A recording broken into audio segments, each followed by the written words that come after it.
Happy Friday from Aqueduct Racetrack, the final Friday of the meet before we head over to Belmont Park. And today's feature, Nova Rags, is 5-2 on the morning line after 3 consecutive second-place finishes, looking to turn things around after a little bit of a freshening. Belmont and Junior Alvarado teaming up.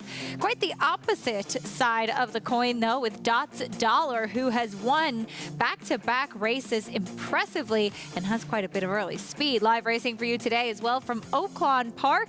In the feature today in the 9th 8-5 morning line, favorite Go West has won 3 wins in his 4 starts in 2023 for trainer Brett Calhoun. All that and more coming up on America's Day at the Races, brought to you by America's Best Racing. For the love of the race, visit americasbestracing.net today. That's a live look of the New York City skyline that you can see right here from Aqueduct, if you know where to go.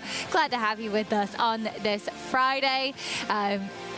Looks like a relatively overcast day, but the weather is fine as of now. Expecting some rain this weekend, but we should be able to get through today's card with no problem. I'm your host, Acacia Clement, pleased to be joined by New York Racing Association handicapper Andy Serling, and we have some special guests up here in Equestris, where we are filming at Aqueduct. You may hear some very loud birds behind us throughout the show, Andy. They were very vocal during Talking Horses today. Well, at the end of the day, the two of us aren't that interesting, so we thought we'd invite some birds in to spice things up a little bit. But looking forward to the card, looking forward to being with you. I'll be with Greg a little bit later as well. Oaklawn is open, as Oaklawn's just got 6 racing days left. That's right. We'll wrap things up on Kentucky Derby Day next Saturday. But in the feature today at Aqueduct, race 7 on the main track. It's a very interesting allowance race for 4-year-olds and upward, 6 furlongs on the main track. We'll kick things off with the number 1 SWOT analysis. Early speed from the inside. Trevor McCarthy going to climb aboard, as this horse will make his Aqueduct debut after back-to-back wins against fellow Louisiana breds. Don't see too many Louisiana breds coming up here, and this one has a lot of speed, but I don't even know if he's as fast as some of the other speeds in this race, because there is an abundance of speed in this race. Drawing the rail, Trevor's got to try to go forward. I'm just not sure he can keep up with horses like St. Selby and perhaps some others in here, and it might set the race up for closers. He is a horse that if he had just spent his career running on the right surface, dirt, his record would look even better than it is. Comes off of 2 impressive victories, both with 93 buyer speed figures down at the fairgrounds. We'll try to take a show on the road facing Open Company today. A horse who comes in and will try to turn things around is the number 7 Nova Rags. 3 consecutive second place finishes, I should say. Has had a little bit of a freshening since February, and will try to get back to the winner's circle today. The problem with Nova Rags is he's been in one spot after another where he felt like a very logical type, and because of his closing running style, he just doesn't seem to get there. Now he gets a lot of speed to get it done, so he's a very logical horse. He's the outside closer in a race pack with speed, but there are other closers that are dangerous as well, like Dots Dollar with a big win the other day, and Big Engine as well. Should be an interesting race, a good matchup between speed, significant speed, talented speed, and some talented closers as well. Yeah, we'll see how the pace does play out and who will be able to take advantage of that. That feature coming up in race 7 today at the Big A. Today's races, courtesy of Claiborne Farm. Here's what's on tap today.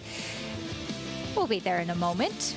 Getting ready for our list of today's races at we'll have Aqueduct racing for you and Oaklawn Park, races 1 through 8 from the Big A, fast and firm, races 1 through 9 from Oaklawn with fast conditions today. You can experience the excitement of the Kentucky Derby with Naira Bets. Join now and get a $25 free bet just in time for the Derby. Plus, new members can earn up to a $200 deposit bonus with promo code DERBY25. Bet on any track, anywhere, anytime. Sign up at nairabets.com for your free $25 bet and a $200 deposit match. The Kentucky Derby just 8 days away. Got to get ready for that. We also have to get ready for the start of live racing on our program, which will take place at Oaklawn Park. We'll kick off the live racing portion of today's program with a maiden claiming the opener from Oaklawn Park after this.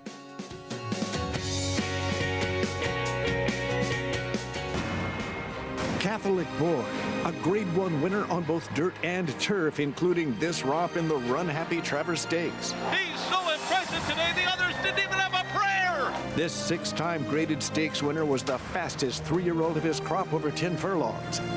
At the sales, his first crop yearling sold up to $300,000. Dual surface Grade 1 winner Catholic Boy, standing at Claiborne Farm.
We're back on America's Day at the Races, brought to you in part by Naira Bets. You can bet any track, anywhere, anytime. Visit NairaBets.com or download the Naira Bets app to get started today. We kick off our live racing action with the opener from Oaklawn Park. Had a great weekend there last weekend with our whole team. Unfortunately, we won't have Paul LaDuca with us at Oaklawn today because he's going to be joining us at Churchill Downs tomorrow throughout the Churchill Downs. Well, that's it for me. I'm going home. What am I going to do without Paul? We'll have him back soon enough.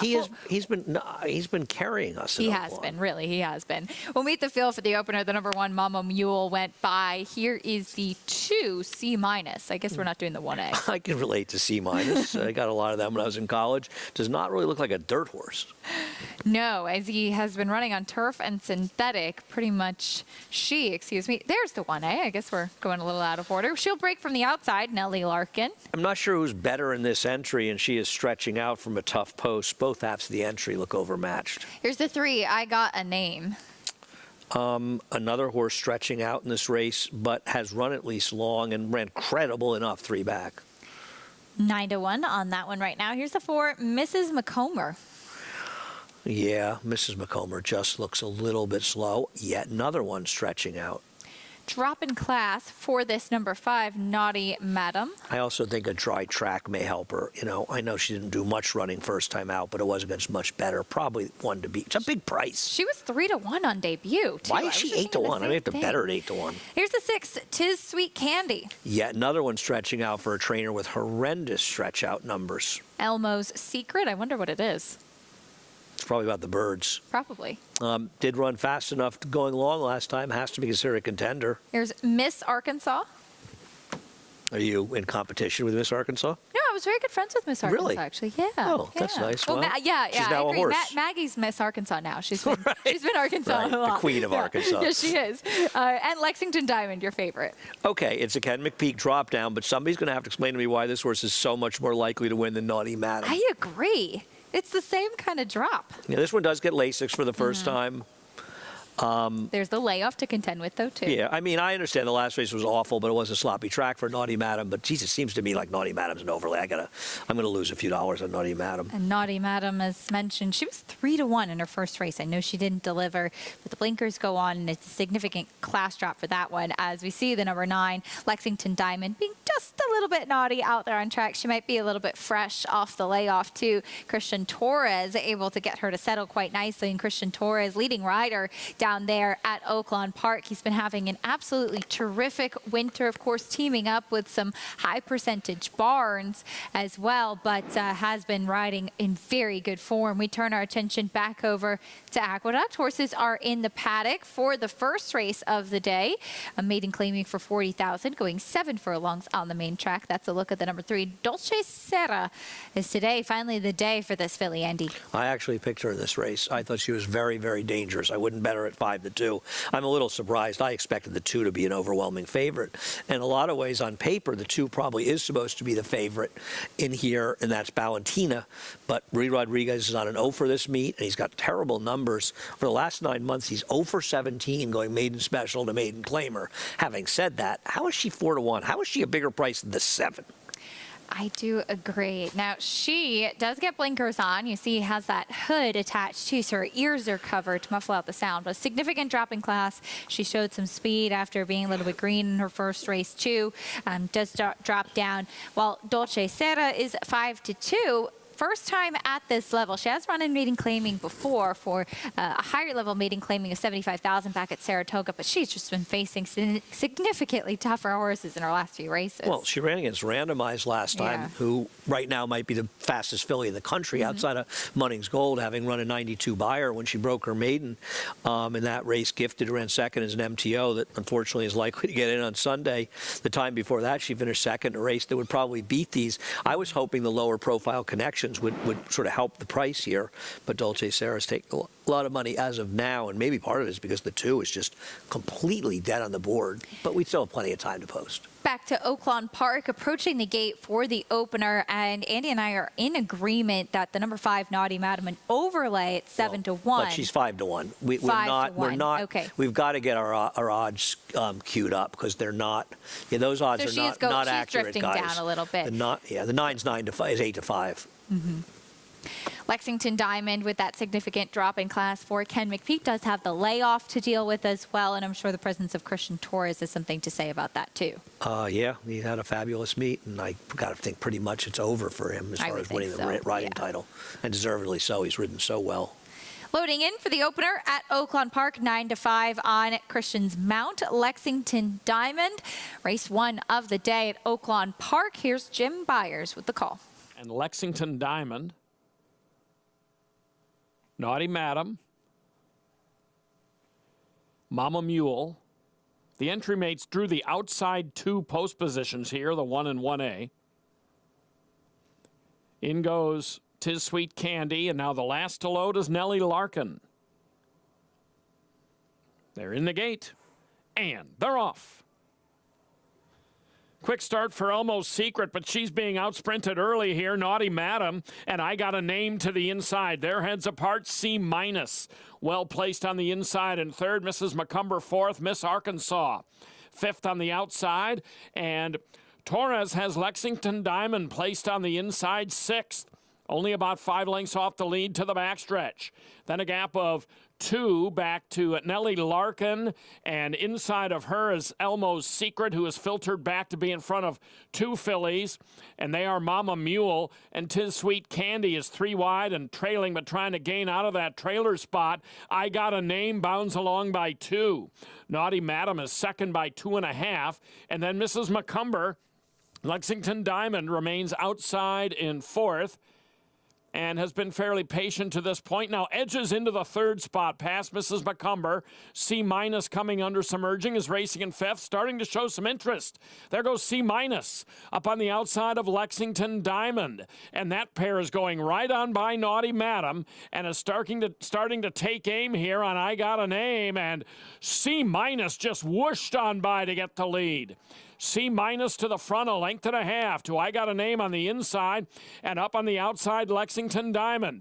That one into second now as they come to the head of the stretch. I Got a Name is racing in third, and Tis Sweet Candy a distant fourth, and then Miss Arkansas outside of her with Elmo's Secret. They're in the stretch, and it's C- maintaining the advantage here, and they're past the furlong pole, and Lexington Diamond is not doing enough. C- just drifted out a couple of paths, but she appeared to be clear. Here comes Elmo's Secret, gaining up the inside, and Elmo's Secret tags C- right near the wire. Elmo's Secret. She got the secret today, coming up the inside and able to run down late. The number 2, C-, who was drifting a little bit. A horse that definitely moves like a turf horse. That's been the surface she was running on and nabbed late. It does feel like she probably moved a little too soon, as it turned out, and sort of helped set things up, as you're right. She was drifting all around the stretch. The 9 was a sort of mediocre third at 7-5 in this race, but Elmo's Secret coming up the rail, taking advantage of perhaps a couple of premature moves. Let's meet the field for the opener at Aqueduct. Noble and Green, no? Do we know how to say this? Noble and Green, no? I guess it's Noble and Green Enough. Green enough? Or Green Enough. Green enough? Noble and Green Enough. I don't know. Ask Saul Kuhlman. He knew. Valentino went by. Here's Dolce Sarah. Right. Valentino's a big drop down. Noble and Green Enough. You have to respect Rob Atras' first-time stars. I like Dolce Sarah a little bit, but I thought I'd get a better price because of connections. I wouldn't bet her at 5-2. Graceful, third last time out. I don't see anything to recommend about her. Mooney, first-time starter. Yeah, she's a firster for Rudy, who's having a very, very bad run so far coming back to Aqueduct. We'll see if he can turn it around. He's got 2 live ones here. Here's the 6, Germany Javo. Not surprisingly, the longest shot on the board. And 4-1 on the outside, back to dirt for Here Comes Scarlet. Well, last time this horse was on the dirt was 6-5 and was a very poor second, finishing ahead of the 4 Graceful. I just thought horses would be better than her, like Valentina and Dolce Sarah, and maybe even the firster on the rail. That's the field for the opener. Dolce Sarah, Kendra Carmouche going to be aboard this filly by race day, who, as mentioned, this will be the lowest level that she will have run at as of yet. You can follow along and get all of the stats on the horses, trainers, and jockeys in today's races with free Equibase past performances. Visit NYRA.com/TV schedule to download your free past performances on all the races on today's show. We welcome in the 3rd member of our team, champion jockey Richard Migliori, here with us. Hey, Richie. Thanks, Acacia. Yeah, I'm down here in the winner's circle. Overcast, but rain's holding off. It's a pretty nice, kind of brisk day, if you will. Let's start with the first-time starter on the inside, the 1, Noble and Green Enough. I'm going to go with that, guys. She looks good. Rob Atras does great work. I'll be honest with you, I think 7/8 is going to be a little tough for her first time. Looks like she just could tighten up a bit, and I think she'll be better for having the race. And also, she has a tough post. Post 1 for a first-time starter, a lot of empty space to her inside. I think she's probably well-meant, probably has some good works, but I think it's going to be a tough order for her to get the 7/8 first time out. The 3, Dolce Sarah, I like her. I mean, she's 2-1. Maybe a little bit short there, but I love the way she warmed up under Kendrick, and I like Kendrick taking them out for the first time. She's a filly that has had a tendency at times to try to bear out, and Kendrick does such good work with these kind of horses. He's just got good hands and get horses to run up into his hands. She's my top selection as a favorite. I really, really like her warm-up. The 5, Mooney, and another first-time starter. Kind of a small filly. The mare has thrown 3 foals to race, and all 3 have won, but it took them a while to kind of get there before they reach their best form. I'll take a wait-and-see approach with her. And the 7, Here Comes Scarlet. I just love the outside draw for her. Owned by Bobby Terrell. People may remember the trainer, Red Terrell. Bobby was a terrific rider at one time, trained his own horses. Now he's got horses with Mike Maselli. Mike, also a former rider, good rider too, doing well as a trainer here. I think the outside post is really going to benefit this filly under Jason Weyes. All right, Richie, thank you. Here comes Scarlet. Second time at this level and back to the main track. And we get a lovely shot of the American flag waving in the breeze. A little bit of a breezy day out there. I think the conversation in this race should be the lack of money the number 2 Valentina is taking. Do you think that's because of what's been happening for Rudy Rodriguez's barn over the past year? Maybe. Obviously, starting in Saratoga, a barn that was routinely a 20 to 25% barn has been under 10%. They're 0 for the meet so far here at Aqueduct since we started in early April. But still, I mean, this horse is dropping from maiden special, maiden claimer, ran against some respectable horses, didn't really run that badly, caught a wet track last time. I'll be honest, David Argona made this horse 9-5. I thought he made her too high. And one of the reasons that I picked the number 3 was I thought, well, the 2 is going to be 6-5 in here, Right. so I'll get 7-2 or something on the 3, and I don't trust the way Rudy's horses are going. And I showed that stat, 0 for 17. Rudy is, over the last 9 months, Rudy Rodriguez is 0 for 17. Maiden special, maiden claimer. Now, 7 hit the board, but 11 of them were super short prices. Oh. So they haven't been performing very well. And she may take some late money, but she is just about as chilly on the board as you can be. It's the same price as the 1. And listen, Rob Atras is terrific with first-time starters. This horse has a second foal. There's 1 foal from this dam, and I know you look at the pedigrees.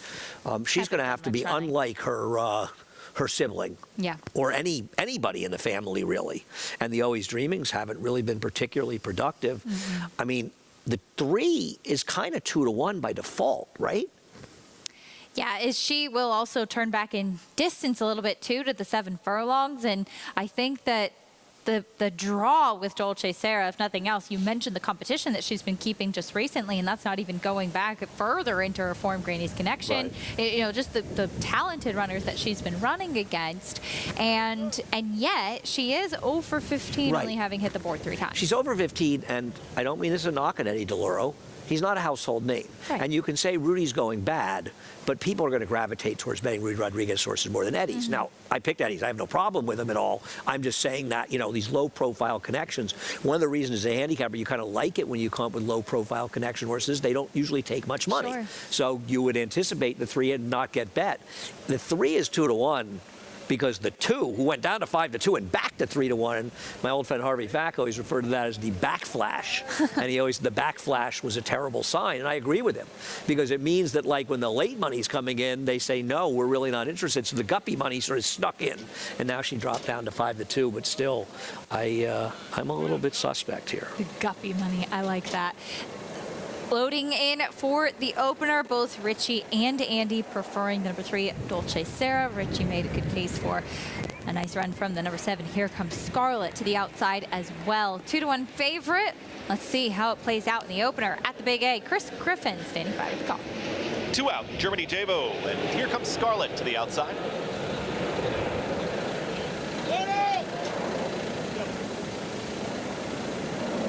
Here comes Scarlet, last to load. Hesitating, steps back.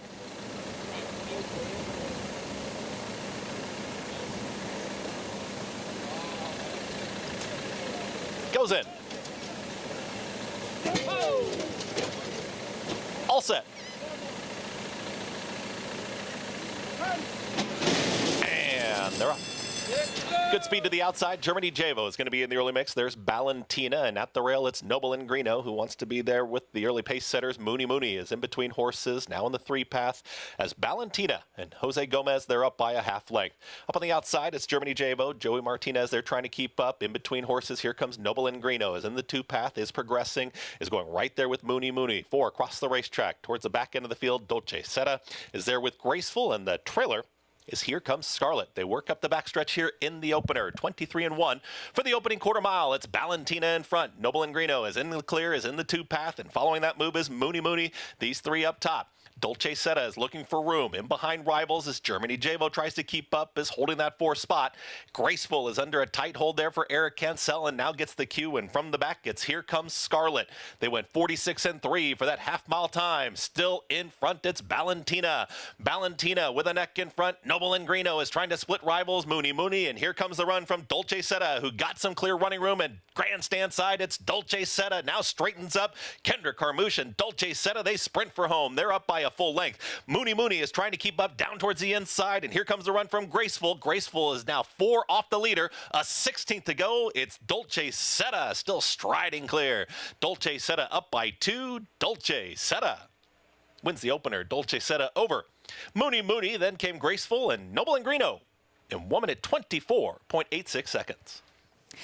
Today was the day for Dolce Seta. She found her friend, so to speak. And Andy, it was actually the other Rudy Rodriguez runner, Mooney, the first-time starter. Put in a good run for second. I agree. Mooney did run well to be second here, but they knew.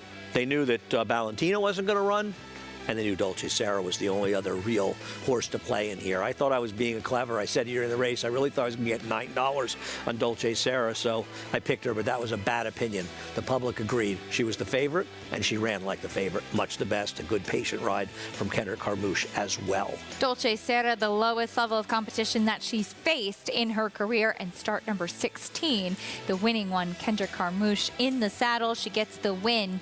Filly by race day with the victory over first-time starter Mooney 3-5-4-1 in the opener at Aqueduct. She's so race day.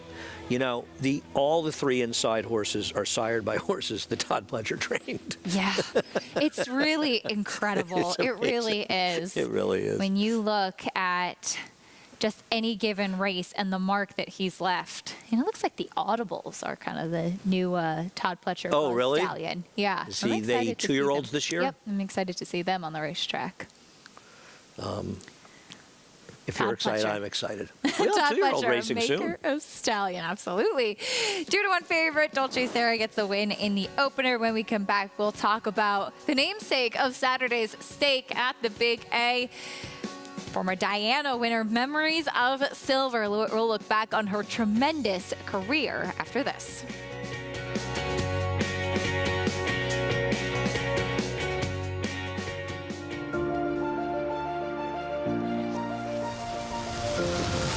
Want me to tell you more about good magic? I can do that. $1,950,000. Hit $1,950,000. 50 in the vertical 50. $1,950,000. Hit $1,950,000. 50 in the vertical 50. 50 in the vertical 50. We're $1,950,000. $1,950,000. $2 million quickly. $2 million. $2 million one. $2 million one. $2 million. Hold on. $2 million. $2 million 50. All through and I have. Boom. Thank you both. $2 million. Rogers way. Good luck. RaceLens is the most in-depth product in horse racing with unique features found nowhere else. True odds, predictive analysis, and pace projection. RaceLens. It will change the way you follow horse racing and take your game to the next level. The Cross Country Pick 5 combines the best racing from New York with top races from around the country in one bet. Find it in your track menu and play this weekend. Races and free PPs posted at NYRA.com/crosscountry.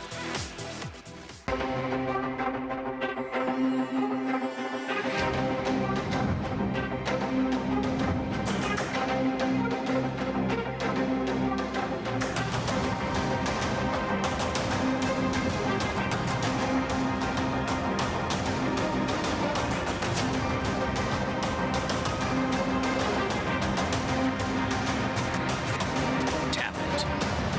Standing at Gainesway. This season at Oaklawn, we've got more of everything. More of the top thoroughbreds in the world. More days of live racing. And the largest purses in our history. All at a completely reimagined Oaklawn. Come be a part of this historic season at Arkansas's only casino resort.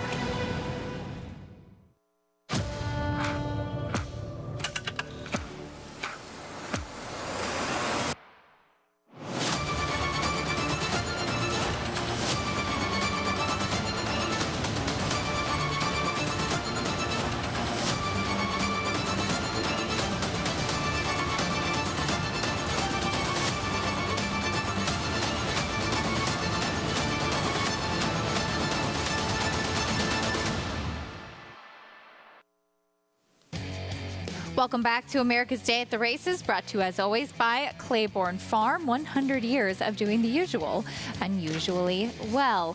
Race 1 in the books at Aqueduct. It went to Dolce Sarah, who dropped in class and found the right spot to get her maiden win today, Andy.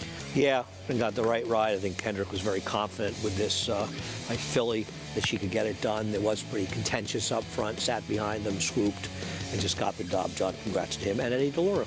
Gets the job done. $6.20 winner over first-time starter Mooney, who put in a little bit of a run, graceful in third. That's race 1. Race number 2 will be on the turf, sprinting for the New York bred fillies and mares. 3-year-olds and upward. An interesting little race. Dairy Nane currently at 5-2 on the board as she makes the first start of her 4-year-old season. A horse that had quite a bit of ability. But coming up this weekend on Saturday, we'll pay tribute to a very special turf mare.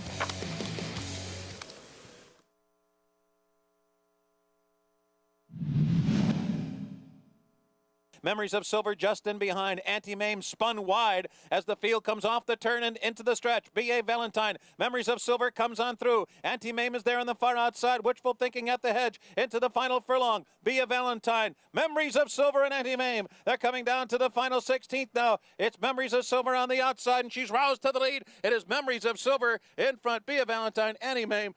And it is Memories of Silver, the winner by a length and a half. The 1998 Diana, won by Memories of Silver, a multiple Grade 1 winner throughout her career, trained by Jimmy Toner. Her namesake race coming up on Saturday. Andy, hopefully, as it is carded as race number 2, we will have a chance to run it on the turf. But as always, the names of stakes races in New York, a great opportunity to learn a little bit more about the history of the game. And it's amazing how many races we have named for horses that were owned by these connections and also trained by Jimmy Toner. I mean, I think there's like 4 or 5 of them, and a lot of them are related. Memories of Silver, who was a tremendous racehorse. Winter Memories. Winter Memories, one of the other ones? Exactly. Soaring Softly. There's so many of them. We'll take a look at a couple of the runners in the Memories of Silver, should it be on the turf. Royalty Interest to the outside. Broke her maiden at first asking at Tampa Bay Downs on Tampa Bay Derby Day. In fact, the last race of the day. And she did so pretty impressively and will go right into stakes company on Saturday. 4 horses out of this race have run back all on the turf. One of them improved 9 points, one improved 10 points, and one improved 6 points. The second and third horses 6 and 10. So that's a good sign that it was a sharp race. And a lot of these Chad Brown, Klarovich stars that broke their maidens first time out at Tampa have gone on and done bigger and better things. Absolutely, and she was impressive in that first race. Another filly that broke her maiden at Tampa is Juniper's Moon for Tony Dutrow. She wired the field on the front end. Last time out, though, she finished 3rd in the Florida Oaks. She's the type of filly that I hope... I like the jockey booking with Javier Castellano because I've always said she needs a rider who has very soft hands. You see how that she kind of carries her head a little bit high, and early in the race, she's always pulling on a rider.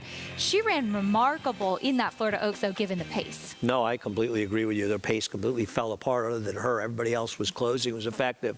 And she's a player. Such a funny pedigree with Galileo, the sire, and I'm a Chatterbox, who was placed first in our Coachco American Oaks, and a very, very good horse that ran for trainer Larry Jones, the dirt side and turf, but it seems to be working for her. She's a big player. Seems like the Galileo is holding dominant with the turf form for her so far. Another one with a big pedigree is Queen Picasso, who won first time out at Gulfstream, got the same buyer speed figure as Royalty Interest, and these two will now match up. Queen Picasso had Jose Ortiz in her first start. She was victorious and will try to go 2 for 2.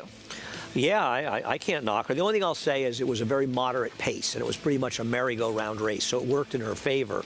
But I think it was a strong field. She's got a very good pedigree. I love the Kingmans. I really hope this race can stay on the turf because it's come up a very, very interesting race. Yeah, it truly has. As one that will potentially try the turf for the first time is the other Chad Brown in here, Lady Beth. Now, she actually won first time out, but on the Tapeta at Gulfstream in an off-the-turf race. We'll get onto the turf, hopefully for the first time on Saturday. She's got plenty of pedigree to move forward on the turf as well. Won't be surprised to see her be effective in here if Flavian Pratt is named. We'll take a look at Downtown Mischief, who is a main track only runner. And once again, Linda Rice seems to be very, very sharp with these types of entries. Downtown Mischief is 3 for 3 so far for Linda Rice. And should the race come off the turf, even though she'll have to stretch out a little bit, you'd have to imagine she will be very tough. She will. I mean, she'll have a real rival, I think, in Bowpool on the outside, who ran very well in her last start for Rob Atras. But Downtown Mischief is good, and I think Linda made the right move. She had talked about going to Keeneland Keeneland and running in the Beaumont. Well, they didn't do that and probably wasn't going to win that race. It became a very fast race, but she's found a good spot if this race comes off the turf. And she and Bowpool and probably the horse on the rail who's entered for turf, United Alliance, they feel to be the major players if this one is switched, unfortunately, to the turf. Here are some past winners of the Memories of Silver, as Consumer Spending won it last year. Christophe Clement has won it twice and will look to do so for a third time on Saturday. There's a picture of one of his trainees, Feel Glorious. And Time in Motion for Jimmy Toner. Yeah, speaking of. I don't think she ran that many times after this race. She was a really nice horse. She was a really talented Yeah, filly. I have a feeling, though, I don't think she had that long career. For some reason, I could be wrong. Speaking of trainer Christophe Clement, though, he sends out Derry Nain, currently your favorite in race number 2. And Andy, as you and I were just kind of talking in the commercial, she was a filly that seemed very precocious, had a lot of talent as a 2-year-old. She now makes her first start of her 4-year-old season. And while winless as a 3-year-old, she did run some good races. She'll try to get back on track today. Yeah, I'm trying to be optimistic about Derry Nain in here. I think she has a lot of talent, and even in sort of disappointing last year, she still ran well enough to win this race. But I have to admit, I'm a little concerned that she's just not this horse that she could have been, because she had so much promise as a 2-year-old. And I thought she ran very well in her first race in the Derry Nain, the Limestone at Keeneland. So I'm not going to be surprised if she does well here. And I'm not in love with this field overall, and I particularly am not a huge fan of Moonage Daydream, the David Bowie song, as you correctly told me. Moonage Daydream, who'll cut back in distance and try to get back to the winner's circle after trying to wire the field. And Here Comes the Bride last time out. We'll talk a little bit more about this upcoming second race as the early pick 4 will kick off from Aqueduct on the other side of this break.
Welcome back to America's Day at the Races on Fox Sports 2. We're glad to have you with us as we'll take a look at the stake schedule that we have coming up for this weekend. It's going to be pretty jam-packed over the next week or so, but as far as Saturday is concerned, 2 stakes at Oaklawn Park, the Memories of Silver at Aqueduct, which we hopefully get to run on the turf, and it's opening night, I should say, from Churchill Downs, as Downs After Dark will be taking place.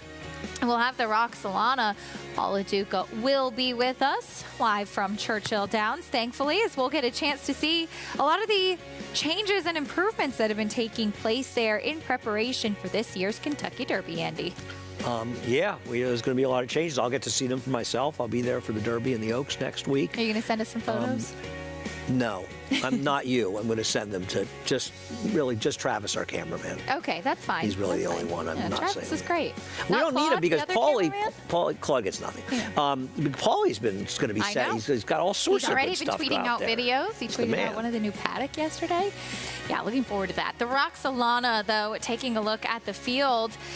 Race number 10 of the day, I'm sorry, that's Oaklawn Park. The Roxolana will be race number 9 a little bit later on the card at Churchill Downs. Frank's Rocket has been absolutely dominant in her last couple of races. And Andy, as you had pointed out before, she was the type of mare last year who just always seemed to have a habit of finishing second. Well, she's really turned that around in her last 2 races with back-to-back dominant scores. Now, she had also been second some pretty good horses, but she was in races where you felt like she was going to win and not getting it done. But she has really turned things around in her last 5 races, other than the debacle in the Breeders' Cup. The competition's a little bit steeper because she is going to have to deal perhaps with a loose speed in Pretty Birdie, which definitely could be tough. But the way she's running, if she can transfer that Florida form to Churchill, she's going to win. An 8th-length score in the Hurricane Birdie. Last time out, a 12.25 length score in the Sugar Swirl. 2 starts back with a 105 by her speed figure, her career best. A little bit of a freshening than that Hurricane Birdie win last time. She has 2 wins already at Churchill Downs. We'll see if Frank's Rocket can make it 3 on Saturday, as we are just 1 week away from the Kentucky Oaks. That means we're just 8 days away from the Kentucky Derby. Here's a look at the stake schedule for the first week of Churchill Downs. The Roxolana, of course, on Saturday to kick things off. Some stakes action on Wednesday and Thursday to get everybody really excited leading up to the big ones, which of course will take place on Friday and Saturday, highlighted naturally by the Kentucky Oaks and the Kentucky Derby, but a lot of other important graded stakes on the card on both Friday and Saturday for pretty much every surface and distance, Andy. Yeah, there's quite a mouthful of stakes there. Surface, distance, fillies, colts, 3-year-olds, olders, plenty of good stuff coming up. Can't wait for all of that. We'll, of course, be watching and cheering on all of our favorites. The buzz is in the air. Turning our attention back to today. Race 2 coming up at Oaklawn Park. We have a 6-furlong race for fillies and mares, 4-year-olds and upward, which have not won 2 races since November 28th, 2022. So a dated claiming race coming up here in the second. That's a look at the number 3, Doritos Heart, who takes a bit of a drop in class. Yeah, we'll see. A horse, it seemed to have run well on a wet track last time. I worry that a dry track won't necessarily help this horse. A big-time player in here, the number 9, who looked like the speed coming out, I thought really changed the complexion of this race. At Empire Pass was a player, but also obviously a player, but also the controlling speed changes things and puts a horse like the 6 or 5 forward in here. I don't know, though, if Emerald Princess, the 6, is really good enough to win. The 5 is the 8-5 favorite. They're 2-1 and 8-5, so the public's saying they are the right 2. 8-5 favorite on the number 5, Distorted Secrets. Kelsey Haar going to be aboard once again. Comes off of 2 second-place finishes. Ran at a comparable level 2 starts back to finish second. Drops back into the stated claiming race today. And as you mentioned, the natural early speed that this horse has, at least some positional speed, will make a big difference. You'd imagine Emerald Princess, the 6, will be on the lead. Right. I mean, it changed so dramatically when you think about these horses that are both hovering around 2-1, Sure. the 5 and 6. With the 9 in the race, not only was there a better horse, but there was a better speed.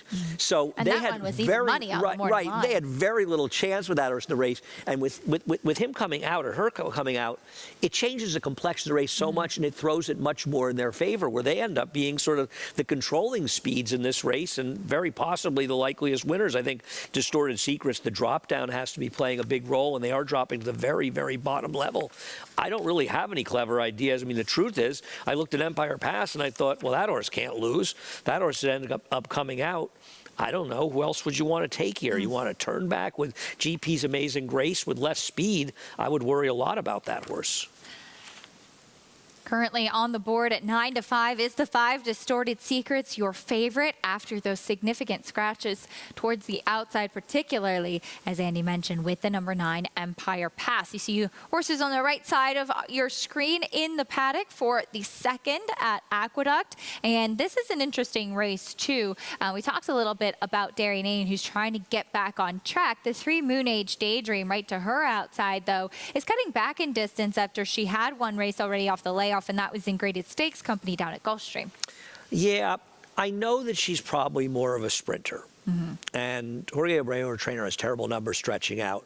But that was a super slow pace race last time. And that's how Dance Macabre, who's more of a sprinter, was able to hold on. So I thought her performance was, I know she wants less distance, but I think she ran poorly last time. I don't like her last effort. More on Moon Age Daydream in a moment. They're loading in for the second at Oaklawn Park. We'll see how that pace does play out. Here's Jim Byers standing by. And the last in Crystal Crescent and Cupidol.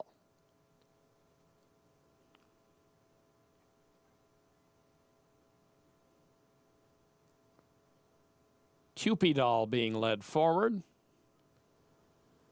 They're all in line. And they're off.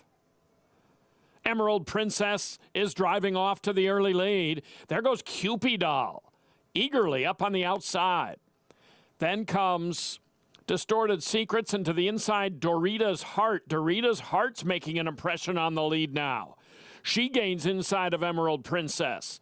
And then the alert Cupidol on the outside. Distorted Secrets is right with that quartet with a half mile to go, a length and a quarter off the lead. 2 lengths then to Crystal Crescent and Bernadette up on the outside. Then GP's Amazing Grace and Royal Bonus is at the back end as they round the turn. Emerald Princess, that speedy one, leads it by a half length. And to the inside comes Dorita's Heart.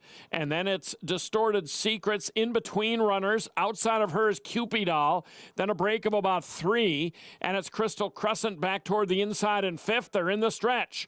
Emerald Princess leads it.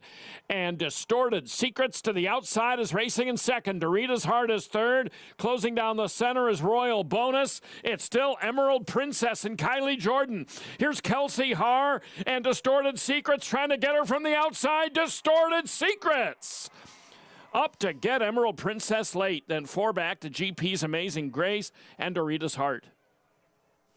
Logical horses in the second at Oaklawn Park. The number 5 Distorted Secrets back down to this level, able to run down pace setter Emerald Princess.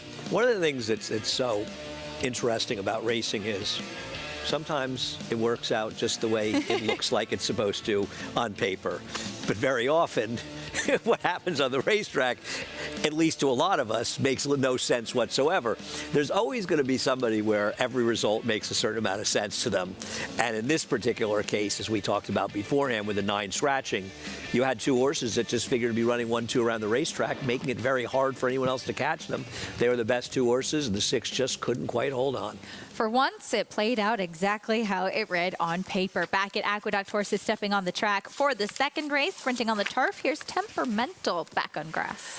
Yeah, she's got back races in the turf that aren't terrible, but they're probably not good enough to win here. Darian Ain makes her first start as a 4-year-old. I admit I have a bit of a thing for it. I'm kind of hoping she runs well in here, and I didn't love a lot of the others. She's 2-1 now as favoritism has moved over to Moon Age Daydream, who cuts back. And I think David Aragon had her the morning line favorite, but similar prices like they are right now. We'll see. Maybe she's better sprinting. How aggressive will Frankie Pennington be, and can he get her in front of horses like Starship Lauban and Patria? Here's Shinful back to the grass as well. Listen, she's run okay in the turf. She's not out of it for a 14-1 shot. Starship Lauban gets on the turf for the first time. I don't love the Laubans in the turf. They can handle it. He's probably better in the dirt. There isn't enough dam side pedigree for me, though. Not too much to go off of, indeed. Here's the 6 Road to Remember, first start of the year. I thought this was a very generous price at 9-2. Yeah. I think she makes a lot of sense. She was in great form before she won the shelf, but she won the shelf because turf season closed. Just missed in that last start in November. Here's the 7 Patria. Keep her in mind because Bustin' Bullet, who was second to her in her last turf, starts running a bit later. Can she clear Starship Lauban or even the 3? If she does, she could be dangerous in the front end. The last time she ran on the turf, it was a win. For more on this interesting second race, let's go back down to Richie. And a very interesting group. We'll start with the 2, Derry Nane, coming off a bit of a layoff, last seen in November. I think she looks fit. She looks good. She's been training well at Payson Park. Now, Payson's not as deep or heavy a track as it once was, but it's still a track that I think really lends itself to getting horses fit. And she's got a couple of good 5 furlong works there. And I like that Manny Franco takes them out. Manny Franco, more of a position rider than the riders that have been on her more recently. I do think that she'll probably be lurking in behind the pace and maybe get that coveted kind of pocket trip that we look for on the turf. And she looks terrific for Christophe Clement. The 3, Moon Age Daydream, she's my top selection. I can't get past her. You know, they tried the mile of the Here Comes the Bride, grade 3 at Gulfstream. She showed speed there. She looks like a turf sprinter, and she's run well enough turf sprinting. I think she's going to be a handful here. Looks terrific for Jorge Abreu. The 4, Shinful, way too big a price at 17-1. She looks fantastic. I think she's a little better on the turf. She's by the sire, a shin forward, really top miler over in Japan. Mrs. Malloy of Edition Farm brought him back and standing him upstate at her farm. I think this horse is really way too big a price at 17-1 and will outrun her odds. And the 6, Road to Remember, runs a little bit hot, got some fast works coming in here. I do think she'll be a little better with a race under her belt. I think she just needs to tighten up just a touch. Although maybe I'm being a little bit too harsh because turf sprinting, maybe they don't need to be quite as tight as if they're running on the dirt or a further distance. But certainly a contender on paper. I just think she'll be better for a run, guys. Fair enough. Richie, thank you. 4-1 on Road to Remember. Let's see what she does after getting a start underneath her belt. The number 3, Moon Age Daydream. We'll go back over to her. Candy Ride filly, as you mentioned, Annie Frankie Pennington going to be aboard for the first time. She won the Stuart Manor back in the fall against Open Company, this New York bred, and tried Graded Stakes Company in her most recent start. But a couple things to say about this race. She rode a good rail. So did Vacation Dance, who came back yesterday, albeit against tougher olders, and he wasn't very effective. And also, the horse who finished 3rd in this race came back yesterday and was a somewhat ineffective 4th. And they may have been tougher fields, to be fair, because Christophe's horse that won... Love Appeals. I mean, she looked terrific yesterday. She probably one of the stars on the entire program. But I'm just not really confident on how good Moon Age Daydream is. It's not impossible. Not going to be shocked. I picked her 3rd. I picked the race 2-6-3-7. I don't have a strong opinion one way or the other. My feeling with Derry Nane, and you and I were talking off camera, it's such a shame because she really should have won. She was very unlucky in the Breeders' Cup Juvenile Turf Sprint. And I think one of the things people have to understand about these Breeders' Cup 2-year-old turf races, yeah, they're grade 1s. But they're not really grade 1 quality races. And take a horse like Pizza Bianca, who's a very, very nice filly. But she's competing in grade 1s and she's not competitive. And it's not because, yes, she hasn't really gotten a lot better, but she hasn't run that badly. But that race they're not really grade 1s. They're great races to be in because they give you a chance to grade 1. They give you a chance in a Breeders' Cup race. So if you're a trainer and owner, you've got to get in those races, right? But at the end of the day, are those horses really grade 1 horses going forward? Because are our 2-year-old turf races really grade 1s? Because you think of how much horses can develop. I mean, take a horse like Bleecker Street in Italia. Take these horses that Bleecker Street started out at the Meadowlands in Monmouth. A lot of our good grade 1 horses are horses that develop sort of later. They're not precocious 2-year-olds. And Derry Nane had that great opportunity, and it's got to be so frustrating because she was best that day. Yeah. And she started out her year last year with a good race at Keeneland, and she never ran badly. She just never really moved forward. And I think that's the conversation we're discussing here, that it's not necessarily that a horse is not that good anymore. You wonder, does a horse take that proverbial step forward from 2 to 3, from 3 to 4? You expect a certain amount of improvement. And sometimes with certain horses, and it's nothing negative, it's just with certain horses, you have a window of opportunity for their best, and when they may be a little bit ahead of their competition. I think that's what you're saying with the 2-year-old races too, the ones that are maybe a little bit more early, have a little bit more agility at that point, whereas the others are going to then start to catch up as they develop. Right, and you talk about Derry Nane. She's still a nice horse. Absolutely. She just never got Pete's Bianca's still a really nice horse, but she's not going to win the grade 1s they've been running her in. She needs to run in much, a little bit. She's probably a grade 2 to grade 3 type horse, that kind of competitive horse. She's a very nice horse, but you've got to be as good as your competition. And I think to use a Breeders' Cup 2-year-old turf races, they're fun races. I like handicapping them. I like betting them. But in my mind, I don't really think of them as grade 1 championship type races because they aren't. The best kind of, how when they send over sort of second level Europeans, they can crush us in those races. The Europeans absolutely dominated the turf races at Breeders' Cup weekend last year. Taking a look at Derry Nane, though, we last saw her in November at Aqueduct in the same race as Road to Remember, in fact, and neither have run since that November 10th race in that New York bred allowance. But this was a race that was dominated on the front end and probably didn't have a fair chance. And maybe at this point, she had just kind of been past her best races. And I was hoping that Christophe could bring her back. I'm going to say that part of me, I think 3-1's a very fair price on her, and maybe it's an indication she's not going to run well. Part of it is that I want her to run well. I've just been a fan of this horse throughout her career, and I'd love to see her sort of get back to being more competitive. And she certainly found the right spot where she doesn't have to be that good, I think, to win. Coming in for the first start of her 4-year-old season, Derry Nane 3-1 right now on the board, as Richie touched on. Minnie Franco taking them out, which is always a good sign, especially here at Aqueduct. 6-5 on Moon Age Daydream, as that filly will cut back in distance. A fun little second race here, an interesting one. We'll see who moves forward. Send it up to Chris Griffin, who's been doing a terrific job all winter long here at Aqueduct. I'm going to miss Chris. Yes, he's going to be gone for the next 6 months. I think he'll be at Monmouth quite a bit, though. John and Brielle coming back for Belmont Park. But can't wait to see Johnny. We're actually, Johnny and I are going to a Yankee game coming up soon. Looking forward to that as well. But Chris, as you said, I echo the sentiments. I think he's been excellent here this well done, Chris. Few more days of the meet left at Aqueduct. We'll go to Chris Griffin for race 2. 2 out. Road to Remember.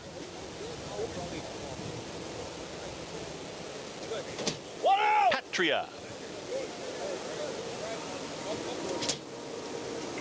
is in. All set.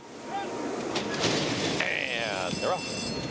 Patria flashes early speed from the outside draw, and Patria quickly up by 2.5 lengths. It's Patria and Junior Alvarado getting away and now slowing it down immediately, and that's going to allow Moon Age Daydream now to catch up, is taken second out in the center of the course. Out wider is going to be Road to Remember. They're the front trio. Orange cap, that's Derry Nane, is in between horses. At the rail is Temperamental. Towards the tail end of the field, Starship Lauban, and the trailer at the back is Shinful. 23 seconds flat for that opening quarter mile. Patria got right to the front but slowed it down, and here comes the run from Moon Age Daydream. Is in the 2 path, is on the move. It's Moon Age Daydream who's come alongside here, and now Derry Nane. Manny Franco found the seam, and Derry Nane starts to roll, is coming 3 wide as they reach the top of the lane. Temperamental down to the inside in 4th. Kicking on, it's Patria. Patria still got more. Moon Age Daydream, and now Derry Nane is straightening up, is now rolling down the center of the course. It's Patria in front. Here comes the run from Derry Nane, who's getting closer. It's Derry Nane now puts a nose in front. Patria not done. From the back, Starship Lauban starts to roll as well. Derry Nane has kicked on. It is Derry Nane in the center of the course to get the victory. Derry Nane over Patria, then came Starship Lauban late with Moon Age Daydream in 1 minute 9.40 seconds. Derry Nane gets the win. Manny Franco putting her in the right spot, and she's able to run down Patria. And I know we sound like broken records, but once again, Manny Franco is putting every horse in the game. And this is a filly that at times has lagged a little too far back. She broke well, and Manny took nothing away from her.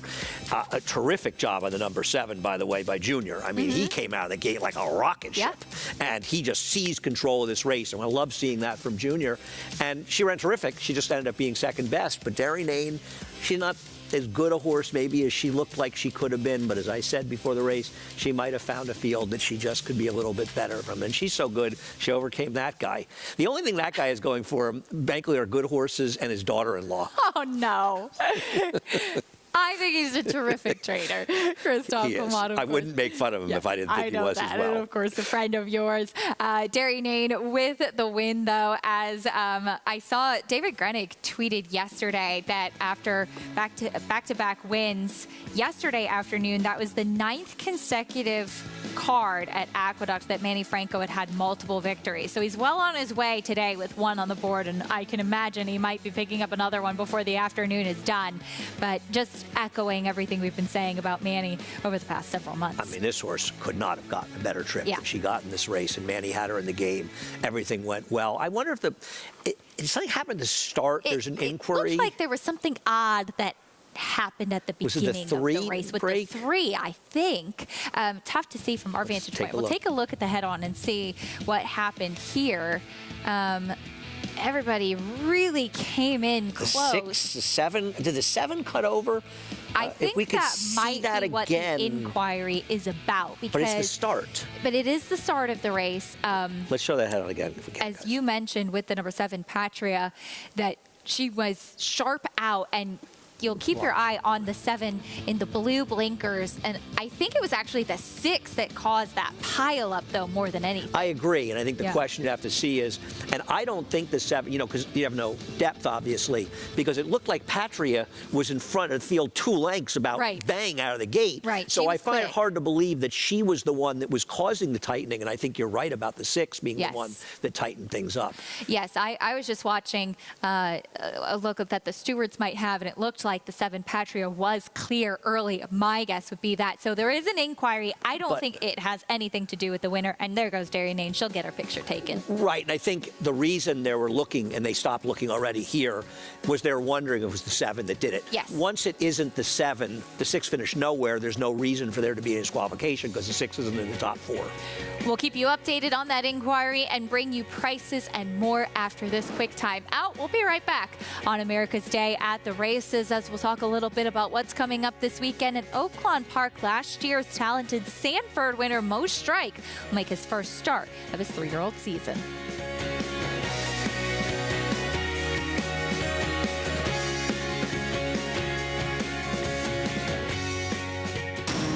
Every hair, every muscle, every contour, every pulse. In the juvenile, Essential Quality have won. In the Belmont, Essential Quality has won the Belmont Stakes.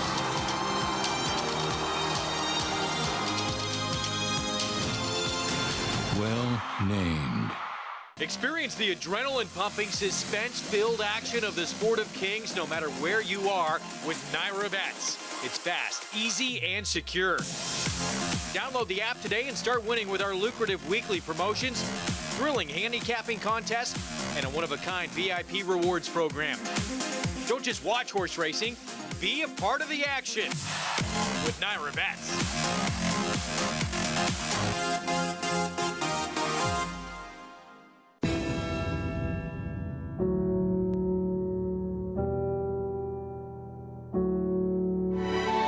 Independence Hall is hands down one of the most impressive horses I've ever seen physically. Independence Hall is pouring it on here in the Nashua Stakes, won by maybe a dozen lengths. Independence Hall wins the Hagyard Fayette.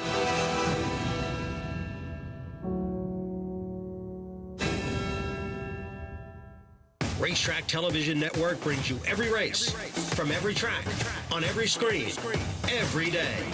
With monthly packages starting as low as $5, RTN gives you great value and access to more live HD streaming and race replays than anyone. Visit RTN.tv today to sign up and watch on almost any device, including Roku and Amazon Fire.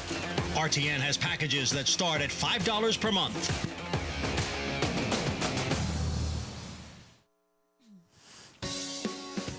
Welcome back to America's Day at the Races, brought to you by America's Best Racing. For the love of the race, visit americasbestracing.net today.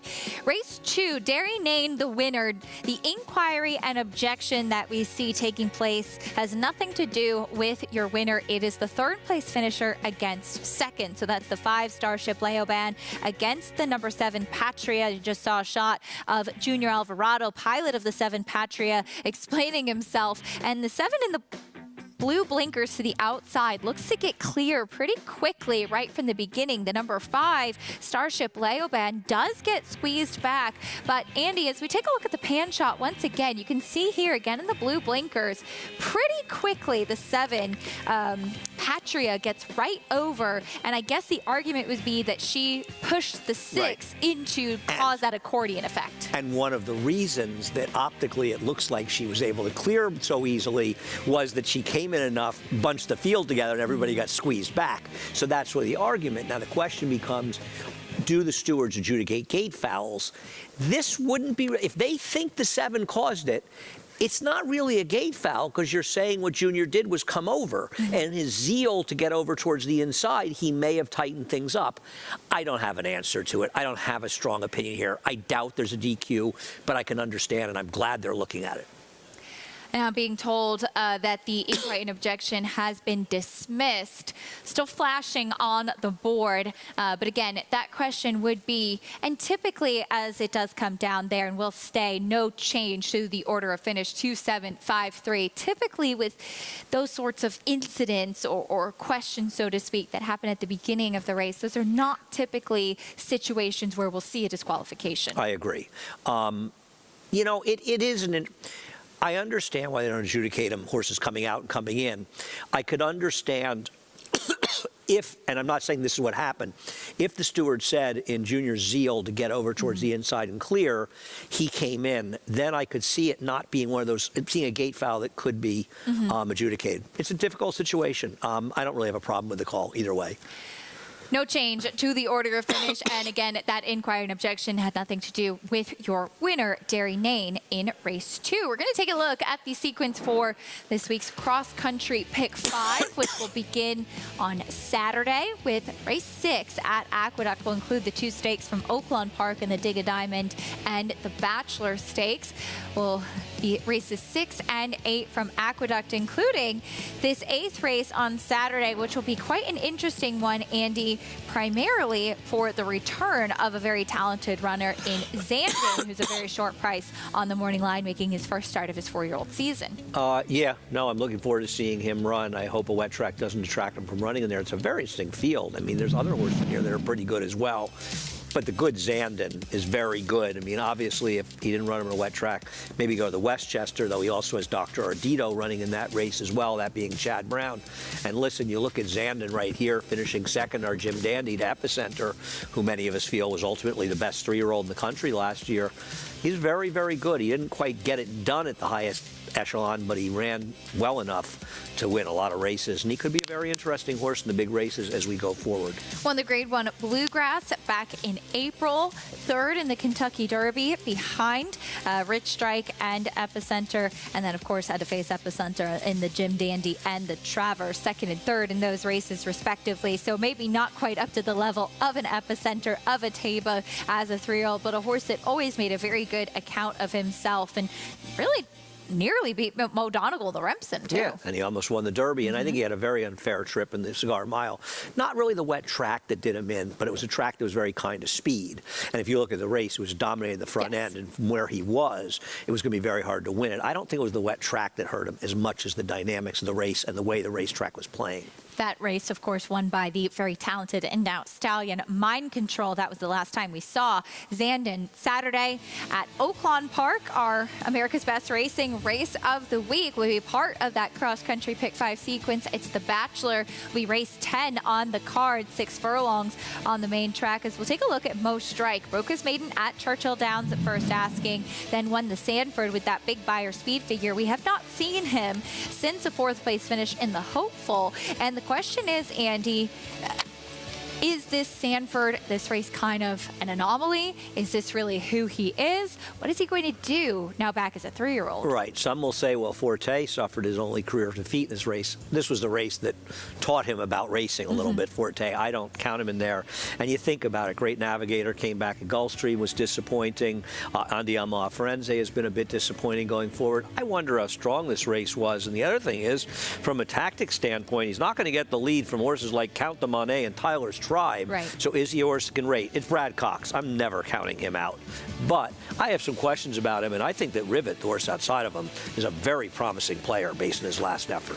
Yeah, Mo Strike will have a lot of things to prove. A very good-looking son of Uncle Mo, graduate of the OBS April sale in 2022. Before we get to Rivet, we'll take a look at the horse on the inside, Armin, who won sprinting last time out after trying to go long 2 starts back. Ran a good race at Oaklawn Park for trainer Peter Miller, a horse that has a little bit of dirtied up form too. The question is he taking a step forward at the right time? Well, they're smart to keep him sprinting. You know, I don't know why they ran the turf, and I don't know why they ran long with him.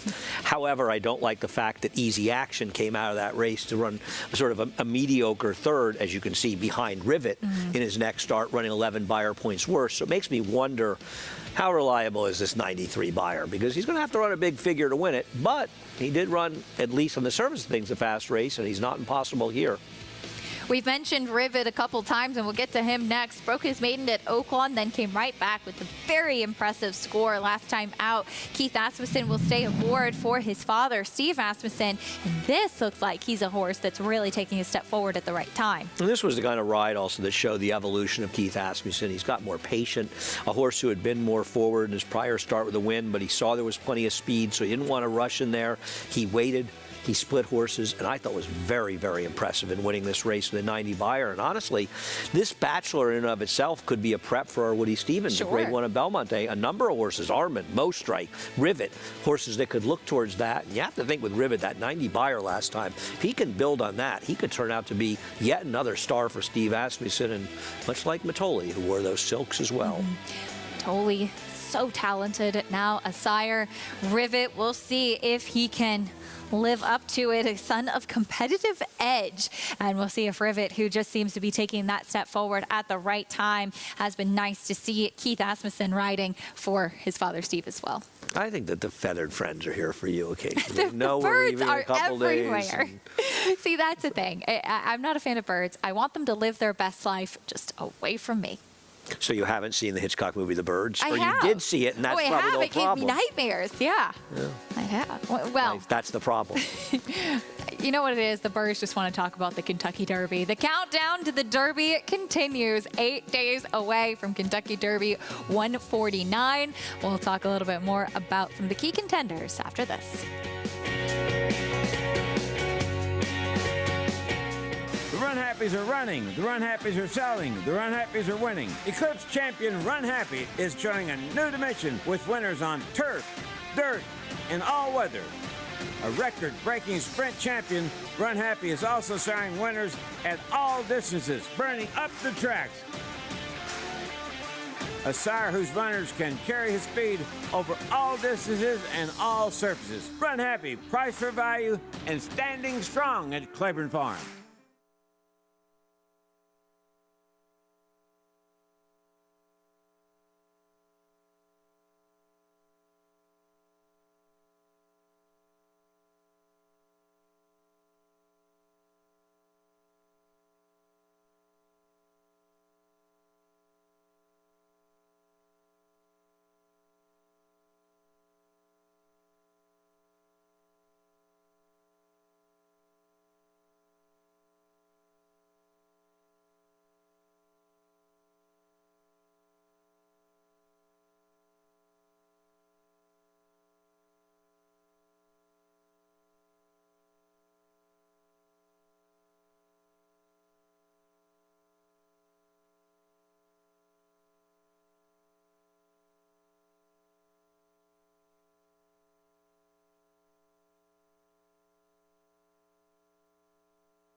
Welcome back to America's Day at the Races, brought to you in part by Claiborne Farm. 100 years of doing the usual unusually well. We are on the final day of the OBS April 2-year-old and training sale. Will conclude this afternoon. We have seen some absolute fireworks over the last few days. It's just been always so exciting to follow some of the big prices, some of the excitement. Baltioro, that filly, was purchased by Dean Reeves. Looking forward to her. She's actually a New York bred, so that'll be a lot of fun too. But we'll take a look at some of the top sellers throughout this 2-year-old April sale, and there still could be some more fireworks to come, but leading the charge was hip number 782, a gun runner colt who sold for $2.2 million, purchased by Donato Lani on behalf of Amr Zaydan. And this colt by gun runner, who has just, as we know, Andy, been absolutely sensational with his progeny on the racetrack. Yeah, so not surprising to see him. And you look at the sires in there, none of them are that surprising except for the Frosted for $900,000 that you mentioned had worked 9 3/5. And listen, might be a runner, and maybe the Frosteds are coming around, but the gun runners, I mean, it's amazing how the kind of success he's had. His first 2 crops have been just incredible. This was an absolutely lovely colt too. Hip number 782 selling for $2.2 million. Hip number 967 was one that we previewed on Saturday. A horse that did work 9 3/5, the same as that Frosted. One of 4 horses to do so at this sale, which is incredibly quick. This Into Mischief colt consigned by Kieran Dunn's Wavertree Stables. To go that fast and do it that easily, I loved this workout, and we often talk about these 2-year-old workouts and what you want to see. This horse went into the ring and sold for $1.3 million to a new ownership group called More Play, and will be exciting to see what he does on the racetrack. Yeah, I mean, I look forward to these horses coming here. Now, I would assume the Zaydan horses will go to Bob Baffert, and they'll be out in California, but hopefully some of these horses we'll see them in New York, and maybe we'll see some of them relatively soon. Absolutely. Though we'll see what happens. Again, the final day of the OBS April sale concluding this afternoon. Got to be there for a couple days, and always really enjoy those 2-year-old sales. And OBS will have one more as well, the OBS June sale coming up, but really the April sales kind of become the marquee sale. Practical Move, a big contender for the Kentucky Derby, coming out of that sale last year. Yeah, be interesting to see what he does as well. The Practical Joke, can he do what Practical Joke couldn't do in the Derby? Getting back to our live racing, we have race number 3 coming up at Oaklawn Park next. We'll be sprinting on the main track, $12,500 claiming race. Non-winners of 3 in life. Your favorite is to the outside, the number 10, Blowtorch, Andy. Well, that horse is just way the worst to beat, taking a huge drop for Robertina Diodoro. And I guess towards the end of the Oaklawn meet, you want to drop him down. You got a purse of $37,000, so 18.5 and 18.5, and then another 37. So you're around $22,000 for the win, and you get it claimed, and he gets out. And that's basically what they're looking to do with a horse they claimed, moved up, didn't run well. But in this spot, I mean, this horse has some layover figures. I guess the 4 Drifter, not impossible as well, looking at that one. But it does feel like Blowtorch should be in a good stalking position outside and a very likely winner at 4 to 5. Trainer Robertino Diodoro and jockey Christian Torres are 29% together at this meet. And we talked about just how well Christian's been riding. I think his agent has been doing a good job, too, in being able to team up with Robertino and a lot of these horses throughout the winter at Oaklawn. Yeah, he had a fabulous meet. We'll see. And Christian Torres, is he going to go to Churchill? Do we know? I'm not 100% certain, actually. Yeah, I hope so. I hope so. Race 3 from Oaklawn Park coming up next. Here's Jim Byers. And the last 2 to load will be Yacht Rock and Blowtorch.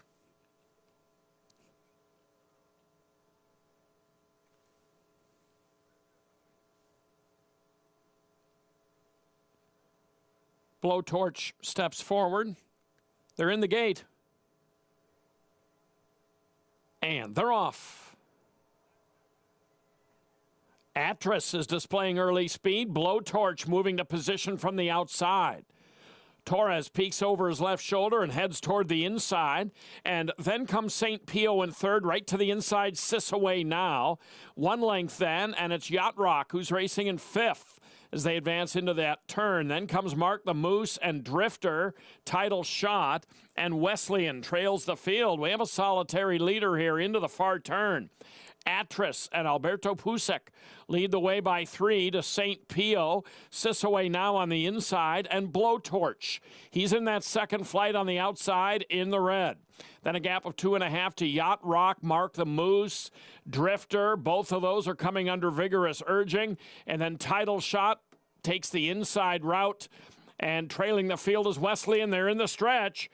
And it is still Atris, but here is Blowtorch, and he just consumes them from the outside. Blowtorch goes on by here, and they come to the final 16th. Blowtorch leads the way by 3 and draws clear. Sisaway now gains on the inside of Atris, and Sisaway now will be second.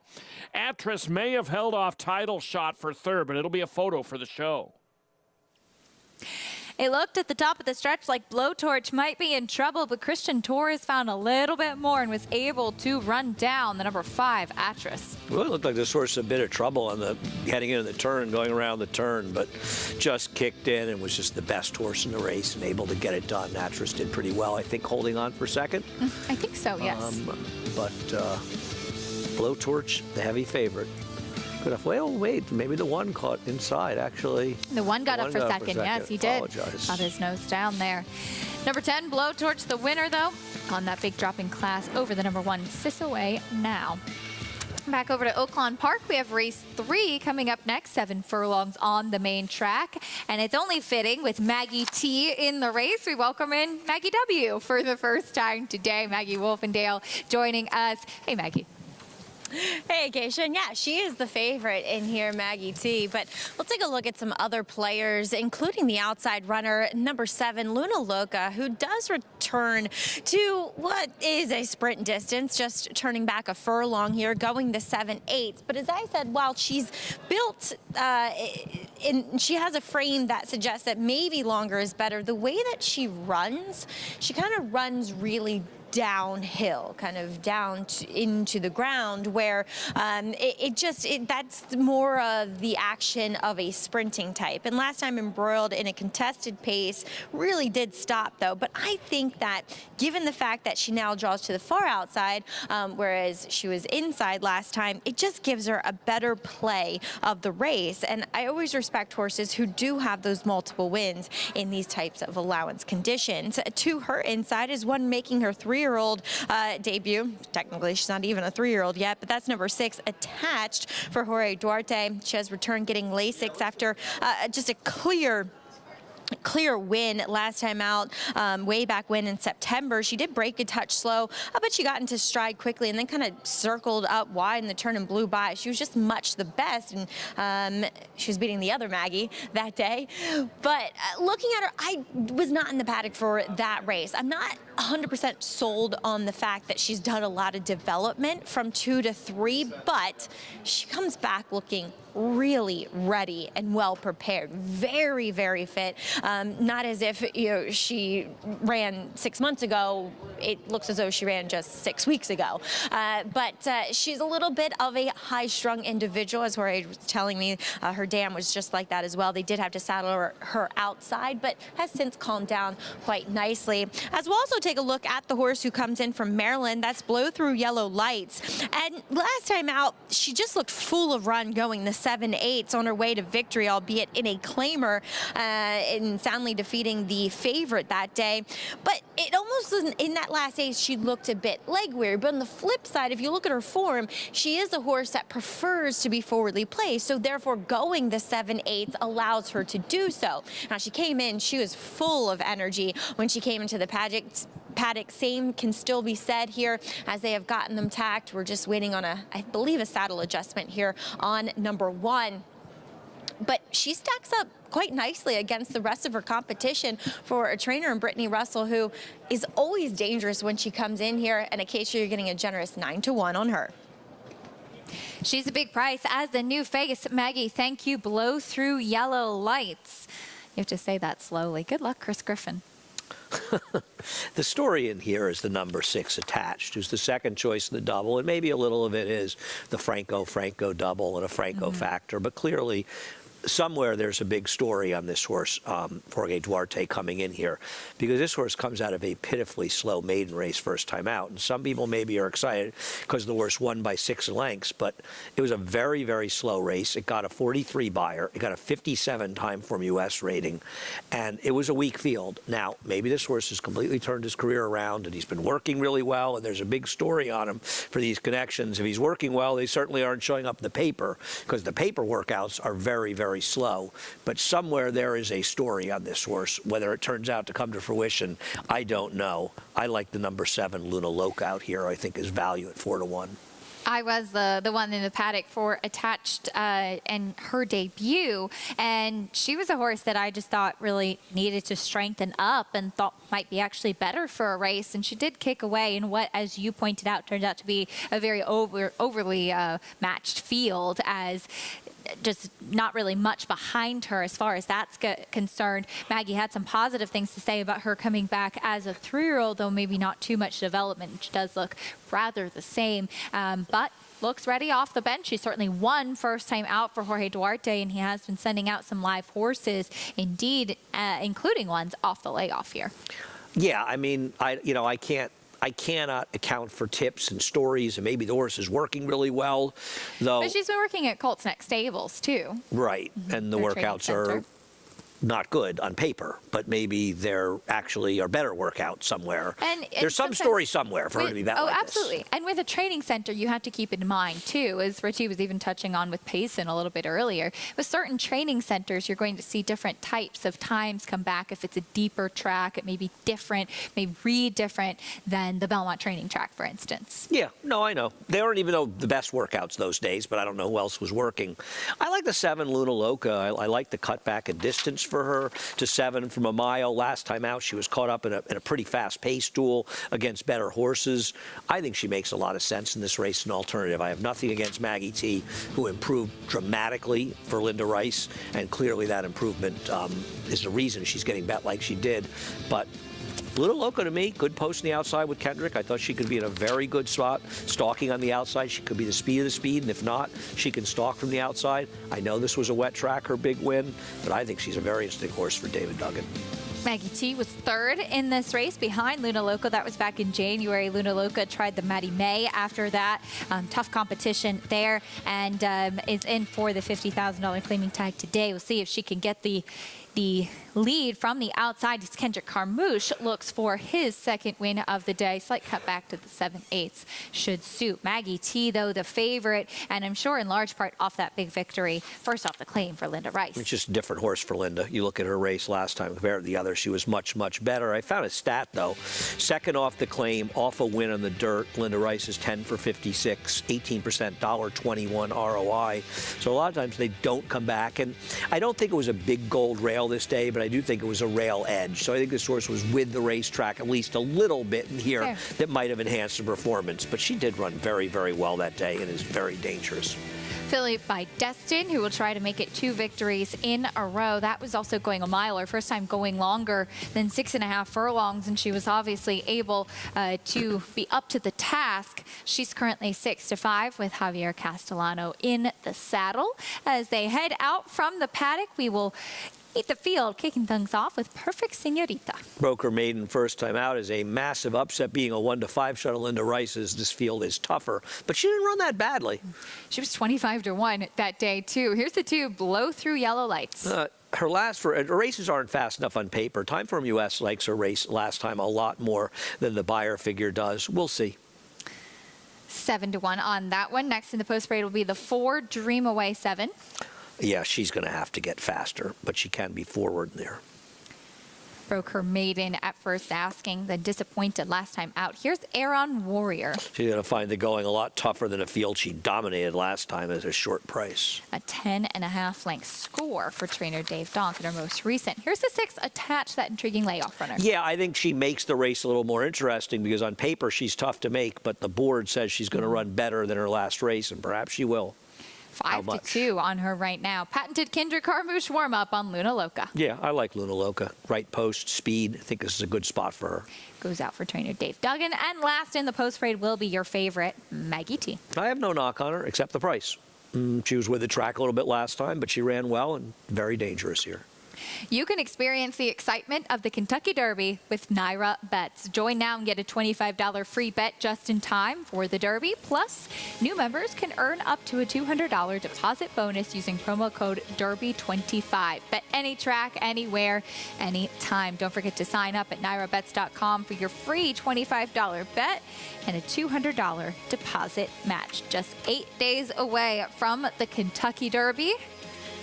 The first Saturday in May, the Run for the Roses, perhaps the most important, certainly most recognizable race in American horse racing. No, I mean, it's the race that everybody spends a lot of money for these horses to try to win. And you look at those prices at OBS, and a lot of them, they are hoping to win the Derby with those horses. Whether it works out that way is another story, because only one horse pretty much could win the Derby.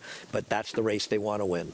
Absolutely. That's what's keeping the dream alive, so to speak. Here's a look at your favorite in this upcoming third race at Aqueduct, Maggie T, getting a big warm-up from Javier Castellano. And how do you anticipate the pace to play out? You mentioned, Andy, that Luna Loca could be the controlling speed from the outside. A couple of other horses who could be forward, at least. Well, Perfect Senorita can go. Dreamway 7 could go in here. And I'll tell you something else. The way Attached is being bet, I wonder if that horse will have a little more speed as well. So that's also a possibility. But I like the fact that Luna Loca draws outside because it gives Kendrick options.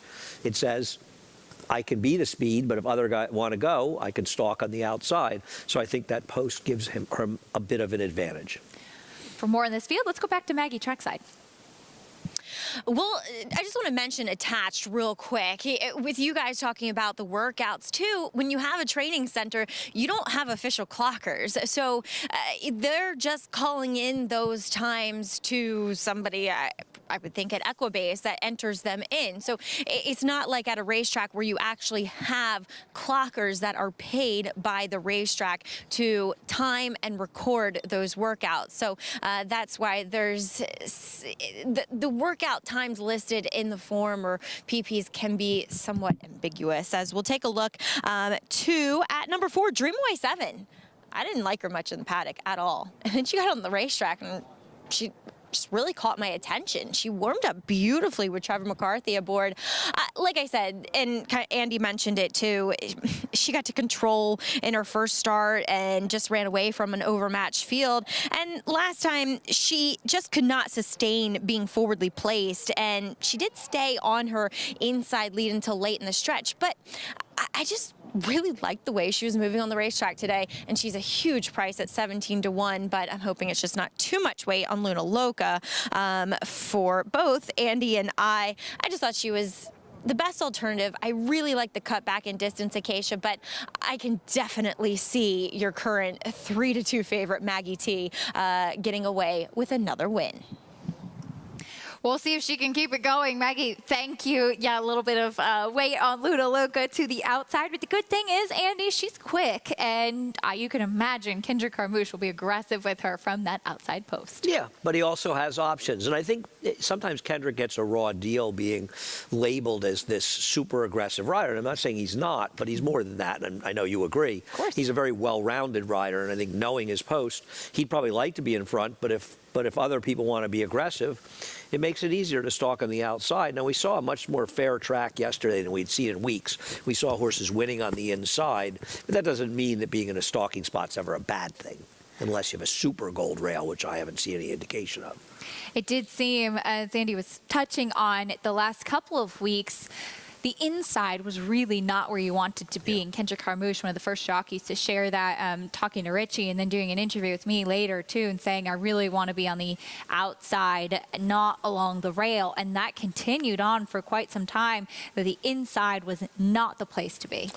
I think the riders who have spent their careers riding in New York aren't as bias aware sometimes as they could be, because our tracks are fair such a high percentage of the time that it doesn't become a factor, whereas riders like Kendrick Trevor McCarthy, who rode at tracks like Maryland or Parks, where they had a lot of dead rails. I think they get more attuned to biases, and they pick up on them faster than some of the other riders. As Kendrick said to me, that's what they expect from the top jockeys here in New York, that we do our homework, and doing just that. We'll see if he can pick up another win here today. Race 3 coming up at Aqueduct. Let's go to Chris Griffin. Aaron Warrior attached. And Luna Loca. Luna Loca goes in. All set. And they're off. Step slope for Perfect Senorita, but now Perfect Senorita does recover, wants to be in that early fray. It's Maggie T who's in front, blow through yellow lights, and a pace stool emerges on the front end. They're now head and head as they work up the backstretch. Green blinkers, that's Luna Loca towards the outside, and Perfect Senorita is having to work, is out towards the 3 path, and is now taking the 3rd position. In behind them, that's Dream Away 7, who's now going to be in the 5th spot. Towards the tail end of the field is Attach, who's going to move to the inside of that runner who drifts out. The Triller, Aaron Warrior, 22.44 for that pressured opening quarter mile. To the inside, it's Blow through yellow lights, who will take him into the far turn, but Maggie T not going anywhere, and a perfect trip for Luna Loca. Luna Loca just stalking those pace setters, now makes a 3-wide run.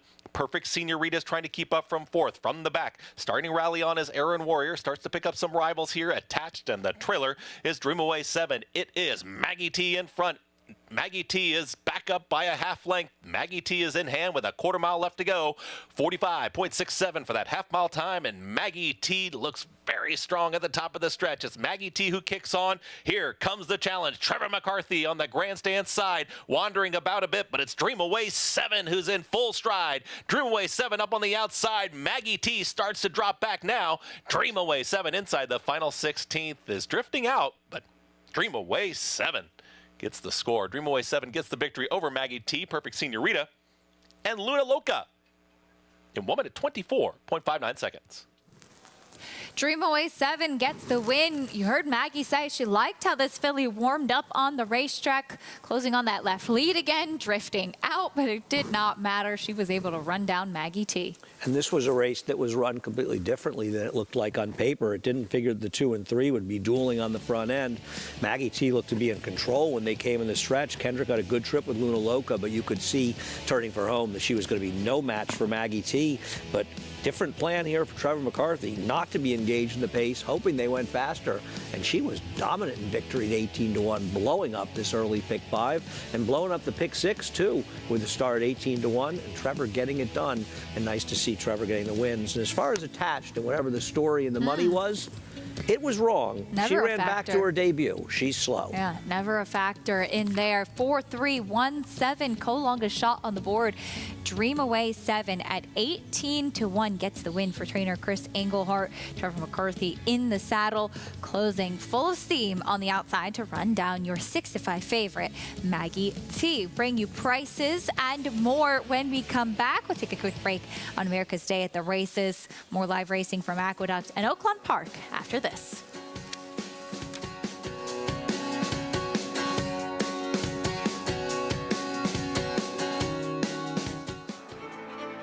Connect, a Grade 1 winning millionaire, now making his mark as a sire.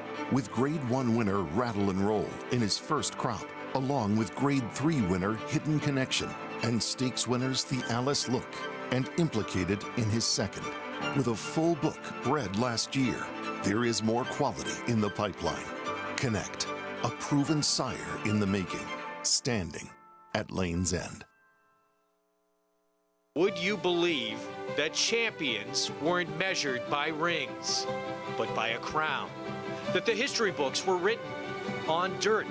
That the greatest of all time was a horse? He is moving like a tremendous machine. Experience the magic at this year's Belmont Stakes as we honor the 50th anniversary of Secretariat's legendary Triple Crown Triumph. Join the celebration at Belmont Park on Saturday, June 10th. Tickets on sale now at BelmontStakes.com. The momentum continues for War Dancer as 26 Black closes to take the first turf race of the 2023 Aqueduct meet. 26 Black in time. Now with over $5 million in progeny earnings, including Dancing Buck. Dancing Buck by a half dozen lengths. Long Shot Surprise Boss. Surprise Boss is not going anywhere. Surprise Boss, look at this effort. New York's #1 turf sire begs the question, shouldn't you have a war dancer? Visit wardancerstud.com to book your mayor today. Tampa Bay Downs has a rich thoroughbred horse racing history in Florida dating back to 1926. Celebrities such as Babe Ruth, Jack Dempsey, and John Ringling all attended opening day. In 1981, Hall of Fame jockey Julie Crone won her first career race here, and in 2007, we saw Street Sense win the Tampa Bay Derby and go on later that year to win the Kentucky Derby. Featuring full fields, great turf racing, and a 15% takeout on our Pick 5, Tampa Bay Downs is live racing every Wednesday, Friday, Saturday, and Sunday. We're back on America's Day at the Races, brought to you by America's Best Racing. For the love of the race, visit americasbestracing.net today. An upset in race number 3. It was the 4 Dream Away 7 closing on the outside under. That man, Trevor McCarthy, to get the win. Yeah, Trevor is back in form after an unfortunate incident and starting to get the right mounts a little bit, but also getting it done in a completely different riding style. And this horse really ran today. Closing really strong on the outside. You could see in the front end, it's the gray and the yellow cap, your favorite, Maggie T, who looked like she was pretty much home at this point, as the outside runner, Luna Loca, seemed like she was struggling a little bit. Blow through yellow lights had been part of the pace. And then at the last moment, there come those purple silks of My Purple Haze to get the win. And not as though the race just completely fell apart. This horse just made a huge run from the back of the pack. A very decisive win at 18-1. And good luck if you've got this horse in your Pick 5, because this horse is going to absolutely blow up the sequence. Yeah, won Maggie over out on the racetrack, but had not necessarily turned any heads on paper. $39.40 winner, Dream Away 7, able to run down your favorite. Race number 4 coming up next. It's a mile and a 16th on the inner turf. $30,000 claiming race, non-winners of 2 in life. Smokin' Hot Kitty, currently your favorite. Yeah, she's the horse to beat, but even money seems to be a little overboard at her. We'll talk more about this 4th race in a moment. When we come back, we'll also continue our discussion of the Kentucky Derby. Trainer Todd Pletcher looks to win his 3rd Kentucky Derby, and he has 3 chances to do just that, including the one who's been leading the board as far as points in Forte.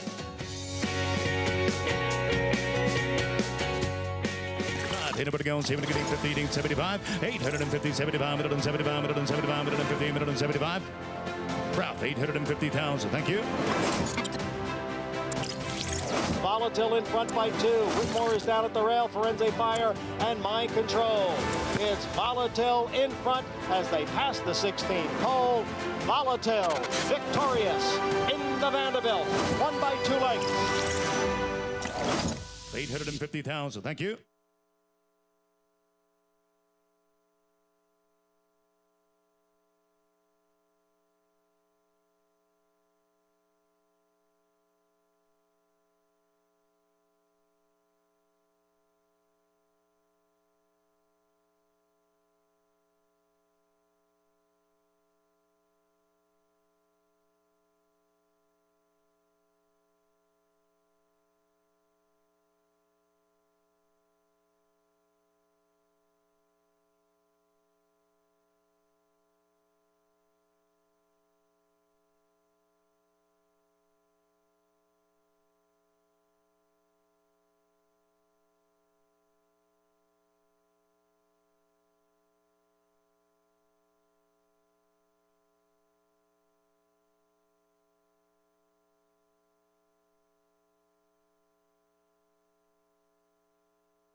Welcome back to America's Day at the Races. We are just 8 days away from Kentucky Derby 149 beneath the Twin Spires. Churchill Downs opens back up tomorrow.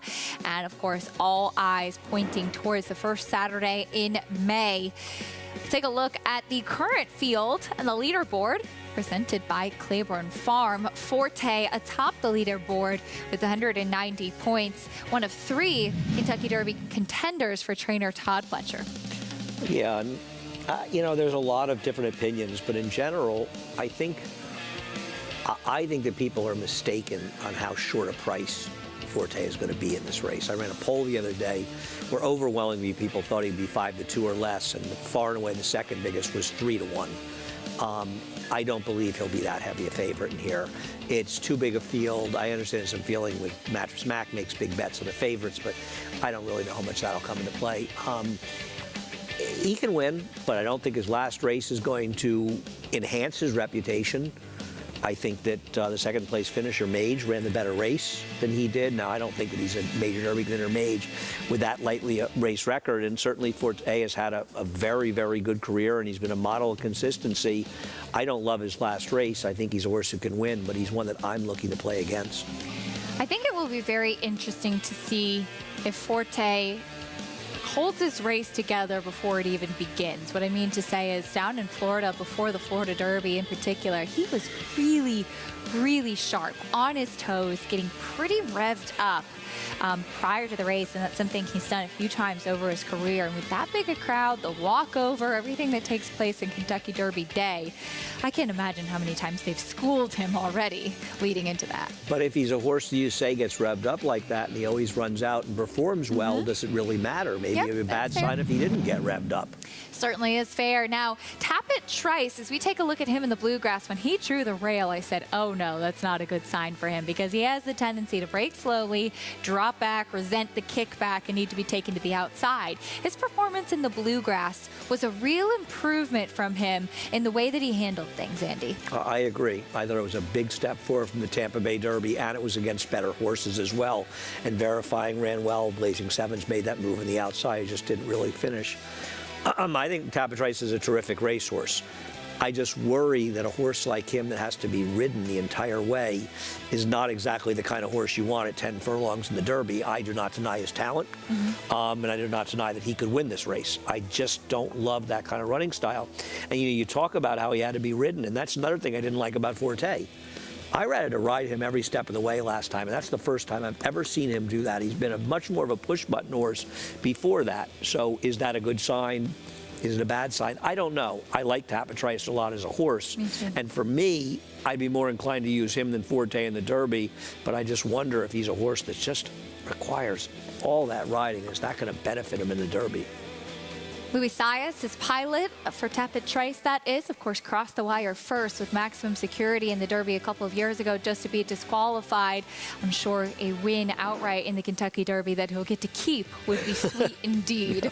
And he handled that with such class, and then, of course, would go on to win the Belmont Stakes the following year with essential quality. But Todd Pletcher looking for his 3rd win in the Kentucky Derby. Kings Barnes, the Louisiana Derby winner, as well, a contender. But the big ones do seem to be Forte and Tappet Trice, and Todd certainly knows how to get horses ready for this race. Yeah, I mean, a lot of people think underachieve because he's only won 2 Derbies. There are a lot of people who like to only win 2 Derbies. He's also run a lot of horses in the air that if it was up to him, he wouldn't have run. So I don't think he's been, I mean, should he have won 2.5 Derbies? I don't know. It's very close, but I'm not worried about Todd being able to win if he has the right horse.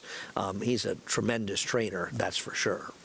Todd Pletcher will look for his 3rd Kentucky Derby win next week, and we want you to be prepared. You can be part of all of the Kentucky Derby action with Naira Bets.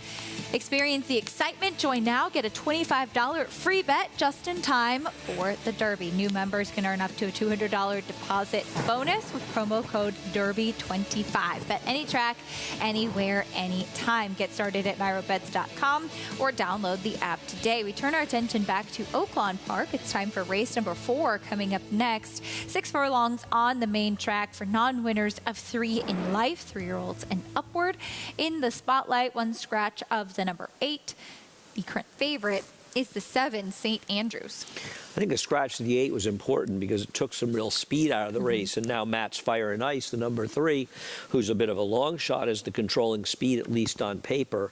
How that's going to affect things, I don't really know. It's an evenly matched board. The 1, the 2, the 7, and 9, all taking similar amounts of money. The 9 Stellar Tap, you may remember, that's the horse that set the record for Steve Asmussen for the most career wins. A horse at the time many of us thought could have been a Derby contender. And he's running for 37.5 today. Yes, he is.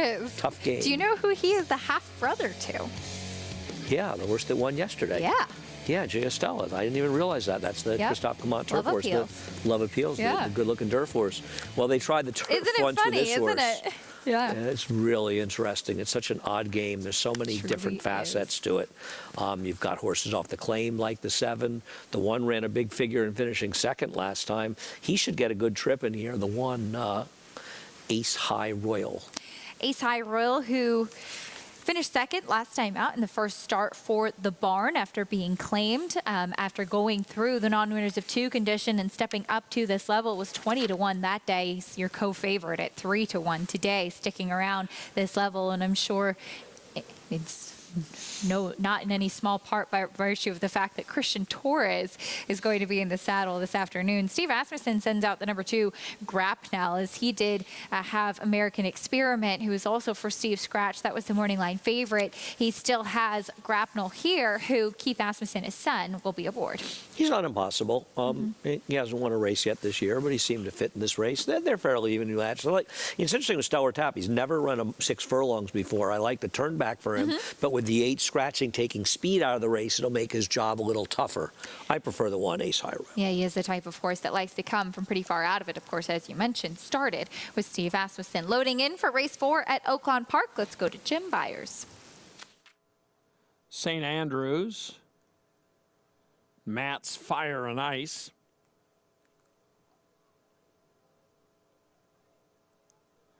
Looks like Citrus Bay has become fractious in there. The rider will have to get reset. Back beat moves in. Stellar Tap to complete the loading. They're in the gate. And they're off. Back beat. Completely missed the break and is well back early on. A very slow beginning for St. Andrews as well. Down the backstretch they go here early on. Matt's Fire and Ice establishes the lead to Citrus Bay and Ace High Royal on the inside. Grapnel is right there in that second flight in between horses.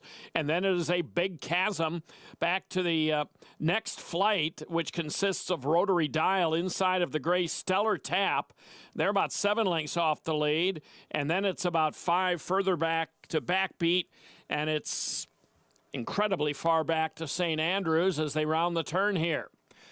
It's Matt's Fire and Ice on the inside, and right to the outside is Citrus Bay, and those two come to the top of the stretch together, and up on the outside, Grapnel is in it. Stellar Tap the far outside. Ace High Royal in between them, and Rotary Dial on the outside in the green. But it is Grapnel going to the lead here. Rotary Dial trying to chase him home. Citrus Bay is now third. Final 16th. Grapnel and Keith Asmussen are going to bound home here, clear by 2.5.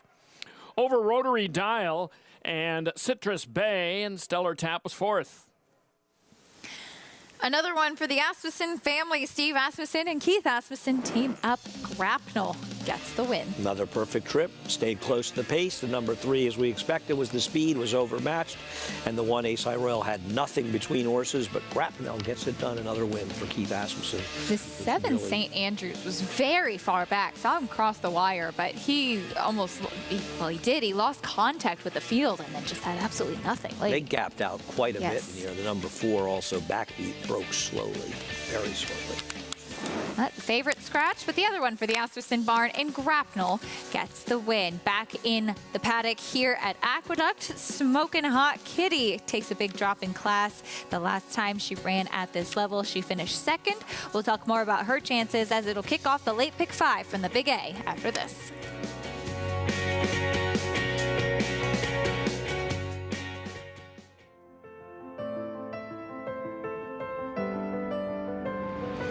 It's another domineering display by the ultra-talented McKinsey. McKinsey preservationist Vino Rosso and Yoshida. McKinsey's in front. McKinsey, they've done it. McKinsey has it by 2. It's McKinsey in a dominant performance. Pure class in the Malibu.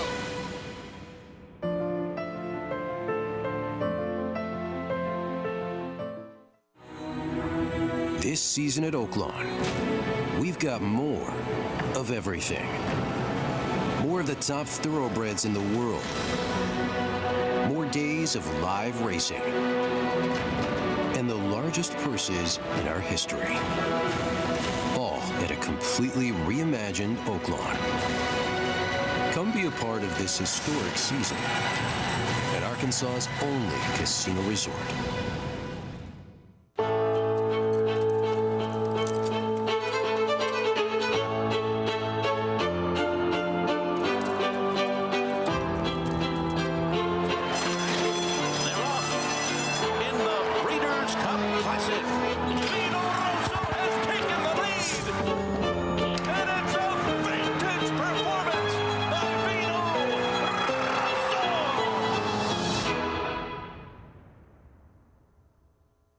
Racetrack Television Network brings you every race, from every track, on every screen, every day. With monthly packages starting as low as $5, RTN gives you great value and access to more live HD streaming and race replays than anyone. Visit RTN.tv today to sign up and watch on almost any device, including Roku and Amazon Fire. RTN has packages that start at $5 per month.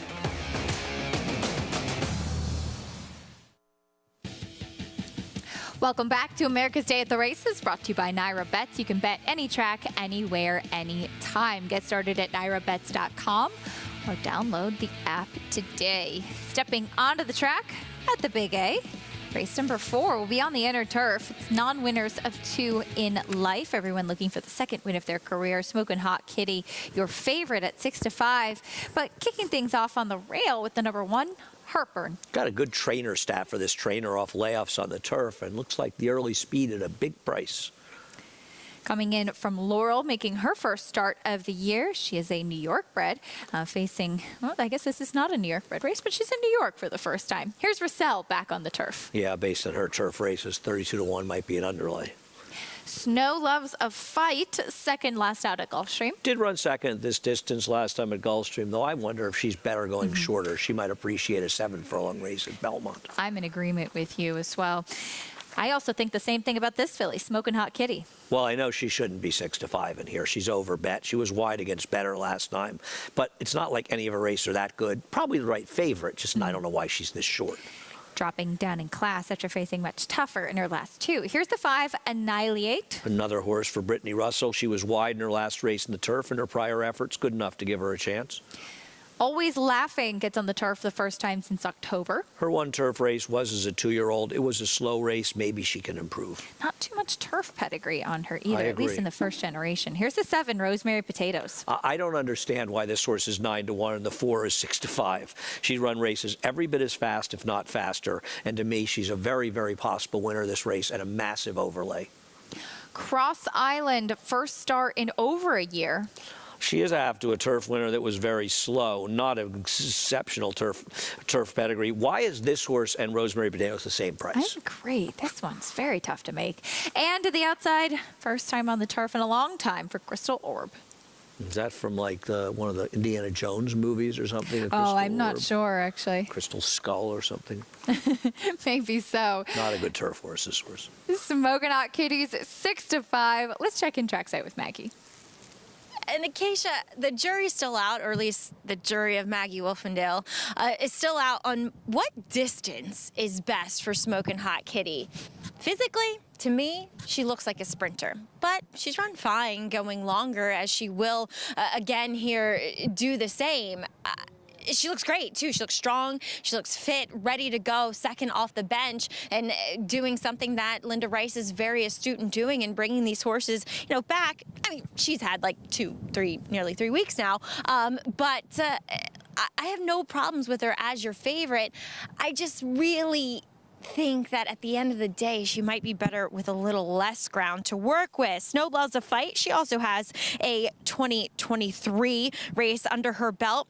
Watching that replay from Gulfstream Park, she was a bit tough to handle early on, wanted to be a bit ranked, tough to steer. She does wear a prong bit, so it's kind of like a version of the Houghton/cage bit I talk about. Instead of a full bar underneath their chin, it's just kind of these two little metal drop downs, like on the edge of a full cheek snaffle or a half cheek snaffle, that just kind of, it's the same type of logic that a Houghton bit applies for horses that do want to lug in or lug out or just be a little tough to steer like she is. So she might have run with that last time, I'm not sure. Obviously, I'm not in Florida, but she looks great overall, and I think she makes a good deal of sense here. But again, another one where, are we sure that longer is better?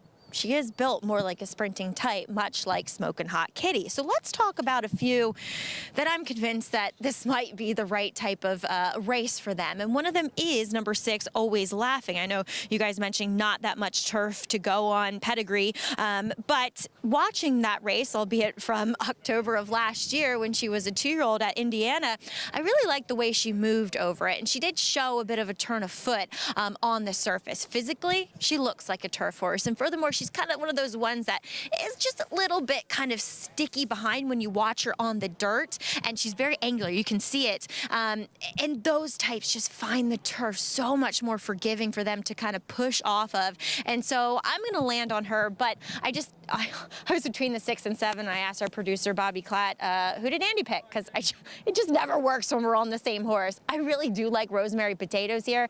She comes back off the layoff. She looks fit. She looks strong. And she is energetic. And furthermore, she wants no other surface but the turf. She has about the slackest pasture and biggest, pie dish of a foot that you could ask for. I'm a little worried she might be a little bit over the top here as far as her eagerness to get in the starting gate. She might need one just to shake off the ring rust, but I'm very intrigued to see what she does in this spot, Acacia. She's fresh off the layoff. Maggie, thank you. Rosemary Potatoes, big price at 10-1. And Andy, as you were discussing, she is an overlay. She's run some good races. I know she's won for 14, but against this group, she makes sense, really. Yeah, no, she fits in here. I mean, she was on a dead rail back in June at Belmont, and then she should have won her next start and got completely blocked for life. She was much the best that day.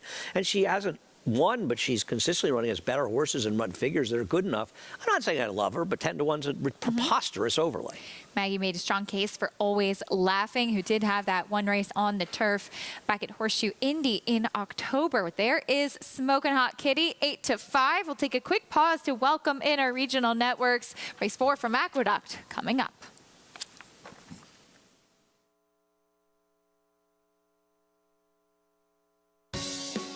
You're watching America's Day at the Races. If you're just tuning in on Bally Sports Southern California, we're glad to have you with us. We're getting ready for the 4th race at Aqueduct. Coming up next, Acacia Blunt and Andy Serling here on the desk. Maggie Wolfendale with us reporting as well. And Andy, we have this upcoming 4th race momentarily at Aqueduct, where Smokin' Hot Kitty is your heavy favorite on the turf.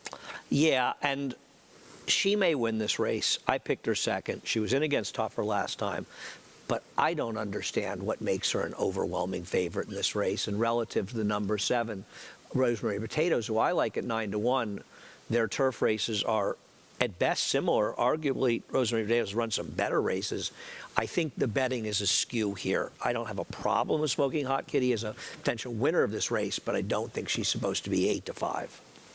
There she is as she makes her second start of her 4-year-old season. Javier Castellano going to be aboard. Smokin' Hot Kitty currently 8-5 on the board. As we were discussing before our new audience joined us, the question with both Smokin' Hot Kitty and the 3 Snow Loves a Fight is that physically both of them are built more like sprinters. And you do really kind of wonder, is longer truly better for these types of horses? And Snow Loves a Fight last time out, she was able to just kind of settle and kind of run along to be second, going 1 mile and 16th at Gulfstream. But she's another one that you wonder, is she really better going a bit shorter? I think she is better going shorter. It doesn't mean she couldn't be contentious here, but I don't particularly like the race that she's coming out of down at Gulfstream.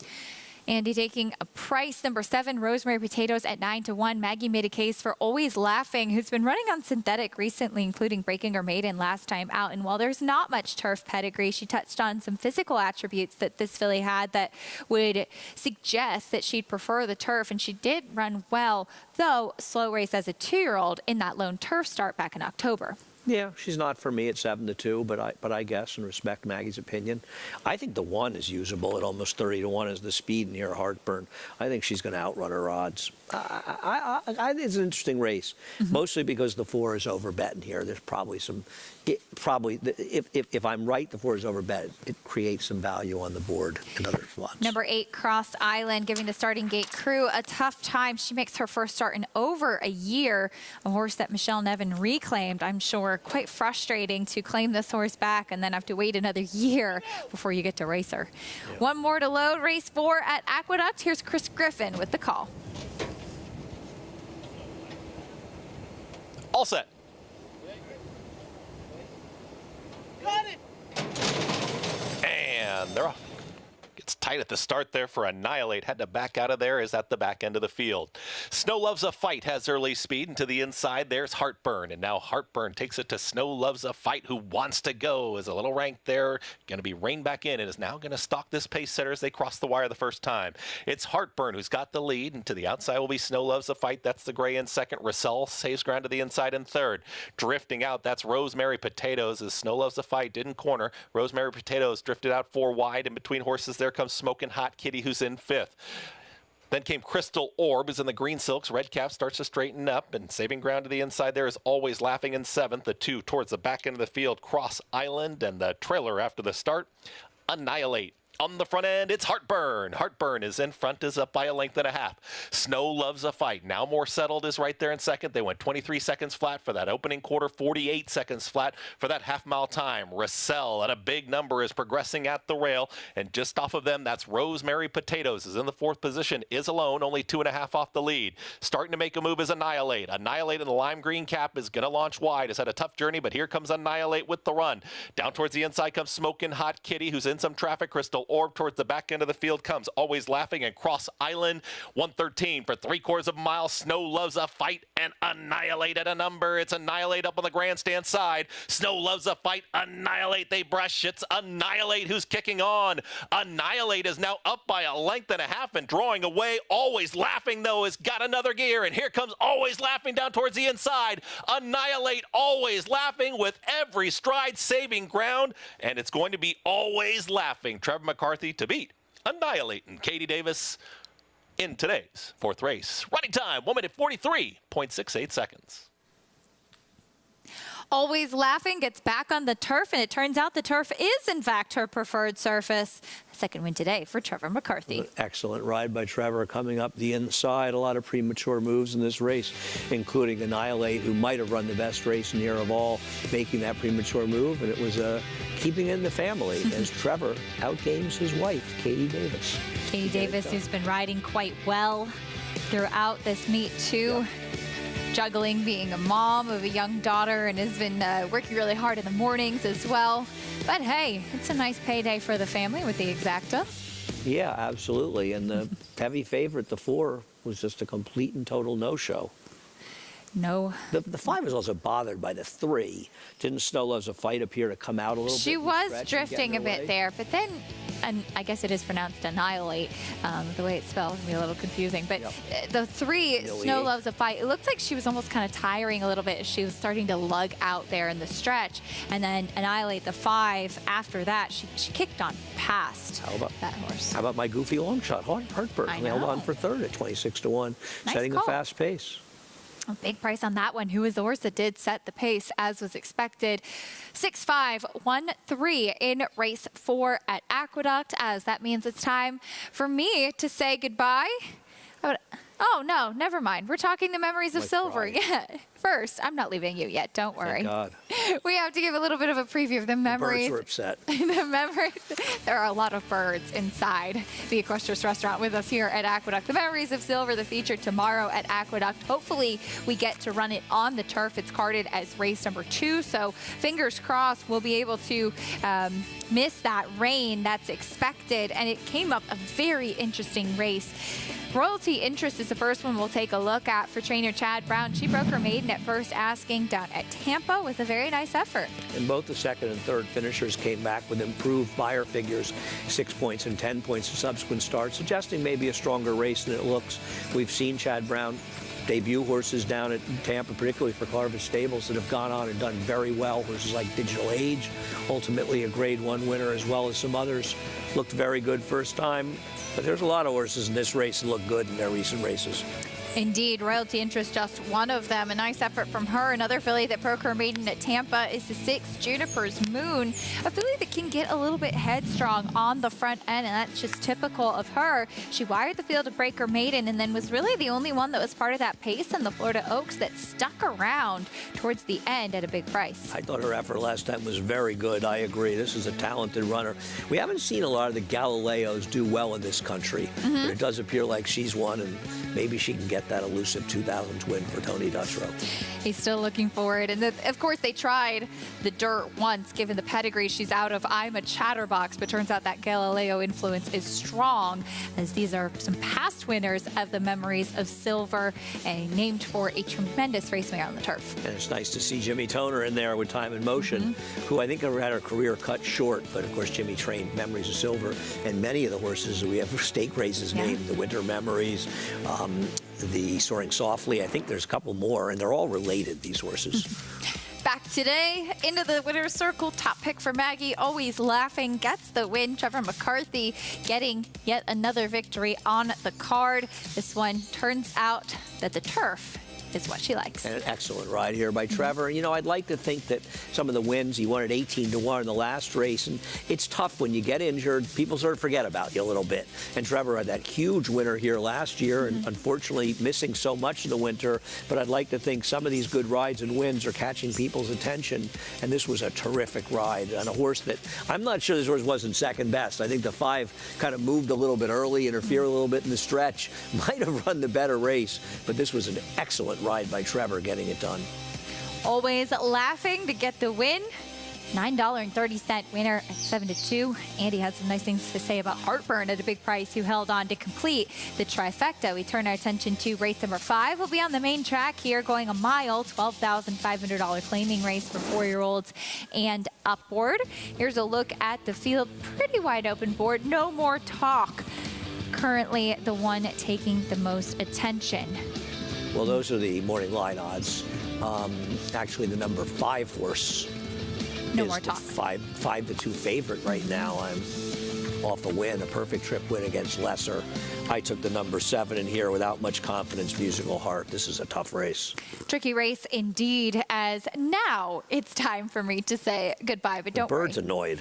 That's why he's I yelling. know, the bird is very upset. But don't worry, I'm leaving you and the bird in very capable hands. Greg Wolf coming up on the desk to take you the rest of the way. Andy's sticking around for a little bit. I'm stepping out. We have a lot more coming up on America's Day at the Races. Coverage of Aqueduct and Oaklawn Park continues after this quick timeout.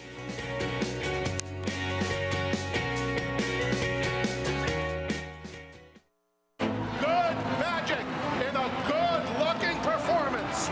Cruises home in the Haskell Invitational. And it's a vintage performance by Vino Rosso in the Breeders' Cup Classic. Nest, much the best.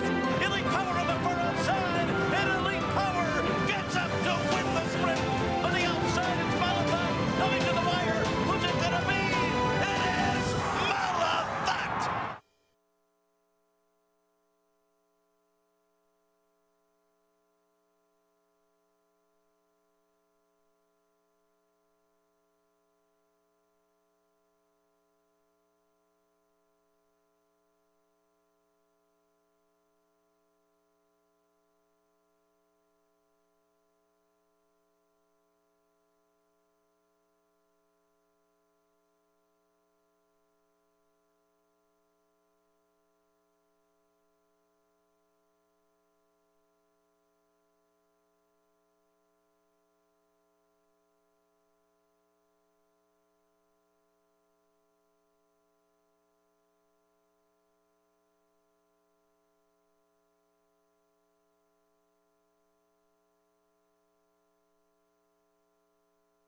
inside in second position.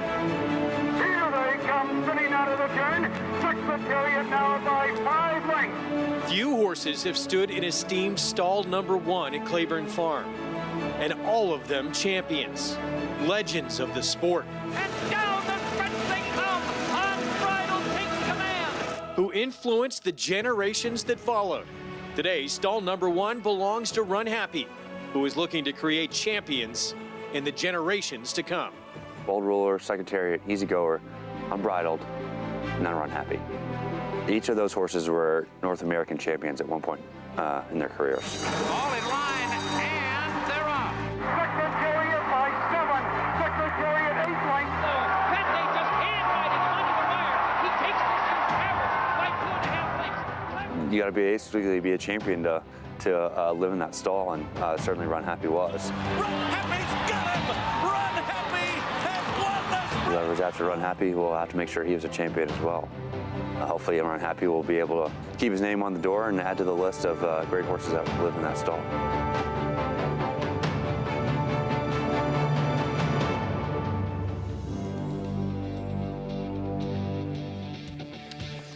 We're back with continuing live coverage from Aqueduct and Oaklawn. It's presented in part by legendary Claiborne Farm. 100 years of doing the usual, unusually well. Greg Wolf stepping in for Acacia Clement with Andy Serling for, what, a segment or two. Good to see you. Nice to see you as well. 8 days away. Oh, from the Derby. Yeah. And you're going to be there. I will. I'll be representing. Looking forward to going, actually. You sound excited. Only my second Derby. No, I am looking forward to going. Only the second time I've been there. I went in 21. This is my second Derby. We're going to go to, I've never been. I got to get there one day. I feel like when I no longer work in this industry is when I'll get there. When will that be? It's never happening, right? Never. Out to Oaklawn, this fifth race coming up. State bred 40 maiden claiming sprint at 6 furlongs ahead. And we're going to see running in the streets in a moment who is the favorite dropping in class. But here's the one, Be My Huckleberry. Yeah, does drop down after maiden special. First time out, maybe he'll improve. Favorite, we'll see next for trainer Doug Anderson. I thought the horse to beat, this Archie Bred, is dropping down. I don't know how much the drop downs mean for the Archie Bred races, but thought was a logical horse. First time starter who has taken money here, the Girl in Red. Yeah, no, I think you have to respect the money. Couple foals from this dam ran okay. Kokomo Starlet, 9-1. The best figures were the early ones, but does appear to be the controlling speed on paper. And does drop, too. State bred maiden specials. Zong's Irish Frost, start number 2. Did no running in the one race. Yeah, it took no money either. Yep. 32-1. Here is Delta Moon, another class dropper. I think the most experienced member of the field with 6 starts. 5-1 on the sixer. I spoke too soon. Here's Magnolia May. 8 starts. The most experienced member. Had her chances. First time starter here. Shut Up Please, taking some money as well. Good name. Cashmere Baby, I didn't want to say it, 6-1, who was 12-1 on the debut with a bit of traffic. I am betting on Cashmere Baby in here. I thought actually ran an interesting race first time out. I'm going to bet a few dollars on this one. Blinkers on, Grandma Bell, start number 3. Not taking much money, improved in the second start. Here's Bonnie Lass. It was 10-1 against a little better first out. But just did no running at all. Maybe something went wrong. And 23-1, Iconic Bonnet on the outside. Second start was okay, but might be better with moisture in the track. Not impossible, I guess. I like Cashmere Baby. Minute to post, 5th coming up here at Oaklawn. First time we are seeing the man, the myth, the legend this afternoon, Jonathan Kinchin. Where are you, JK?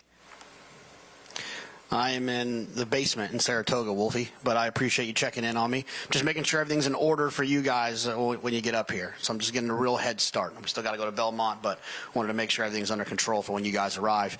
You know, Andy pointed out the 3, the Girl in Red, who's taken a little bit of money. You pointed that out as well, Wolfie. I'm going to land there. This is a horse where, you know, Brett Calhoun has good numbers with first-time starters in general, but also the thing I like about this horse is Andy mentioned that, you know, some siblings could run. one of the siblings in particular, Bye Bye Jay, was very fast. Bye Bye Jay won first time out. The sire, Uncaptured, won first time out. So I feel like there's some precocity here with the girl in red. Gets Lasix here in this first start. And like you said, taking money. And to me, it's the biggest indicator of a first-time starter. If they can take some money, it shows that there is some talent there. This horse obviously has been working a little bit well. It's been working well in the morning to get some attention from some of these other types. Like I said, the pedigree's there as well for her to suggest that she might run well. She's the first time out. She's got a sibling that's run well first time out. But like I said, the most important part about that horse was there was speed. And speed is what you want in these 6 furlong dirt races. I think the girl in red makes a ton of sense in here. Well, thanks, JK. And there she is. So first time out, she was 12-1 morning line.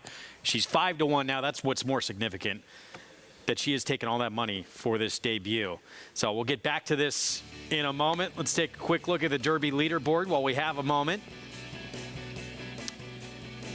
I think they haven't broken yet. Nobody's leading yet, right? They're all equal. We may not get that leaderboard. I like Cashmere Baby. Can I talk about Cashmere Baby? Broke a step, slow. We're going to talk Derby. Oh, we'll get back here to it it. comes. We'll get back to it. So, as you look at this list, and we know a lot of the major players, all 3 for Pletcher are interesting. Who's sort of the dark horse that grabs your attention, or is there not one this year?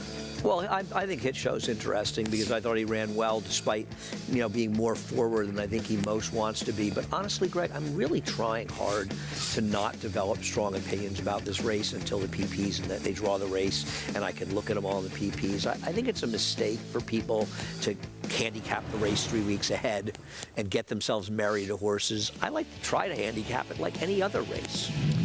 Steve Asmussen came so close to getting his first Derby last year with a horse who became the eventual 3-year-old champion. This is the only horse he'll have in the race this year who got into the race with a 3rd place finish in the Lexington. Yeah, there were 2 bad things about him finishing 3rd in the Lexington. I had a big triple with the horse who ran 4th at 20-1, and him getting enough points to get in the Derby so he can finish 16th. I have no idea what would be appealing about this horse. I don't think he's fast enough, and I think he's certainly shown that 1.25 miles is too far for him. So, to me, he'd have been better off if he was in the Pat Day Mile, and he'd be better off if maybe he was pointing to the Woody Stevens. I mean, he's a long shot, and I know Steve wants to try to win a Derby, and he probably will win a Derby eventually, and he was certainly unlucky last year in many ways with Epicenter, but he would have to have a lot happen for a horse, in my opinion, is neither good enough nor nor at the distance is he good enough to win this race. I don't get him at all. Well, Winchell and Asmussen, that's what they've done in the Derby. Their best finish, obviously, last year. But, from the alternate take, with what happened last year, you almost can't ever count anybody out in the race. Right, but people are going to use that as an excuse to run overmatched horses in the Derby, and I get it with Rich Strike, but I'm not going to be betting on horses. I'm never going to do that. I'm never going to say, oh, a ridiculous horse won last year. I think I'll bet one this year. And I think you're going to see that fact where a lot of horses that should be 80-1 are going to be going off at short prices. Yeah. We saw that happen with Mind That Bird, and now it's going to happen with because of Rich Strike. Get signed up with Naira Bet. You can play the Derby. Derby 25 is the code to use for new members. Get that $200 deposit match sign-up bonus plus free play for the Derby at NairaBets.com. Here we go with this 5th from Oaklawn, that first-time starter, down to 4-1. Real quick. I like the 9 Cashmere Baby, I'll say again. Had a trip last time. Has a much better chance to win this race than Disarm does in the Derby. Chelsea Bailey aboard for Tom Swearingen. I'll give you that. Jim Byers, the call. Here's the race 5th, from Oaklawn. And the last 2 in will be Delta Moon and Iconic Bonnet.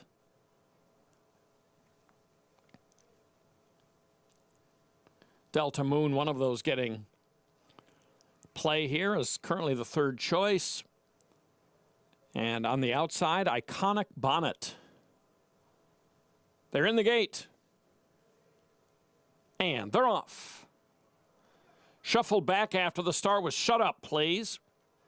Magnolia May, there goes the girl in red, that first-time starter, full of energy early on, takes over here to Kokomo Starlet. Magnolia May is 3rd, Zong's Irish Frost 4th, Be My Huckleberry 5th, Iconic Bonnet to the outside 6th, Grandma Belle is a wide 7th, Delta Moon is next in 8th, then comes Running the Streets, and Bonnie Lass, followed 2 lengths farther back by Cashmere Baby, and Shut Up Please is trailing the field as they round the turn. It is the Girl in Red and Nick Juarez with the lead by a half. Kokomo Starlet and Kelsey Haar right to the outside. Then a 3-length break to Grandma Bell, followed by Iconic Bonnet. Here comes Delta Moon into the picture, still with about 5 lengths to close in the purple sleeves on the outside. The Girl in Red brings them to the furlong pole with the lead here by a length and a half, drifting out just a bit. Kokomo Starlet is a clear second still, and then comes Delta Moon, followed by Runnin' the Streets, getting into it late for a minor piece, but the Girl in Red debuting a winner here. Well bred and wins it by some 5. Over Kokomo Starlet, Cashmere Baby, and Delta Moon. First-time starter was ready to roll. The public knowing she actually went off the favorite at post time. I was saying to you I should have used the hot favorite first-time starter over my 9, but the 9 just missed getting second. But Girl in Red, she was on empty in the stretch. The problem was, for the others, they had even less than she did. Fast first quarter, and like a lot of heavily bet first-time starters, she had speed as well and wires the field. Nick Juarez. Daughter of uncaptured for Brett Calhoun, Nick Juarez, yes. He had a good meet. Actually, it had showed she went off favorite. Actually, slight second choice at 7-2. Well, those prices for you when we come back. When we return, it's the late pick 4 from New York. It begins with a $12,000 claiming 1 turn mile and doing it the right way. Linda Rice, second off the claim, dropped down in class. Formidable foe against this group. We'll have more when we come back.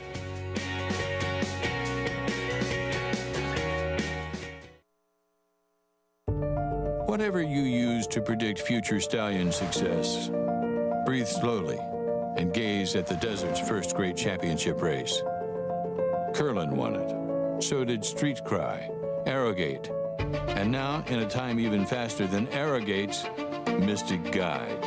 The cold hard fact is, after this, he was rated the best horse in the world. Mystic Guide. New to Darley. Experience the adrenaline-pumping, suspense-filled action of the Sport of Kings no matter where you are with Naira Bets. It's fast, easy, and secure.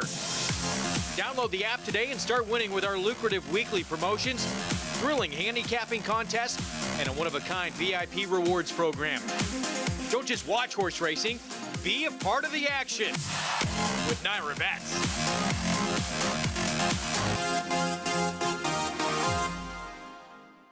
Now more than ever, it's time to get with the program.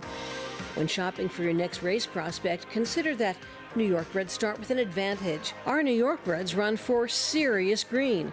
At Saratoga Race Meet, New York bred maidens run for up to $88,000. New York bred allowance horses run for up to $100,000. And New York bred owners can collect awards of up to $20,000 per horse per race. So get back with the program. Seriously.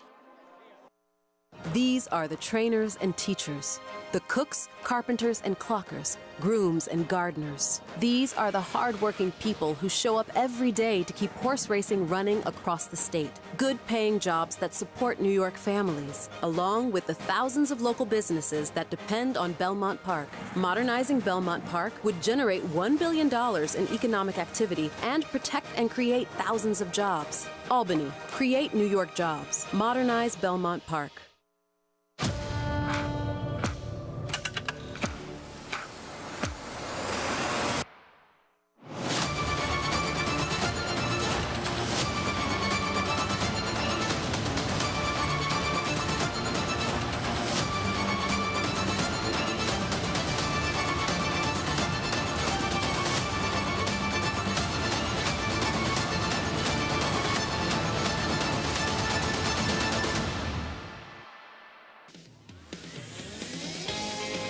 We're back on our FS2 coverage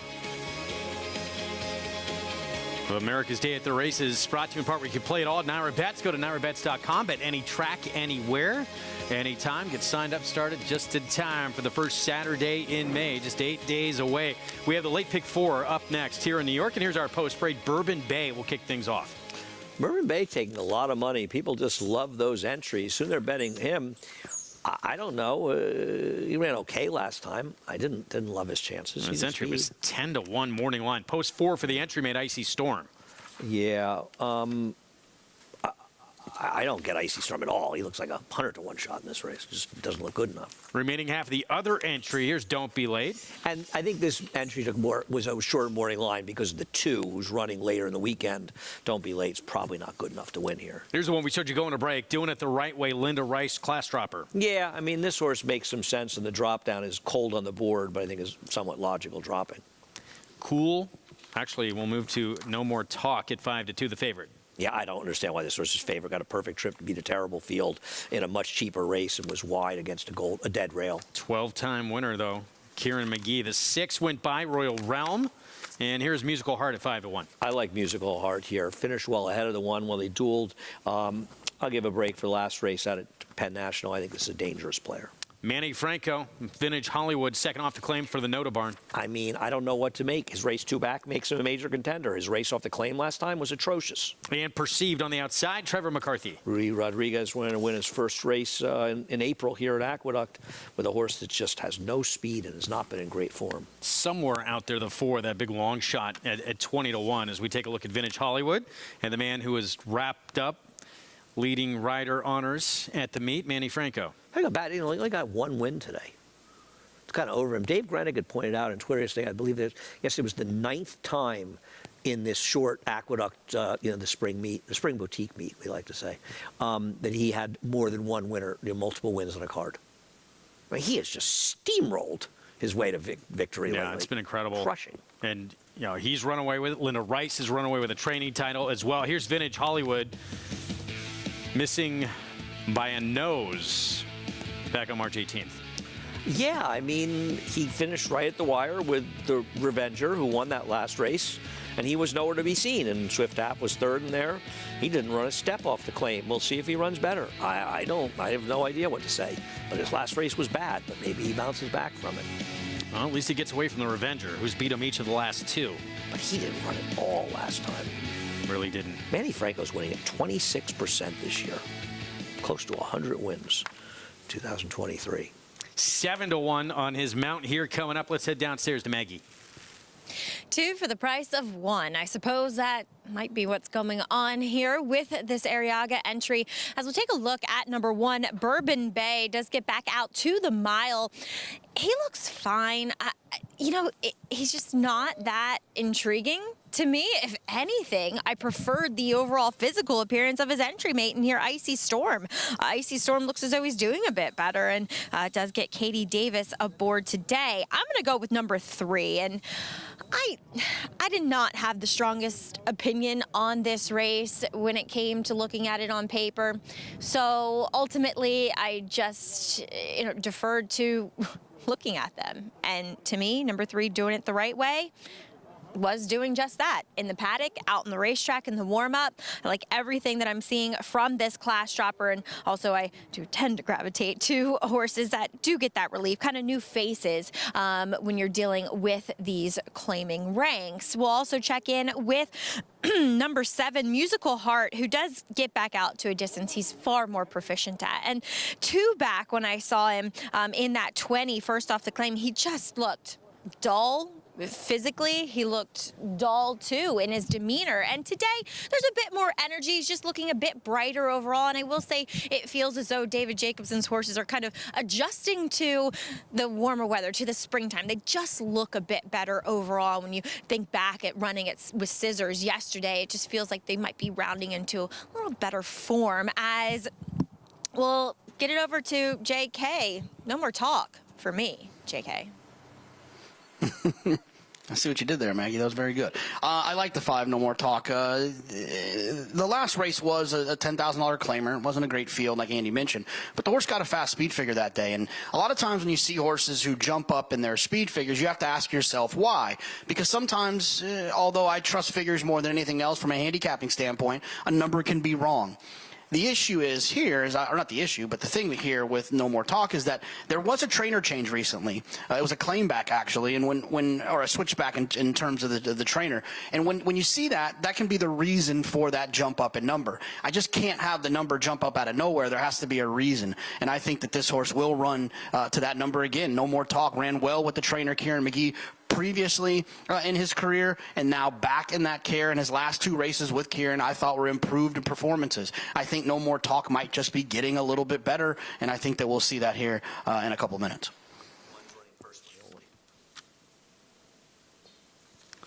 All right, so we're going to have a change in this race here.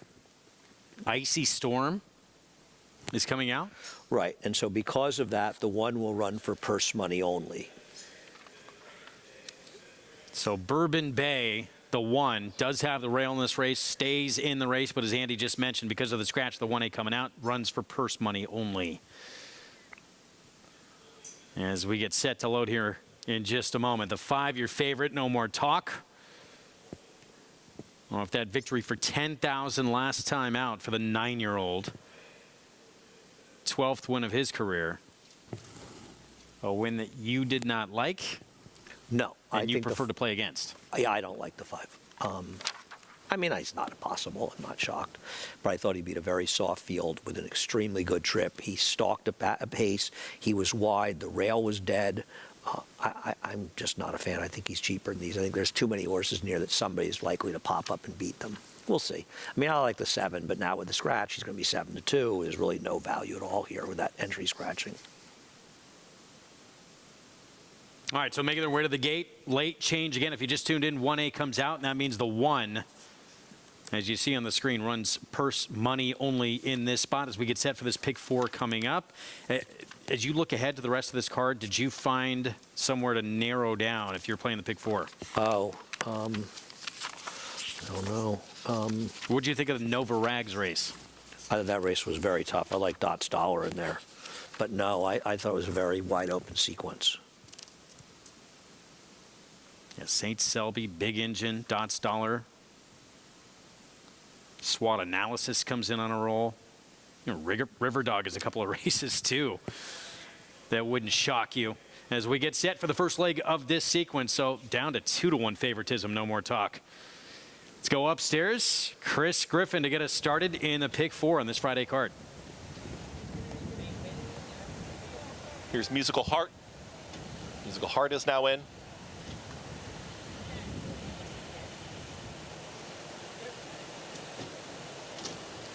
No More Talk. Of course, to the outside here, Vintage Hollywood Perceived. 1A is scratched. The 1 is purse money only. They're all set. And they're up. Perceived breaks well from the outside, and here comes Bourbon Bay, and Bourbon Bay, purse money only, has got the lead here as they get set to come out of the chute. Just off of them, the Vintage Hollywood is now chasing. There's Musical Heart up in the early mix, and also in the Red Silks, that's Don't Be Late. These 4 as they come out of the chute. In behind them, that's going to be No More Talk, who's going to save ground to the inside here with Royal Realm. Out wider, that's Perceived. Broke well, but is now losing ground as towards the tail end of the field. Cool Quartet, second to last, and the trailer doing it the right way as they work up the backstretch, 23-1, that opening quarter mile. And on the front end here, you've got purse money only, and Bourbon Bay is down to the inside as a neck in front. Right to the outside of that is Don't Be Late, and Don't Be Late is right there with Musical Heart, and they're now going to challenge for this lead. To the inside here is No More Talk, who's in the 4th spot, just saving ground to the inside, and Royal Realm is in 5th. Out wider, Vintage Hollywood is now driven along. Cool Quartet from the back end of the field. Perceived is in there and doing it the right way. It's Don't Be Late who's kicking on. Don't Be Late is a neck in front. Right up alongside here, Musical Heart is ranging up. 3 wide is coming after this leader as well. Right in behind rivals, No More Talk. Carol Cedeno needs the seam and gets it. Here comes the run from No More Talk, is now into the 2 path. It is Don't Be Late at the top of the stretch. Don't Be Late has kicked on. Now tipping towards the outside is No More Talk, who's trying to rally to the outside. Musical Heart is rallying on as well. Cool Quartet is launching a big run from the back of the pack. Here comes the run from Cool Quartet, who's now diving down towards the inside of 16th to go. Don't Be Late, Cool Quartet, No More Talk, down to this trio. Don't Be Late, needs the line, is almost there. Don't Be Late, wow. Game victory there for Don't Be Late. Holds off an oncoming Cool Quartet. Then came No More Talk. Also in behind that, we got a photo Horse pulled up there just after the wire. Running time, 1 minute 37 seconds flat in today's fifth. Don't be late at 8-1. Omar Hernandez Moreno, Randy Persaud, 2 wins the last 3 starts. And this is Randy. Randy has interesting numbers off the claim. Now, this one's second off the claim, but was in an impossible spot off the claim and was virtually eased and really did all the running here and was involved in the pace that basically collapsed. The favorite, the 5, got a perfect trip, had absolutely no finish. It looked like the number 4, who did no running last time, Cool Quartet, had him measured, and this horse just never stopped running. Randy's had himself a big winter here. It's extended the spring, and this horse runs very, very well to get the victory. 4 ran very big as well. Cool Quartet looked like he was going to roll right on by this 7-year-old, but the 2B digs in with the win. And we should say, nice job, Trevor McCarthy, able to pull up the 9 Perceived, who had an injury late in the race. So 2B, 4, 5, 9. 8-1 here to kick off this late pick 4. We'll have these prices for you when we come back. So long to Andy Serling. It's been fun. See you We'll tomorrow. do it again soon. Yep. Are you here tomorrow? I'm gone this weekend. All right. I'll see you at Belmont. Sounds good. All right. Yeah, final weekend of the meet coming up. Mig going to join me after a short time out. Have the late pick 3 ahead. These prices coming up and a lot more from Oaklawn on the way as well. Take a look ahead to some stakes action Sunday. A firm success. 4-race win streak came to an end for today's flavor in the Grade 1 Carter. He's back against New York breds. And listen to your heart. Coming off career best effort last out.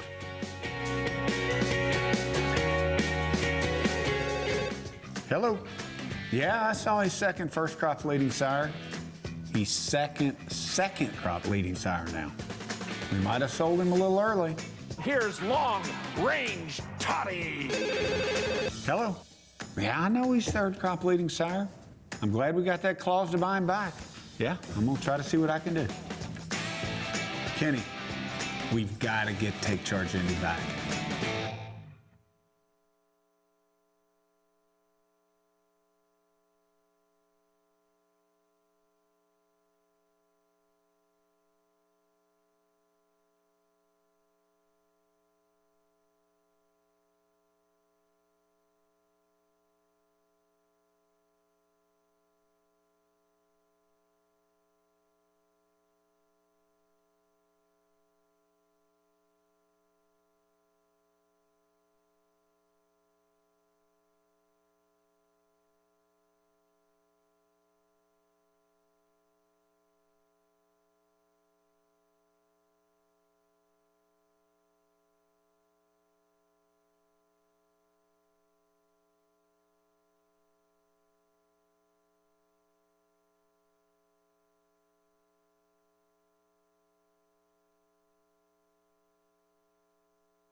At the top of the stretch, it's Captain Red in front. The half mile went in 44-1. Captain Red, the lead is down to 2.5 lengths. A firm success in second. Then it's Peeping Tom. Multiple choice on the outside. Here comes a firm success to challenge for the lead. A firm success now takes the lead. Peeping Tom moving into second. Captain Red at the rail. It's a firm success. A stakes winner at the age of 9.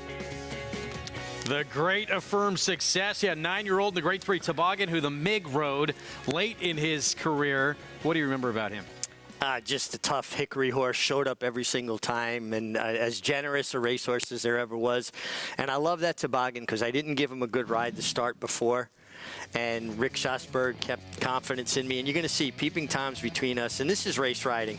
When you can keep a horse in just tight enough so they're uncomfortable, can't really go forward, but without bothering them. You can see Sean Bridgman in there, no fault of his own, just kind of had a tap on the brakes, but it's subtle. It's not anything dramatic or drastic. And you got to have a horse to do it. I mean, he was just a really terrific racehorse. One of his 17 career victories in his incredible career, over $2.2 million in earnings. Look at that little hug there from the MiG. And your version of the flying dismount there. Yeah, I was not big with the flying dismount. My knees would have never taken that. But just, again, really thankful that Al Fried, the owner, and Rick Schosberg kept confidence in me even after I gave him a less than stellar ride the time before. This year's edition we'll see on Sunday. In intriguing New York breds in the spot. Obviously, today's flavor deserved that shot with the way he was going in that Grade 1 Carter. He did not disappoint. He ran 4th, but he was on the lead throughout until he weakened. Really, what, about the last 70 yards or so?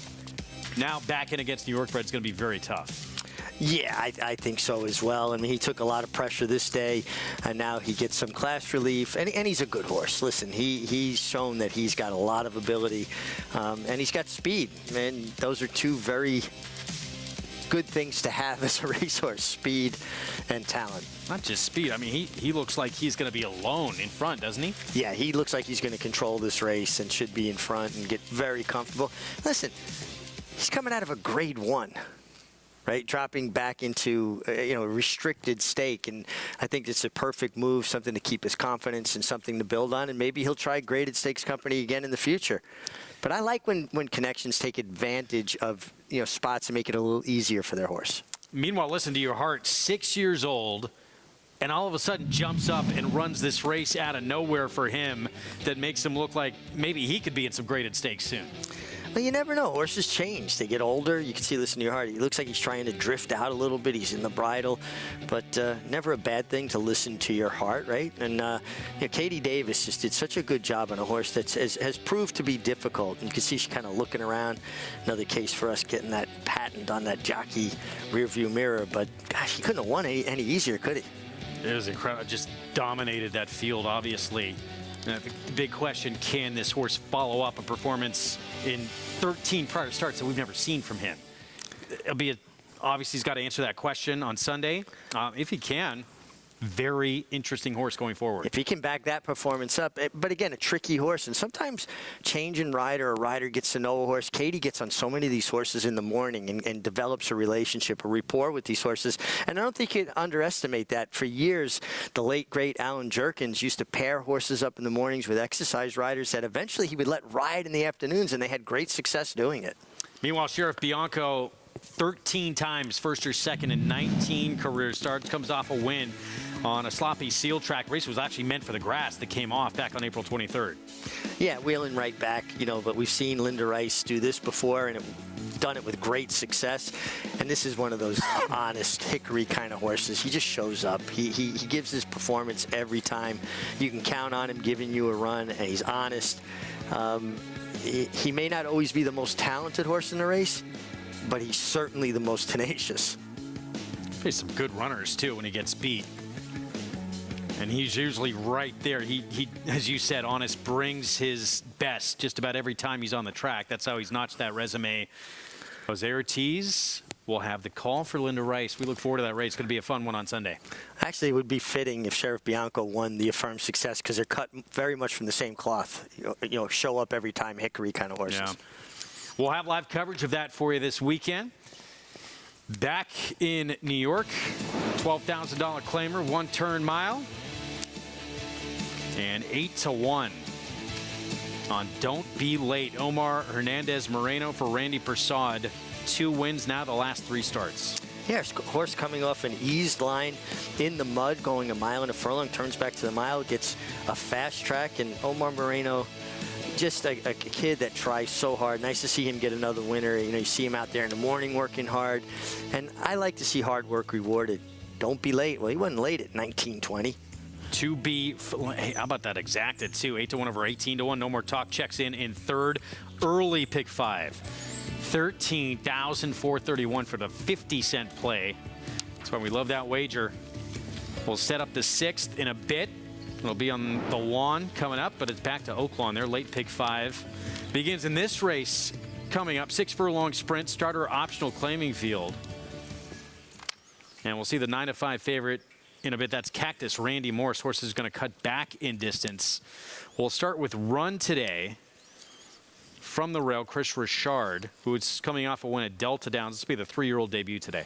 Yeah, horse showing good speed at Delta Downs last time. From the rail, should lead for position. Looks very sharp on the racetrack at a big price. Faced Tyler's Tribe, was a very distant second to Tyler's Tribe, second start of his career. Miss in Curfew, Robertino Diodoro. Diodoro has put together an extremely good meet at Oaklawn this winter. And this horse looks like definitely a player, particularly with Christian Torres. 8-1 Dixie Fury, blinkers on. Yeah, another Diodoro off the claim, adds blinkers. I like when a trainer claims a horse and then they change equipment. It's obviously had an idea going in. Juilliard comes off a victory. It was a maiden win at a mile at Oaklawn. Yeah, trying winners for the first time. Get Tyler Bass. Dark Afternoon, 2 for 2. Hartman Barn. Yes, doesn't know how to lose yet. And horse that's got good speed. Could be the speed of the speed. Here's the favorite with Francisco Arrieta. Yeah, horse turning back. Tried tougher and stretched out. And now gets back to the distance more suitable. It was in the Hot Spring Stakes last time out. Ran third. Bolt Above went by. And here's Commerce Comment to the outside. Another one that should be a part of the pace early, trying to probably get that kind of outside chasing trip for trainer Steve Asmussen, your all-time leading North American trainer. And he's got Isaac Castillo in the irons for this one coming up. Again, this kicks off the late pick 5, 6 furlong sprint. We will have it for you when we come back with more America's Day at the Races on our coverage on FS2. Stay with us.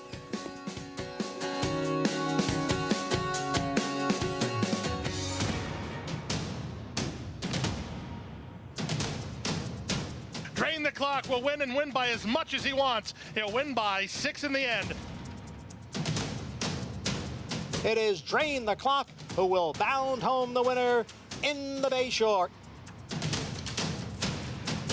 Drain the Clock, Jackie's Warrior, a terrific finish in the Woody Stevens that goes to Drain the Clock by a head. There's a big, bold, beautiful world waiting to be explored by you and your friends, of course. But not just any friends, the best of friends. The kind of friends who let you do you. Because in this world, it's positive vibes only. And when you get in the zone here, you stay a while. These aren't just good times, they're the best of times. And your time is now. So come explore. Resorts World. Gunrunner is the sire of 6 Grade 1 winners from his first crop and currently ranks number 5 on the general sire list. In 2022, he led all stallions standing in North America by percentage of Grade 1 winners, percentage of Grade 1 stakes horses, percentage of stakes horses, and percentage of stakes winners. Owner Breeder Magazine wrote, 3 Chimneys is home to one of the most exciting young stallions in North America, one that is already eliciting comparisons with Danzig and Mr. Prospector. Racetrack Television Network brings you every race, from every track, on every screen, every day. With monthly packages starting as low as $5, RTN gives you great value and access to more live HD streaming and race replays than anyone. Visit RTN.tv today to sign up and watch on almost any device, including Roku and Amazon Fire. RTN has packages that start at $5 per month.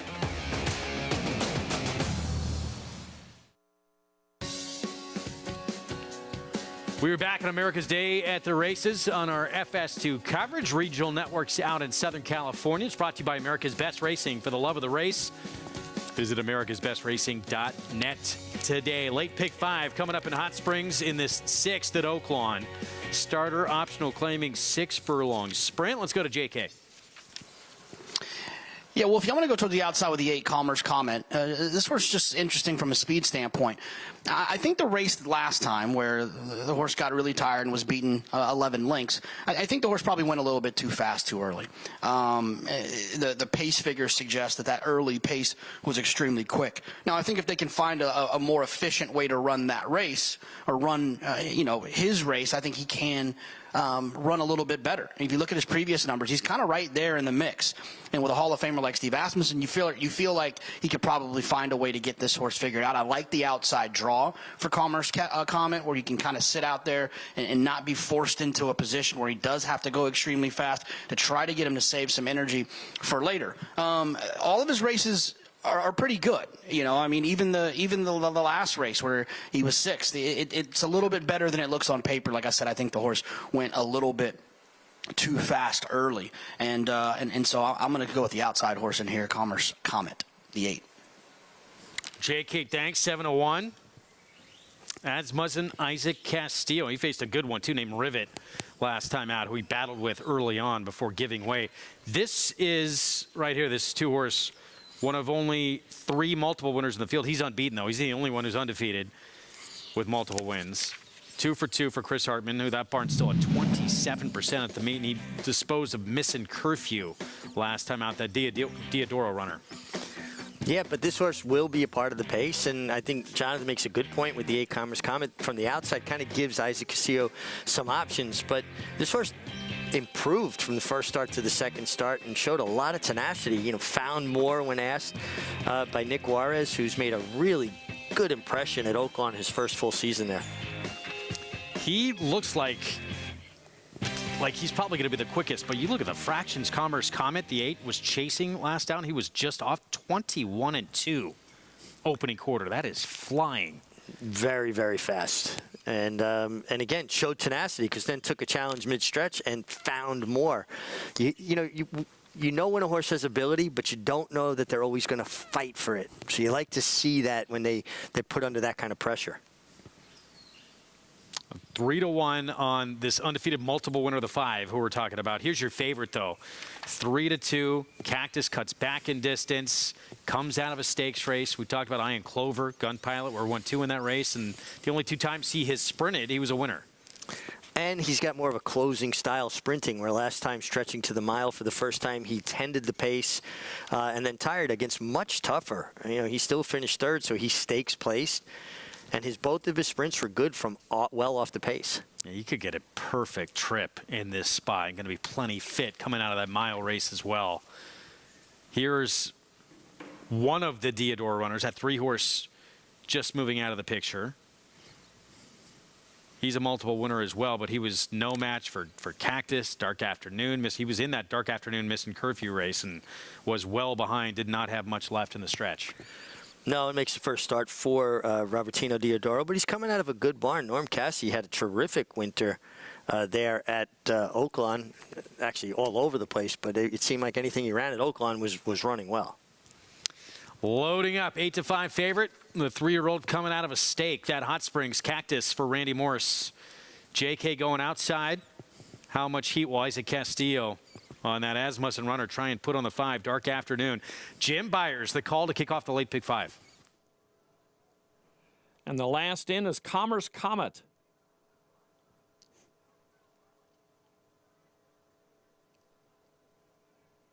All in line. And they're off.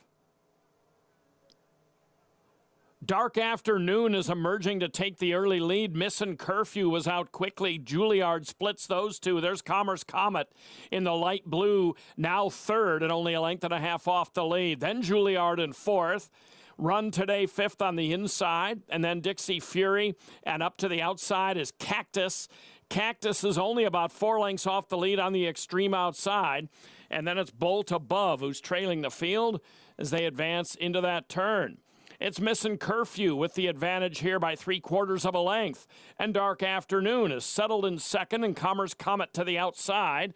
Back to the inside, Juilliard in the pink is awaiting some clear sailing, followed by Bolt Above. We need a lot more out of Cactus. He is well back there with Dixie Fury and Run Today on the inside. They straighten away in the upper stretch. Here comes Commerce Comet.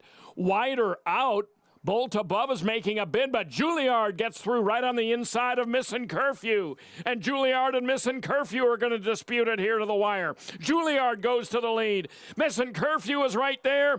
Juilliard and Missing Curfew, very close between those 2. And they were head bob, and then Bolt Above and Commerce Comet.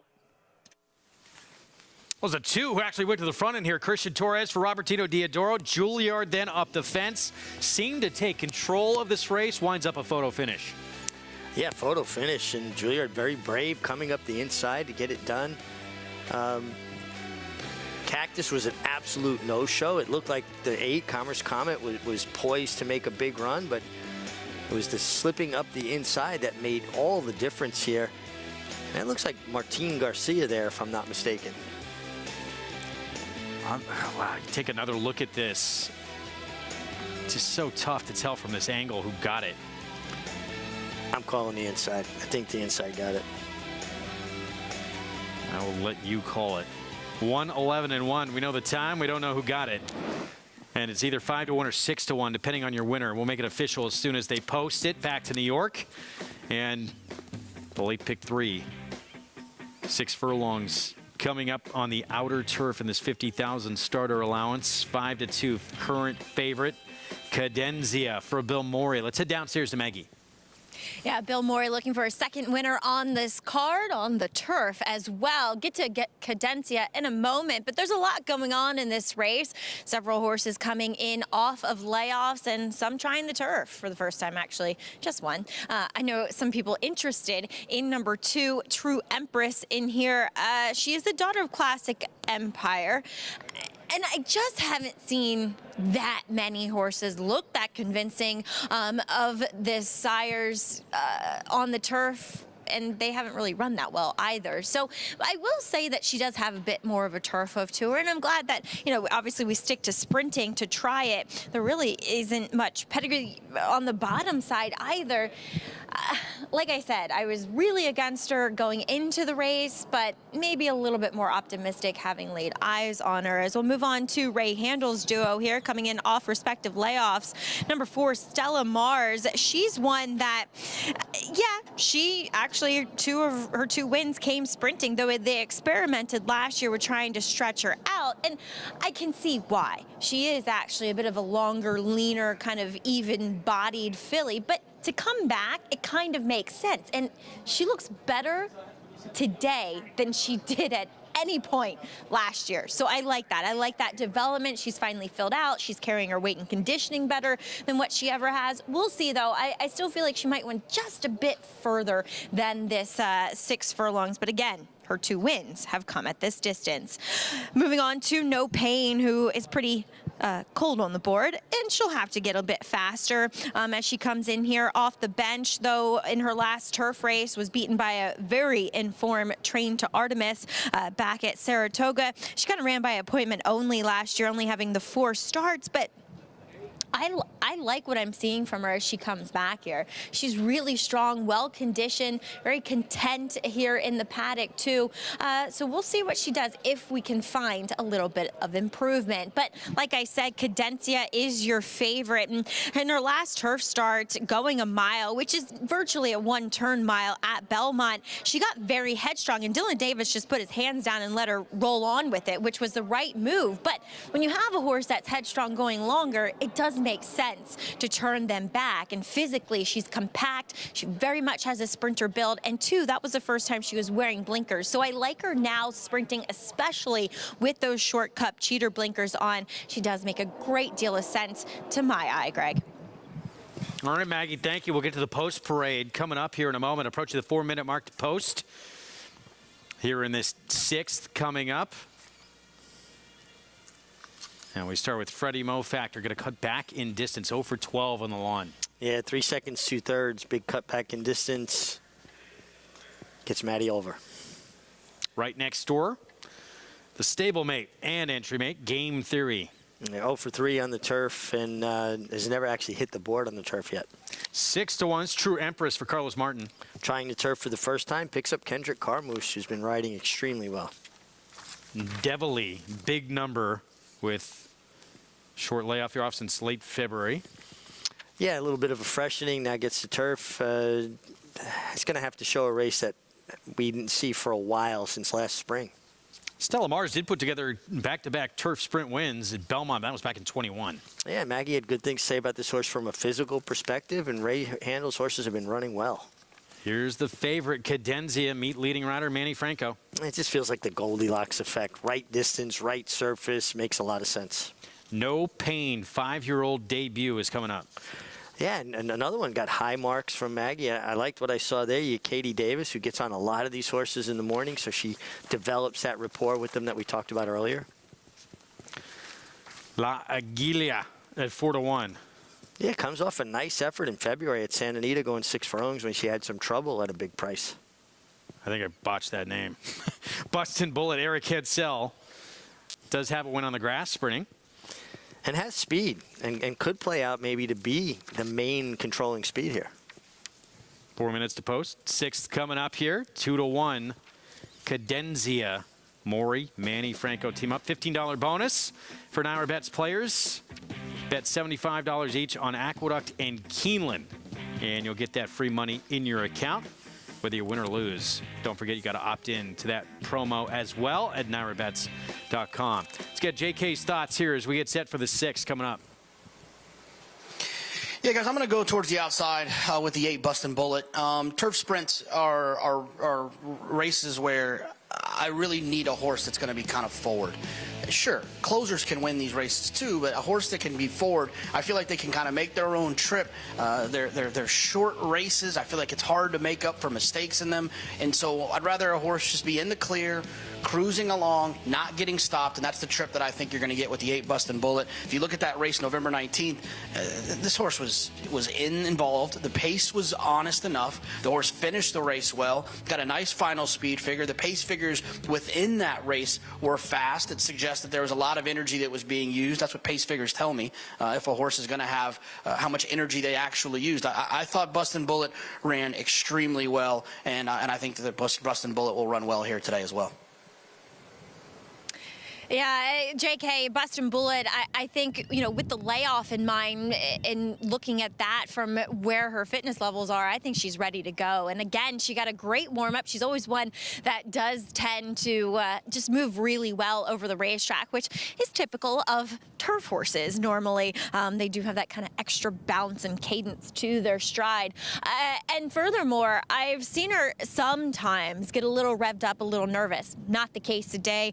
Eric Cancel took her immediately away from the pony. She seemed really focused and just very content coming back here. And I think she does make a great deal of sense. I mean, look how well Patria ran in a tougher race earlier today, running second to the talented Dairy Name. So does come out of a race, albeit back in November, that does feel like it had some quality to it. Coming in from Southern California, the 1 for 32, La Aguilera.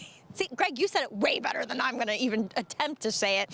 So I think, Greg, I'll let you handle it.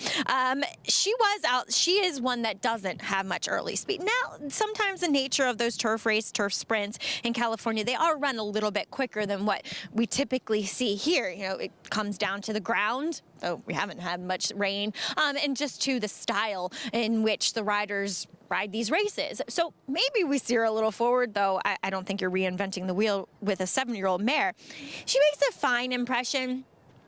You know, fitness, it's there. She's ready to go. She's not the most athletic looking when you kind of just observe her from a walk or in the paddock, but she has moved well out there and has really gotten into the bridle underneath Javier Castellano. So we'll see what she does here. Greg, I really feel like this is a wide open race where there's many reasons to like several, but in the end, I'm chalking it out with the favorite. Well, and Mig likes the 5 as well, and the public does also. It's sometimes they're just races that work out that way. You want to try and beat the chalk because it seems so wide open, but you keep going back to the favorite. 6 seconds and 12 starts for Cadenzia is a little troubling on the resume. I agree, and you know that I don't like when horses start compiling more seconds than wins.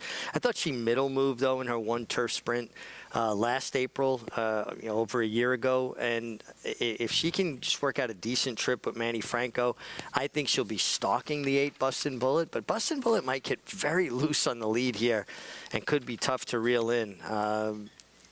Kind of hard for me to see past those two. See how forward she is, too, being fresh, coming off the bench. 2-1 favoritism now outside. Eric Cancel just needs to kind of let her be. just be a good passenger. Don't get in her way. You don't have to send her off her feet, but don't take anything away that comes easy. One momentarily backing away here. Freddie Mo Factor. How'd you like to be an assistant starter and have to get behind a horse and lock arms and push in a 1,000-pound animal that one kick is like the punch of the 4 best heavyweight fighters of all time combined in one? Probably even more than that. Yeah, I mean, Saratoga, you see some of those guys behind the scenes and just all the little injuries they're constantly have things they're dealing with. Broken fingers are commonplace. They show up to work every day. Yeah, it really incredible. My hat's off to outriders and gate crews all over the world. And obviously here in New York, we have tough as it gets. You do that job. So tough. And we have such a great crew here. Set for the 6th. It is Cadenzia the 5th. The favorite for Bill Morey with meet leading rider Manny Franco. Let's go to Chris Griffin for the call. Bustin' Bullet moves in. All set. And they're off. Bustin' Bullet has speed to the outside. Cadencia's in between horses, also in the early mix, and at the rail, that's Freddie Mo Factor, but it's an easy lead for Bustin' Bullet. Bustin' Bullet is clear, is up by a full length. Now up on the outside is going to be Cadencia, who's tracking in the 2nd position. Then comes Game Theory, is right there with Freddie Mo Factor. Bottled up in between horses, that's Devilly, who's trying to progress, and out wider there is La Aguilita, and also there with No Pain as they're bunched up towards the back end of the field. The 2 at the back, Stella Mars and True Empress. They work into the far turn now, and on the front end, it's Bustin' Bullet, 23.44 for that easy opening quarter. Cadencia is right there, stalking from 2nd, moves in closer. La Aguilita is up on the outside, is on the move in the red cap. No Pain goes with that runner as well. Under a full drive is Devilly as they reach the top of the lane. They drift off the rail. Cadencia now kicks for home. It's Cadencia who's in front, is up by a full length and sprinting away. Cadencia is now opening up on this field with Manny Franco now 2 in front. It is all Cadencia just striding away, approaching the 16th pole. Looks like a battle for the minors right now. Cadencia is looking very strong and wins this one easily. Cadencia, much the best. Holding 2nd was Bustin' Bullet, then came La Aguilita. But a late run was Freddie Mo Factor in 1 minute 8 and 4.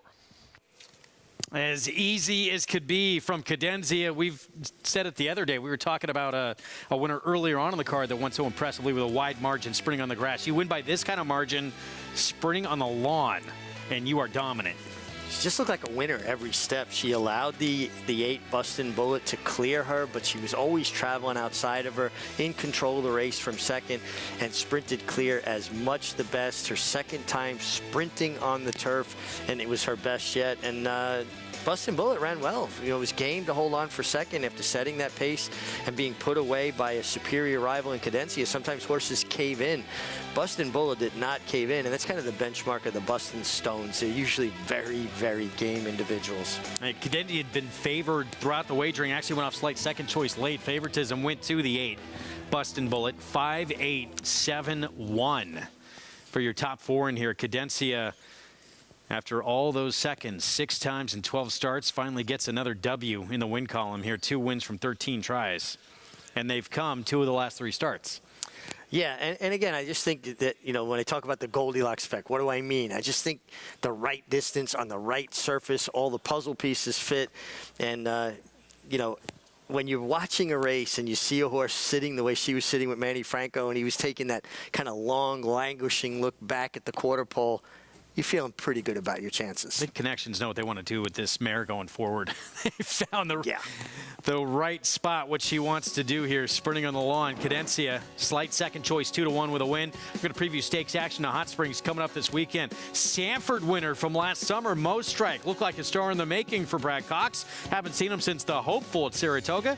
He'll be up against Rivet, who's going to try and win his 3rd in a row for Team Asmussen.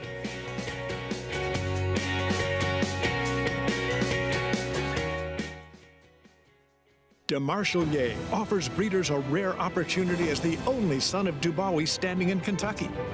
Dubawi, one of the world's most celebrated stallions, is now a sire of sires. His top sons at stud are making a name for themselves across the globe. With a picture-perfect pedigree, this son of Dubawi brings one of the world's most potent bloodlines to America. DeMarchelier, standing at Claiborne Farm.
Back with you on America's Day at the Races on our FS2 coverage. Those with us on Bally Sports SoCal as well. Thanks for being here. It's brought to you in part by legendary Claiborne Farm, 100 years of doing the usual, unusually well. 6th in the books here in New York. It is Cadenzia sprinting on the grass and getting the second win in 13 starts. Second win last 3 tries. And look at the way she is cruising into the stretch in the bridle. Manny already took a look back. Now he's kind of going to pick her up, and he builds her into that finish, right? He didn't go all in at once. He did it in stages. It's like a crescendo, right? You're going to build to that finish.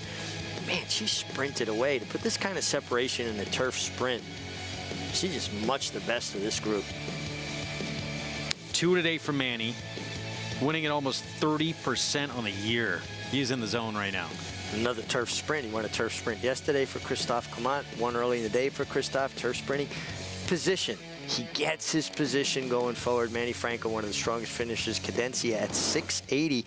And the 2 favorites, the exacta paid 11 and change for $1. That's huge. That's very big. Late pick 5 follow-along pool was just shy of $200,000, and you got a bit of a price in there already. Upset to start it slightly with Always Laughing, but don't be late. Going to play big potentially in here.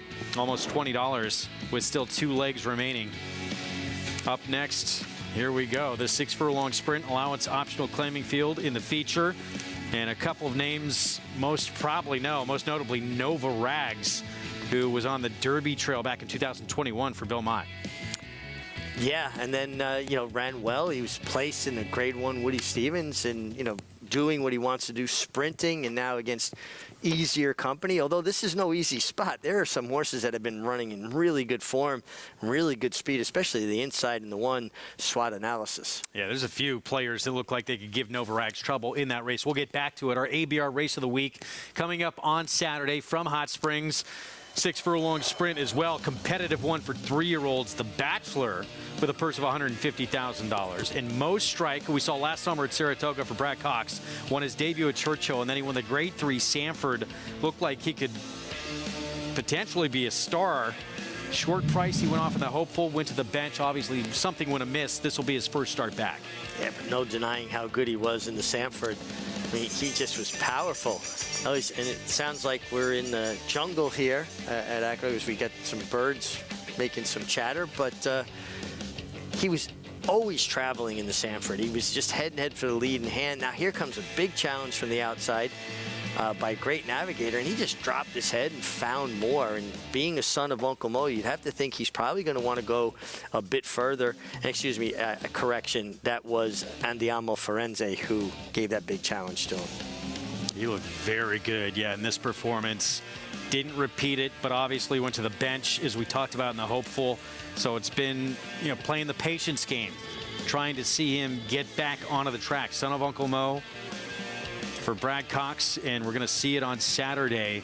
A barn that usually, if he picked this spot, probably doing pretty good. Brad is very practical about where his horses belong, and he's great at getting them ready off the bench.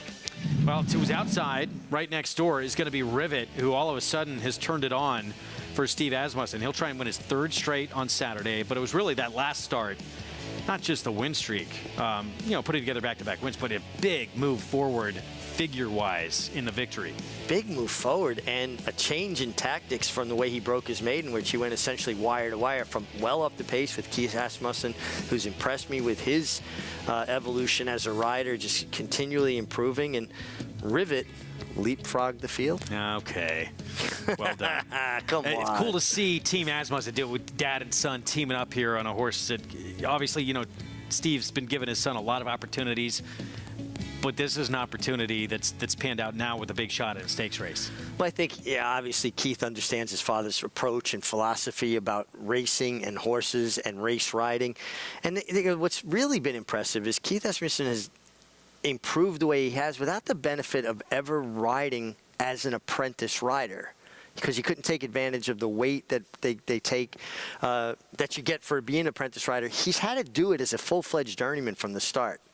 Meanwhile, the rail's going to go to this horse for Peter Miller. Started out, actually Churchill, but then was on the West Coast for a couple of starts with a different barn.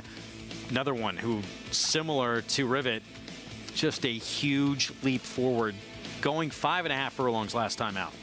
Yeah, broke his maiden going 5, and then has 3 poor runs in a row, and then he bookends it with this, move last time going 5.5, back on a fast dirt track. He tried turf. It just seemed like they got a little bit lost with him and his form, but I think that was a signal of a return to form there.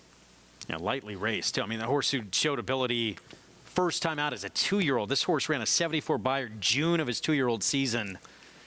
It's a pretty lofty number to run that early on in your career. Yeah, absolutely, and maybe it was a bit too much too soon, but we saw a lot of that precocity from the Bolt de Oros, and maybe he just needed to kind of get over some growing pains and figure it out, but he figured it out in a big way last time.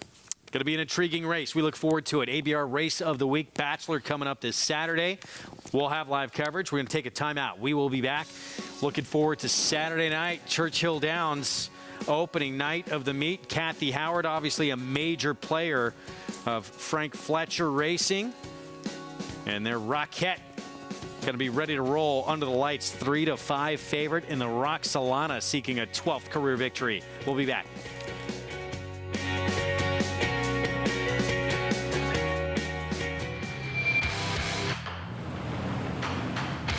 It's Rock Your World in command. Medina Spirit making no progress.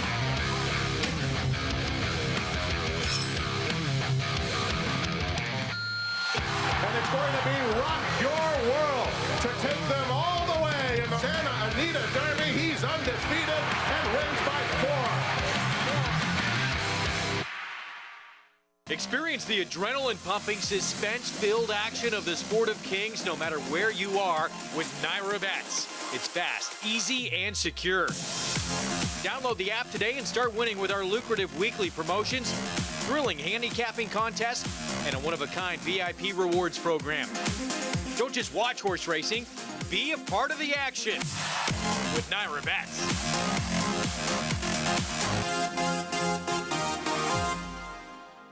Harris Farms, proudly standing Smiling Tiger, a triple Grade 1 winner, defeating Breeders' Cup champions Dancing in Silks and Amazombie, a leading California sire with over $9.7 million in progeny earnings, with 94 winners in 2021 and graded stakes superstars like Spice Perfection. Spice Perfection wins the Grade 1 La Brea. And Tiger Dad. Smiling Tiger, a leading California sire, standing at Harris Farms. It pays to be Cal bred. It's America's original sport, and no one covers it better than americasbestracing.net. From the sport to the lifestyle, the best races, horses, and destination venues, cocktails, gambling, fashion, and more. America'sBestRacing.net is a sport for you.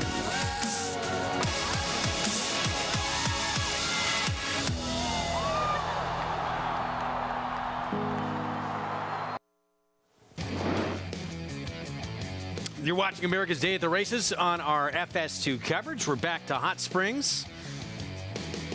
And the 7th coming up. I don't think we ever showed it, did we? Juilliard got that win in that photo finish back in the 6th over Missing Curfew. And it was Martin Pedroza, Steve Hobby for HWL Partnership with that very, very tight victory. 18-1 shot here out of Alcatraz. Yeah, out of Alcatraz inside, Isaac Castillo having a good meet, would have to improve.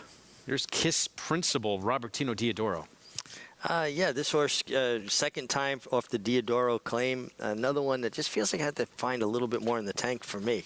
Martin Garcia looking to go back. Martin Garcia on Mystifier. Yeah, he actually did pick up the mount in the last race. Martin Garcia. Okay. Yeah, this horse closed very well last time against much easier. Little Frappuccino, 7-2. Oh, got ahead of me there. A little Frappuccino, get Keith Asmussen for his dad, Steve, coming off a big win sprinting, stretching out here. Cole Spur, Riley Mott, and Nick Juarez team up. Another one stretching out, probably could be a part of the pace here. There's Point Blank at 11-1, Kelsey Haar. Yeah, and this horse broke her maiden for 20 against Archie Breds and comes here against Open. Going to have to improve. 3-1 favorite Rounder, Francisco Arrieta. Yeah, I'm a fan of the movie Rounders, and this horse got decent form. And Backgate Red, 25-1 outside. Deep closer with a tough post. So 3 minutes to post here. 7th at Oaklawn. Start of the late pick 4. You can get involved, of course, by getting started with Naira Bets. Get that $25 free play for the Derby. And that $200 sign-up bonus with the code for new members, Derby25 at NairaBets.com. Let's get JK's thoughts here as we get set for pick 4 coming up. Yeah, guys, I like the 7 in here, the Asmussen, for Team Asmussen. It's a situation where this horse is stretching out, but I like a horse who I like horses who show speed and stretch out. And the reason I do is because they use a lot of energy in those races. Because they're running so hard early to kind of have that early position, then they finish their race. They kind of empty the tank, if it were, as it were. If you think about a closing sprinter, sometimes they don't empty the tank. Sometimes they have a lot more left. It's more of a timing thing for them, for them to try to make that run on time. And so when it comes to horses stretching out, I lean and can trust horses that show speed more. Little Frappuccino is one of those. And look, it's Steve Asmussen. So Steve claims this horse 2-back. He wins with him sprinting, and then he decides to stretch him out. There's no reason for him to do this other than he believes that this is a situation that this horse will appreciate. So I think Little Frappuccino, the way that this horse runs, the style, I don't think there's going to be any issue with the stretch out. All right, JK, thanks. Minute to post here coming up. Let's take a look at Little Frappuccino in action. Asmussen, his son, will be aboard. This is back on March 4th in a win on the front end. Yeah, wire to wire, going 6 furlongs. And just what Jonathan's talking about, right? Going 6 furlongs, this horse had to go 22-3, 46-3, and actually made the lead pretty easily, and then kicked on again. If she goes 47 and change today, that's going to be about 6 or 7 lengths slower than she had to run last time to the half. And a lot of times, I'm saying she, Little Frappuccino, they'll find more. And even though this horse has stretched out previously, this is the first time where I think it's in a position this horse is going to control, has more speed. Controlling speed's always tough, particularly coming off a sharp-paced sprint. All right, we'll see. 7-2. Took 14 starts. That was the first win of that 4-year-old's career. And now going to stretch out going long as we're back to New York. Feature on this Friday card, 6 furlong sprint. And Nova Rags back in action. Some tough ones to contend with, like the 4 St. Selby. Let's head downstairs to Maggie Wolfendale for more.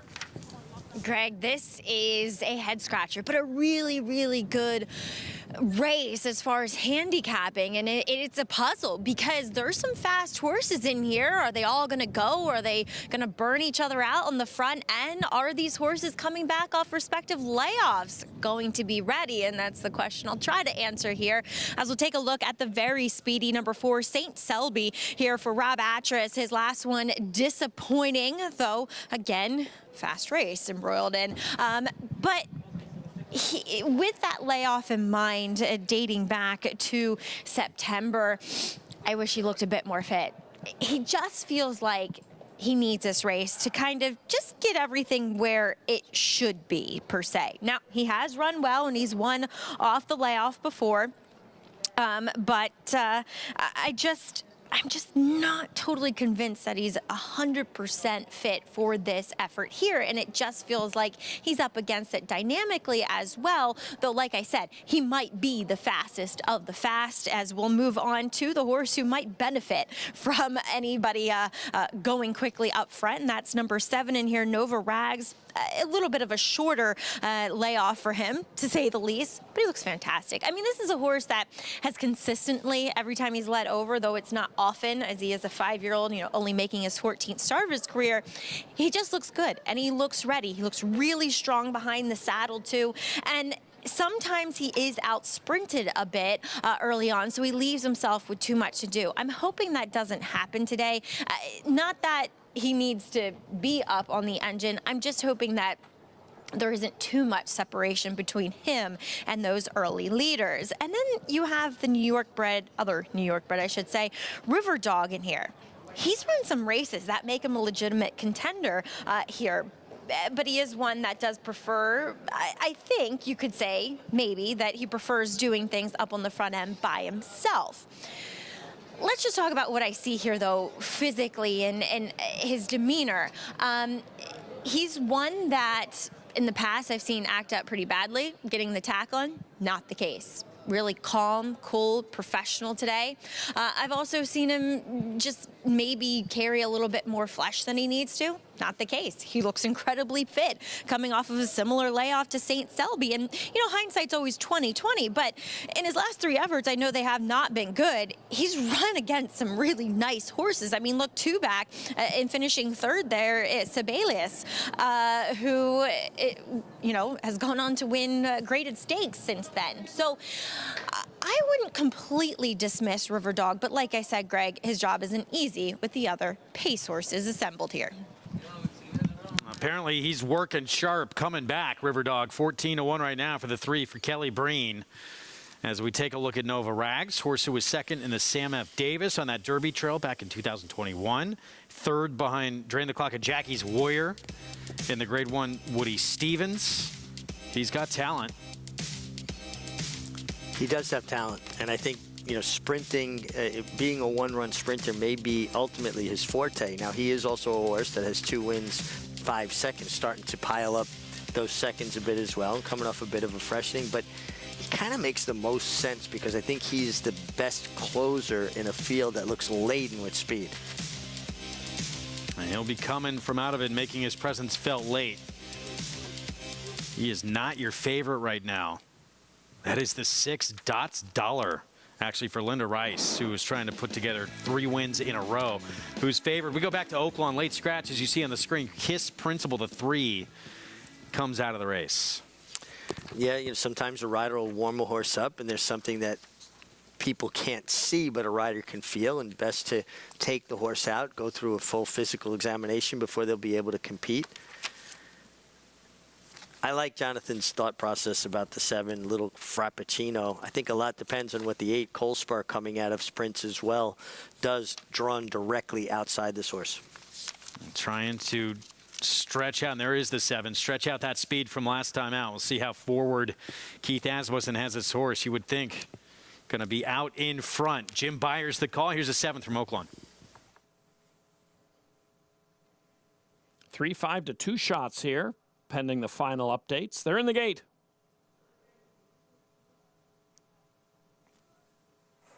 And they're off. Mystifier being hustled quickly to the lead. Rounder came out well. So did Little Frappuccino. He's into second. Rounder is third. Cole Spur is fourth. Point Blank is out there fifth. Out of Alcatraz on the inside, sixth. And then comes Backgate Red. He's being steered toward the inside next to last. Seaside Boy trails the field, middle of the clubhouse turn. Little Frappuccino wants the lead here and takes it away from Mystifier. And then to the outside, it's Rounder, followed farther out by Point Blank in the red. He is moving 3 or 4 wide into the fourth spot, followed by Cole Spur, who's let them go early, but he's in a chasing position in fifth and a gap of some 3. Seaside Boy is showing interest from the outside. And then from between runners, Backgate Red and along the inside out of Alcatraz as they approach the half-mile marker. Little Frappuccino has the lead here, and he's marching it off by a little more than a length to Point Blank and Mystifier on the inside. Rounder is fourth. Seaside Boy continues to progress from the outside. Seaside Boy makes it into third now. Rounder and Mystifier are next. Mystifier dropping back. Then comes Backgate Red and Cole Spur and out of Alcatraz as they move off the turn. Here is Point Blank moving up to Little Frappuccino. Little Frappuccino by a neck to Point Blank. Seaside Boy. Rounder is back on the inside now in fourth. Followed to the far outside by Backgate Red. Little Frappuccino pressured. Seaside Boy making progress on the outside still. He's come from well back, and Seaside Boy is going to edge to the lead late. Past Little Frappuccino. Seaside Boy a half length. Then Little Frappuccino, Rounder, and Backgate Red. Seaside Boy rolls by Little Frappuccino late for the victory. Walter De La Cruz in a horse who had been at least crossing the wire, proven at the distance before, actually was DQ'd for purse money in a win at this distance last start.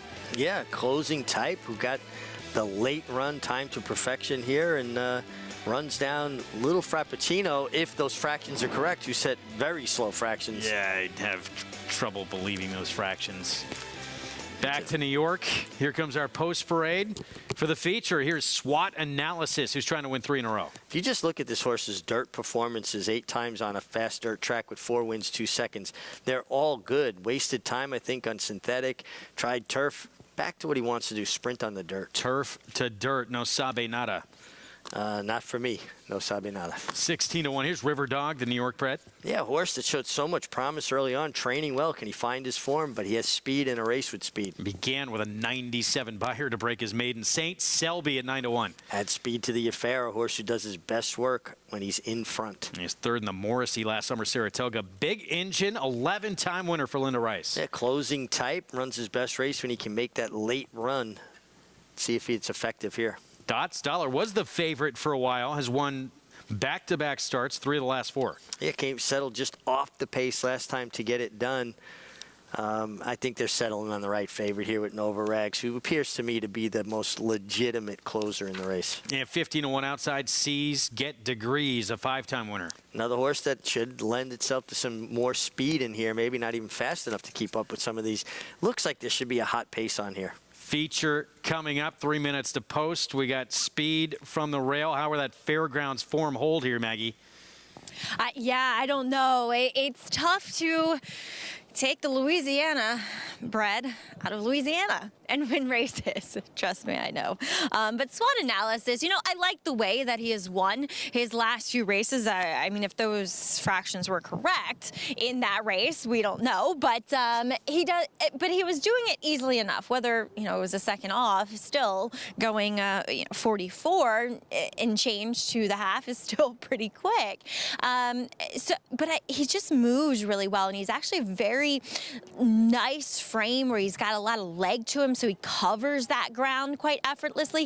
He physically does not look as though he should be as quick as he has shown himself to be on the racetrack. So I respect him here, but I just know it is tough to come out of Louisiana and face open company and have to do it from the rail position to boot. As we'll check in with Dots Dollar, definitely have a soft spot for this little guy. He is little, but what he lacks in size physically, he makes up with heart. He is a tenacious little son of Speightster. I love his attitude, strutting around the paddock. I mean, he does not know he's probably just 15 hands. He got feisty with the pony, and I like the fact that he showed a new dimension last time in that he can rate and still be effective. So I would think he'll have to do that here again. But Jonathan, you are interested, I think, in the horse that could be the speed of the speed in here, St. Selby, though I have my doubts on him being ready for this return. Looks as though the board does too, as he's a big price. Yeah, you know, my biggest thing with him is that, you know, I just feel like the 6.5 last time, he just got tired.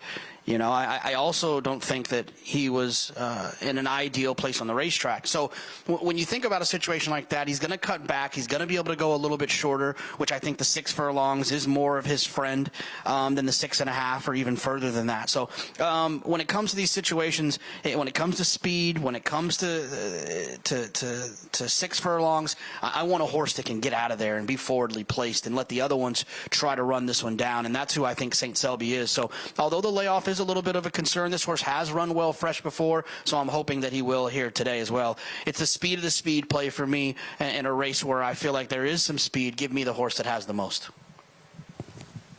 All right, down to 7-1, St. Selby, and the fact, too, that he comes in fresh.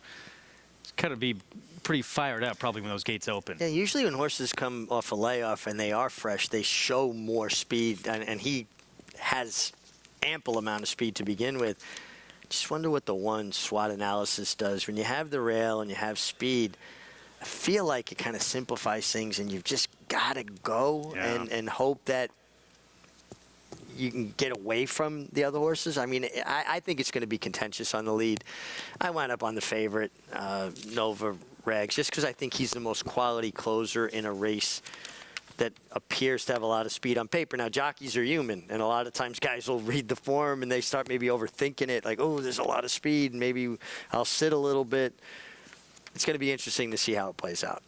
9-5 favorite, Nova Rags. Would love to see a couple battle up front. Maybe St. Selby and the one SWOT analysis duel for it up front. Junior Alvarado, Bill Mott on this 5-year-old, looking for his 3rd career win. Let's go upstairs. Chris Griffin with the feature on the Friday card.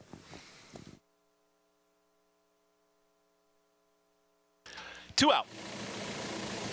St. Selby sees Get Degrees to the outside.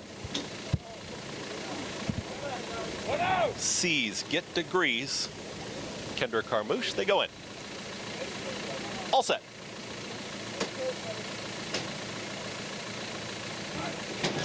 And they're off. From the outside, it sees Get Degrees, who's got early speed. In between horses, there is St. Selby, and at the rail, it's SWOT analysis. These 3 across the track. Sees Get Degrees is confronted by St. Selby, and now they're 1-2. Taking off the pace is going to be SWOT analysis, who's back to 3rd. Out wider, here comes the green cap of River Dog, is on the move, and a wide run for Nova Rags is in 5th as they move towards 4 furlongs left to go. Dots Dollar is going to be towards the tail end of the field. No Sabe Nada is the trailer with Big Engine. They work into the far turn, and the pace duel continues up front. 22 seconds flat for that opening quarter mile. Here comes the run from SWOT analysis, who's off the rail now, and River Dog is following that move, but still in front. It sees Get Degrees at a big number. Sees Get Degrees trying to hang in there down towards the inside. That's St. Selby.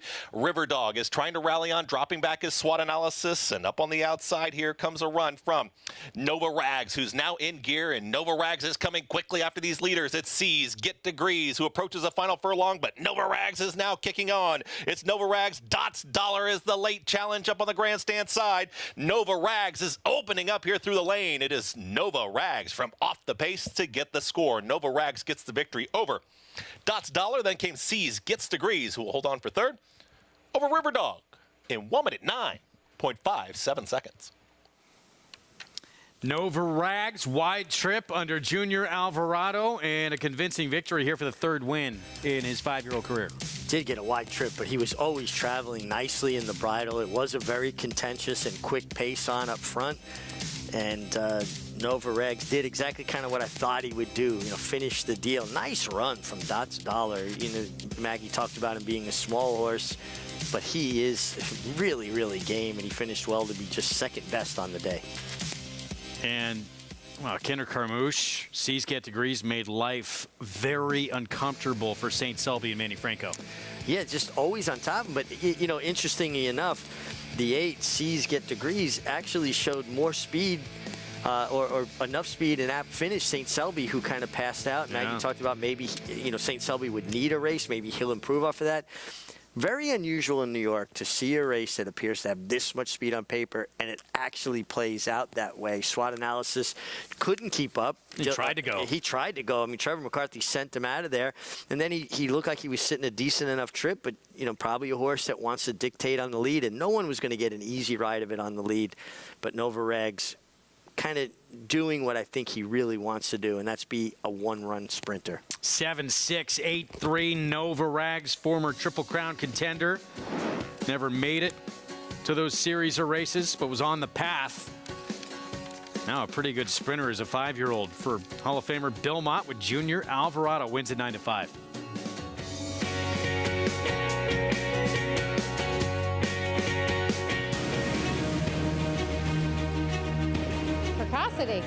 Strategic speed.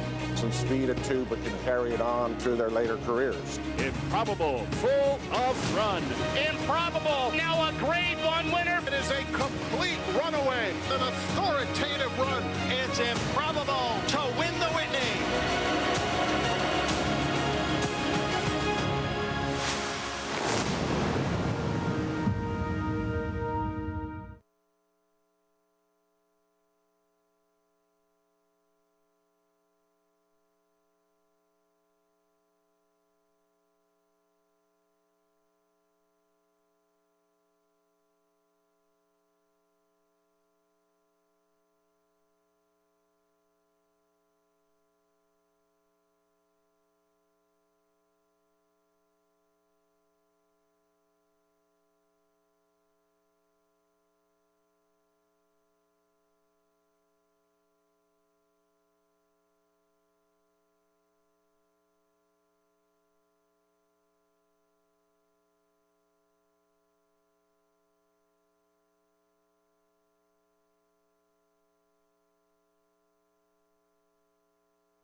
Back with you on America's Day of the Races on our FS2 coverage, brought to you in part by Hillendale at Alapa. Feature in the books on our Friday card here in New York. Junior Alvarado, Bill Mott, Michael Shanley, and Nova Rags. Third win of his career.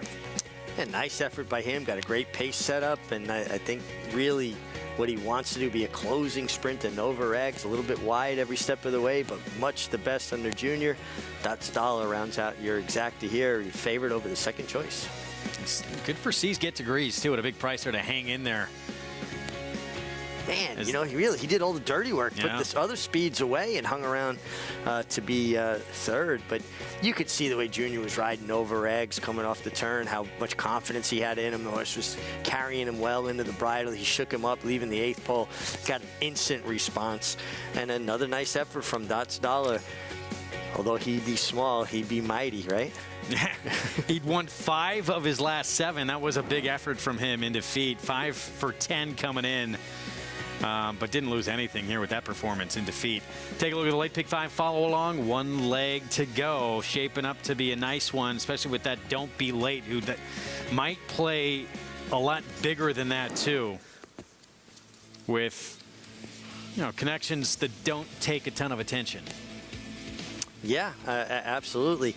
Didn't you feel like that was a race though that could create some chaos? I mean, that might have been a race I would have had to gone very deep.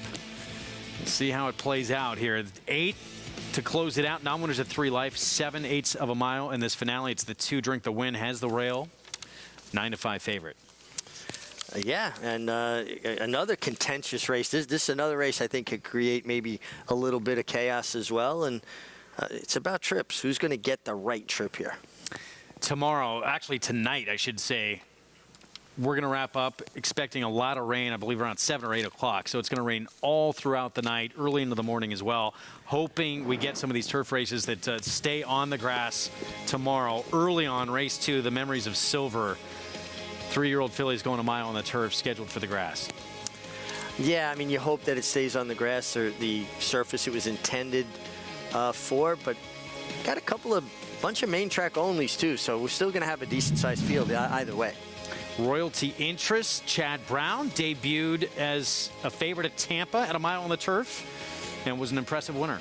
And people should not discount those maiden races at Tampa. A lot of the top trainers will send a horse down there. It's a great turf course, very safe turf course. Look at the turn of foot. When we talk about acceleration and turn of foot, this embodies what we talk about. She really kicked clear when asked, and Irad Ortiz Jr., who rode her that day, didn't ask her until late, and she really kicked on. And we get an Irad Ortiz Jr. sighting in New York tomorrow. Yeah, how about that? It's going to be good to see. And his brother, Jose, will be on Queen Picasso for Christophe Clement, first-time out winner as well. That was a little bit unexpected. Went off at better than 7-1 at Gulfstream. Yeah, but now, look at the different styles. And Queen Picasso, who, listen, was impressive and won on debut, more of a grinding style. She didn't really accelerate as much as she stayed. Her strength may be her stamina and the fact that she can continue on. You saw one filly that could really turn it on, hit another gear. This filly just stayed on doggedly and certainly resolutely. And could this be number 2,000 for Anthony Dutrow coming out of the Grade 3 Florida Oaks Juniper's Moon? Yeah, nice run there. She, ran really well. I remember when she ran here in the fall and talking to Anthony about this daughter of Galileo. It was a big price, came from left field that day, showed more speed when she got back in the turf at Tampa, and another good effort in a Grade 3 stake here. So she's already kind of taken on a little bit better company, out of a maiden race. And yeah, she's more kind of, seasoned, yeah. Yeah, a little bit more seasoning, right? This is her 5th start. I sure would like to see Anthony get that milestone, just kind of get past it. He's such a good horseman, been doing it for so long. Could come in that one tomorrow. We'll see. Hoping that one again stays on the grass. But again, a lot of rainfall expected later on this evening all the way through the morning. So fingers crossed. Even if it does come off, though, a couple of pretty good ones who are expecting, including Downtown Mischief, who would line up in that race, who's undefeated for Linda Rice. We're going to take a timeout. We'll be back. A lot more America's Day at the Races on the way. We'll look ahead to more from Saturday. Look who's back. Zandon. So impressive. Last year in that 3-year-old class, getting set for his 2023 debut at the Big A.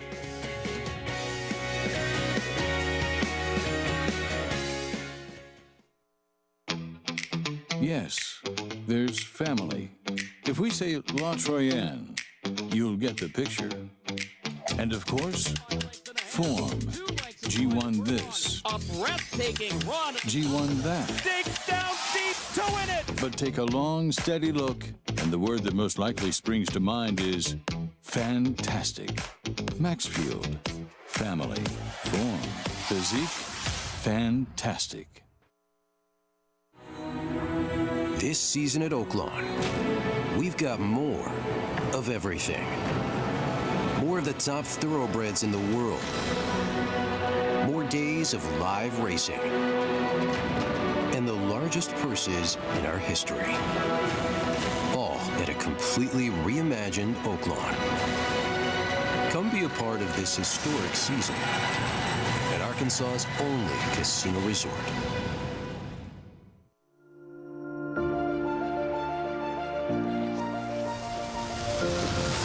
Want me tell you more about good magic? I can do that. $1,950,000. Hit $1,950,000. And then we're going to $1,950,000. Hit $1,950,000. And then we're going to $50,000. And then we're going to $50,000. We're $1,950,000. And $1,950,000. $2 million quickly. $2 million. $2 million one. $2 million one. $2 million. Hold on. $2 million. $2 million 50. All through and I am. Boom. Thank you both. $2 million. Rogers way. Good luck. Racetrack Television Network brings you every race, from every track, on every screen, every day. With monthly packages starting as low as $5, RTN gives you great value and access to more live HD streaming and race replays than anyone. Visit RTN.tv today to sign up and watch on almost any device, including Roku and Amazon Fire. RTN has packages that start at $5 per month.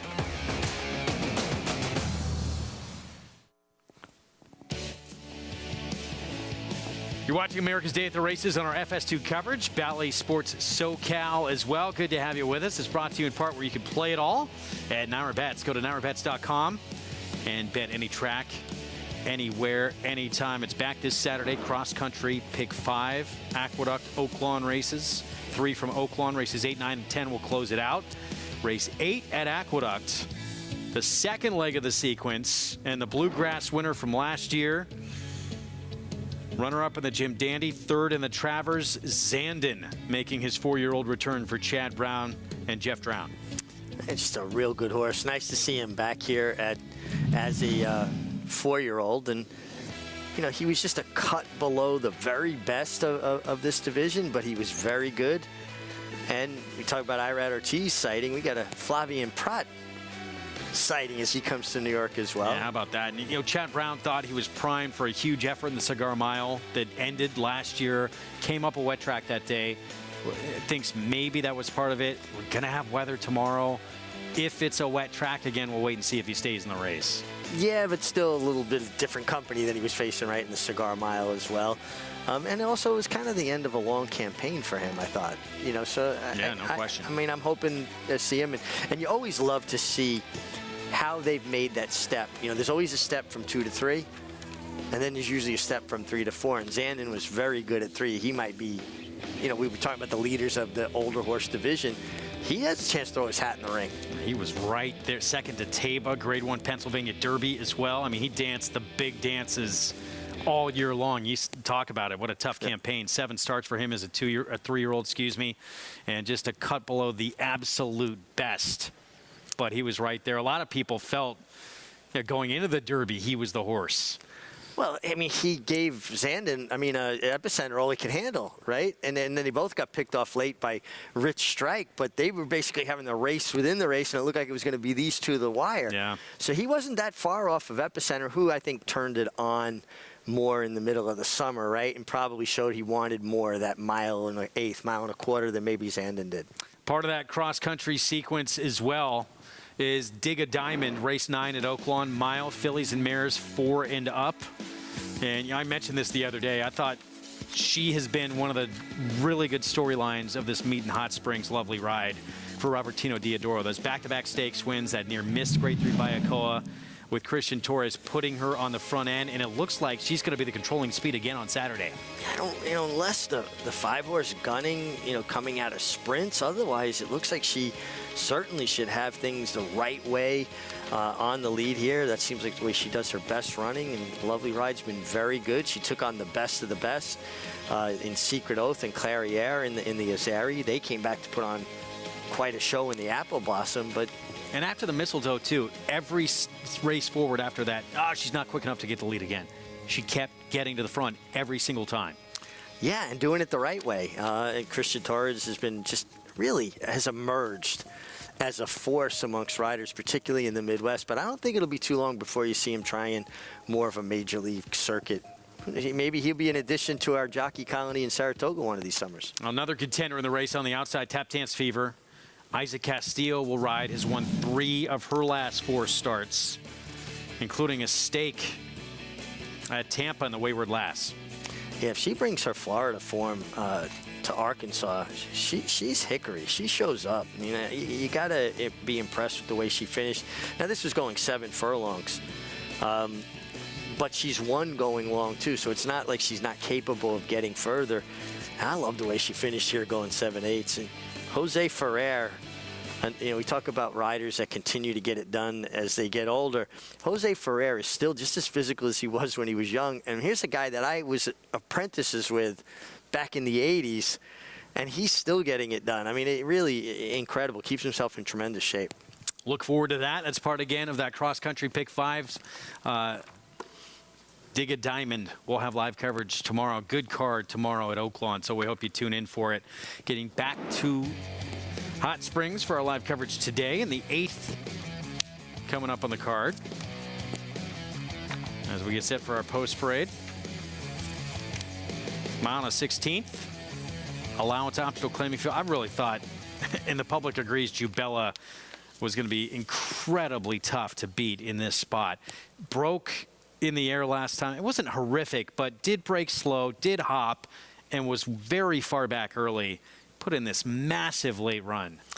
Yeah, to get second after, kind of hampering herself at the beginning. It's going to be very difficult to beat in this spot, especially if she can break clean.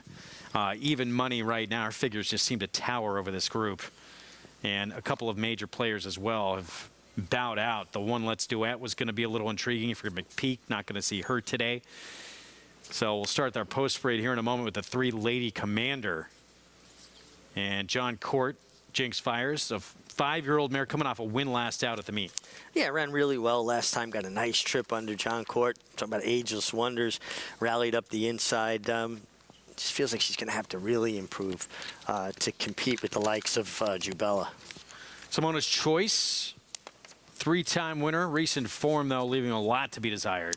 Yeah, and it just feels like she's kind of lost her sorry, form. that was a late scratch. Marina's Gold to 5. Yeah. Should be part of the pace. Definitely has some speed here. Here's Medley at 12-1, Isaac Castillo. Yeah, a horse that showed no speed last time, but really didn't show anything. When she runs her best, she's involved early. Squillions at 8-1. Blinkers go on. Broberg Barn.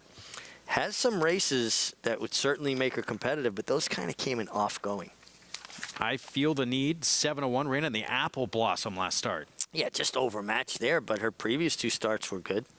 Here she is, Jubella, 4 wins, 8 seconds, and 13 starts. And could not look any better on the racetrack. I mean, she really stand out on paper to me, stand out in appearance. She's cold as ice. Cipriano Contreras trains. Yeah, and a nice-looking daughter of Keen Ice, breaking from the outside. And Judy's Way, Keith Asmussen for Dad here on this 6-year-old mare. Yeah, first time off the claim for Steve Asmussen. Claimed this horse for himself, and listen, Steve's the all-time winningest trainer in North America for a reason. If he saw something attractive about her, I don't think you can completely discount her. 3 minutes to post. 8th here at Oaklawn, where it looks like the 4-5 favorite Jubella is a huge standout. She's being bet that way as well, looking for the 5th win of her career. If you want to get signed up and started, that's the code to use, Derby25 at NYRABets.com. JK, can Jubella be beat? Significantly better horses get beat, so she can, but I don't think she will. She didn't run. She had a pretty big break between February and April. I mean, not a big break for kind of the, and it's not a month. It's 2 months there in between. So she had an opportunity to not run that well, and she did. She ran really well off of that, and then I think she's going to take another step forward now, kind of in kind of a quicker race back. I just think she's going to take another step forward. It's Diodoro. It's a 2-turn race at Oaklawn. We know how much success he has in those situations, and she's just faster than these other horses. When you look throughout the other horses' speed figures, Jubella just seems faster. The one thing I will say that I don't love is she does kind of come from out of it. At least she did in her last start. I'd like for her to be a little bit closer. She broke a little bit slow last time, so hopefully that's not something that's going to happen here again today. I think if she breaks, I think you'll know what's going to happen very early in the race. If she breaks cleanly and she's with the group, I think she wins. If she breaks slowly, she's going to have to really, really work to win. I think she still can win if she breaks slowly, but obviously it would make it a lot more of a challenge.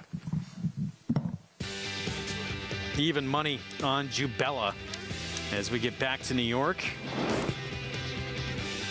We close things out with this one-turn mile allowance optional claiming field.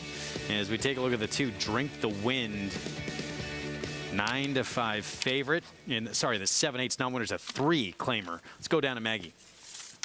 All things looking good here, Greg, with your favorite, Drink the Wind. But do want to check in with a horse who's coming in off a bit of a layoff. That is New York bred number 7, Top of the Mint.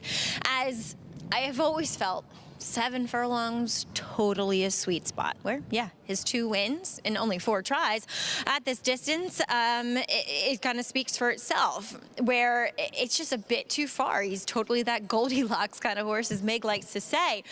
He looks fit enough coming back here, and I wish he kind of almost seems slightly nervous. Want to watch how he warms up, but otherwise he fits really well with this grouping here. And like I said, this is just the distance he prefers, and furthermore, he gets the opportunity to get back to a fast track, where he's run well on wet tracks before, but I just think he's better on a track without the moisture in it. Number 4, El Mayor, I thought ran really, really well in his first start off the layoff, and a little bit of a layoff, I should say. And for the Kelly Breen barn, he pushed the pace, he ran by the leader, but the winner that day just got the better trip, and he tried all the way to the line. And he just seems up for it. You know, one of those horses that walked into the paddock, had that swagger about him, seems ultra confident, really fit now too, and just looks the part. I like what I'm seeing from El Mayor today. Greg? All right, Maggie, thank you. El Mayor just missed last time out back on April 1st on a muddy sealed track for Kelly Breen, 6-1. I just wonder about the pace setup in this race. Don't you feel like there's a lot of pace signed on here as well? Yeah, it looks like more he's going to be able to, or have to fend off, it would seem. And this horse isn't slow. Tenor Carmouche in good spirits as always. Going to be aboard here. Drink the Wind from the rail. I think from the rail with Kendrick, this is definitely a major pace player here. And obviously he's 9-5. He's a major player in the race. But I think he's going to have his hands full with the likes of Major Spin has some speed. Super Quality has speed. I mean, I just think there's going to be plenty. El Mayor has speed. I mean, I think we're going to see a contentious pace.